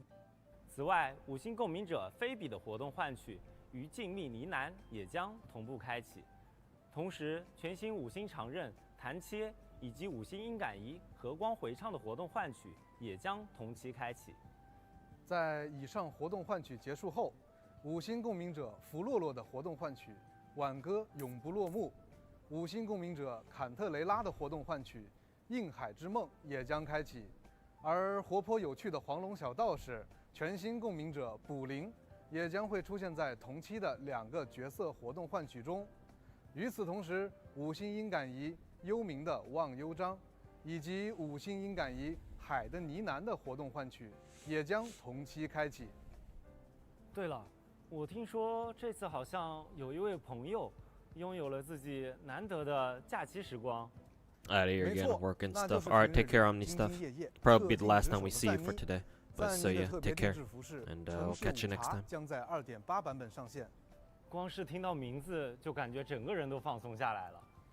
在这个特别的假期里，犒赏自己一份难得的宁静时光吧。Frolova rerun gets us her team. Oh yeah, that is a good point. Yeah, Chisa and who was it? Cantarella and Frolova.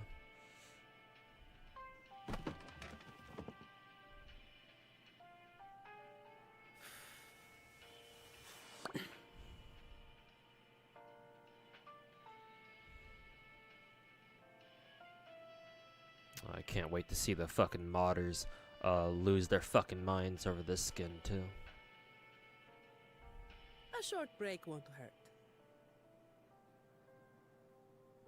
这套服饰以柔软的毛衣为主，勾勒出一种恰到好处的优雅与慵懒，仿佛将工作的劳累轻轻拂去，化作片刻的闲适 Why does 温 her 柔。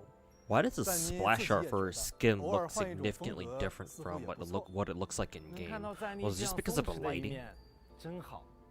Maybe it 这 was because 套 of 特别 lighting. 定制服饰城市午茶将会在2.8版本更新后上架商城，在获取赞妮的特别定制服饰后，即可解锁同系列的共鸣者头像。希望这套服饰可以让漂泊者们看到赞妮不一样的魅力。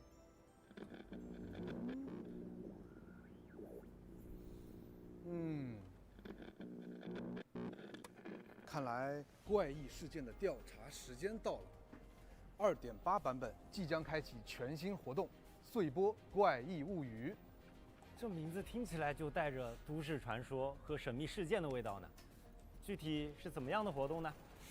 在活动中，漂泊者将深入探索穗波市的各个城区，调查在各地活跃着的怪异现象，顺路收集散布各处的道具。注意哦，在危险的深度探索中，漂泊者要时刻关注自己的稳定值，争取在稳定值耗尽前回到咖啡厅。在成功回到咖啡厅后，漂泊者可以出售找到的道具，兑换波仔喜欢的米团。米团不仅可以进行漂泊者自身属性强化，还可以和波仔进行交易，帮助大家更好地在穗波市中进行探 I 索。 hope you guys 更重要的，在 are 店铺 ready 装 to 潢 listen 内 to 2漂泊者 broadcasts 可 at 以在 once. 波仔的协助下装饰咖啡厅，一起将咖啡厅建设得更加温馨吧。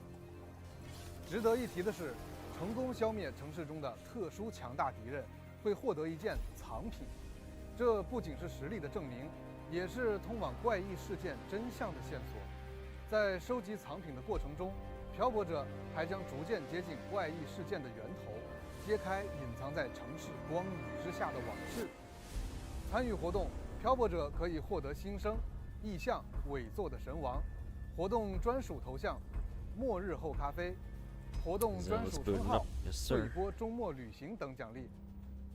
在2.8版本结束后，没有完成半月岁波怪异 Shifu is 物语活动 different 漂泊 from 者 what the rumors 依 say. 然可以通过 Not as 常驻活动界面参与活动， but the 获得 intensity of the 常驻 training 奖 here 励。 is certainly something. 在前面的介绍，我们也了解到，因为碎波是索诺拉的特殊性，网人们仿佛也在此经历了一段不断循环的梦魇。为此，我们也开放了浪墨余音留影收集活动，用留影的方 As the 式 saying 记录 goes, 下这 the 座城 journey 市 of 中那些 1,000 即将 miles 消散 begins 的 with a 往日 single 余 step 音吧。 and a strict 完 and 成收 great 集即可 mentor 获取 makes 包 the 含 best 新生在内的 students. 各类奖励。请漂泊者在这座荒废的城市，用镜头打捞起转瞬即逝的记忆碎片吧。接下来，乌物流即将开启一个全新的活动企划——乌企划更新，请漂泊者帮助老朋友马季收集数据，完成相关任务，即可获得乌邮 You 币。 speak as if you 参 know 与 quite a 有趣 bit 的 about 抽 the 奖活动， miasma. 这一次用兑换券开启全新的抽奖体验吧。 Thanks. 撕开兑换 But, 券 no 即可获得 thanks, 对应级别的 Banyu 奖励。 After all, 奖 I'm 励 a 包含 Bangu. 新生、 Tea would make 养 me 成 rust. 材料等，运气好的话还能一次性领取多种奖励哦。同时，新一期的限时战斗活动“仿生战略斜度篇”也将开启。漂泊者可再次在特殊增益的加持下，对敌人发起挑战。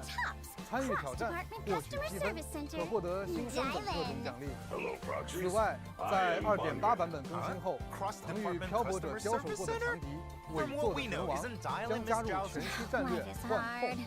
他将带着更具压迫感的姿态，对挑战者的战斗能力进行考验。各位，准备好直面挑战了吗？ That intro 同 is 时， my 漂泊者 signature 们 line. 熟悉的7日 Hello, 签到活动 Proxies. 琥珀 I'm 赠 the 礼 best intel 也会在 broker 更 in 新 all 后 of New 准时 Eridu. 和大家 Your 见面。 intel buddy, 漂泊者们 Mr. 届 Z. 时记得登录游戏，领取签到奖励。 The program starts 最后，伴随着故事的推进，我们还将开启一个特别的活动——寻找吧拉海洛漂流物。拉海洛，这个名字很耳熟啊。之前加贝妮娜就从拉海洛淘到过一盘磁带。这次拉海洛的物件出现在碎波室了。没错，最近啊，这些来自拉海洛的物件随着空间裂隙漂流而来，并且幻化成了网人们熟悉的模样。在活动中，波仔每天会提供一个关于漂流物的线索，漂泊者们需要找到漂流物并交给波仔。波仔不仅会解析上面记录的未知频率，还原物品真实的样貌，还能解读出一些关于拉海洛的情报哦。听起来很有意思。这些点滴的信息，或许正是我们认识拉海洛这个神秘地区的第一步。参与活动可以获得新生、养成材料等奖励，期待漂泊者们可以通过这个活动获得一些独特的发现。好，了解了新版本的活动与玩法，同样重要的还有游戏体验方面的优化与提升。接下来就一起来看看在新版本中的优化相关内容吧。好的，首先在2.8版本，我们将对游戏中的身材吸收操作与体验进行优化调整。刚刚介绍新梦魇聚落的时候，我就发现了，只做了一次吸收动作，就把游戏范围内所有可吸收的身材全部吸收了。没错，在更新后呢，就无需逐个进行吸收操作啦。不过稍微有些区别的是，相比平时探索世界中的吸收场景，在梦魇聚落中的一键吸收时，范围要更大一些，以便漂泊者一次性吸收当日发生的所有身材。哇，非常实用的优化。在2.8版本更新后，角色突破、武器突破和技能升级界面将新增材料补全功能。当角色养成所需的材料不足时，点击此按钮可打开材料补全界面。在界面内可以直观查看当前需求的材料情况，并可直接进行合成、材料置换以及打开物资箱等操作，无需跳转到其他界面，即可快速补齐所需的材料啦。并且，当合成所需的低稀有度的材料不足时，系统会自动检索更低稀有度的材料和物资箱，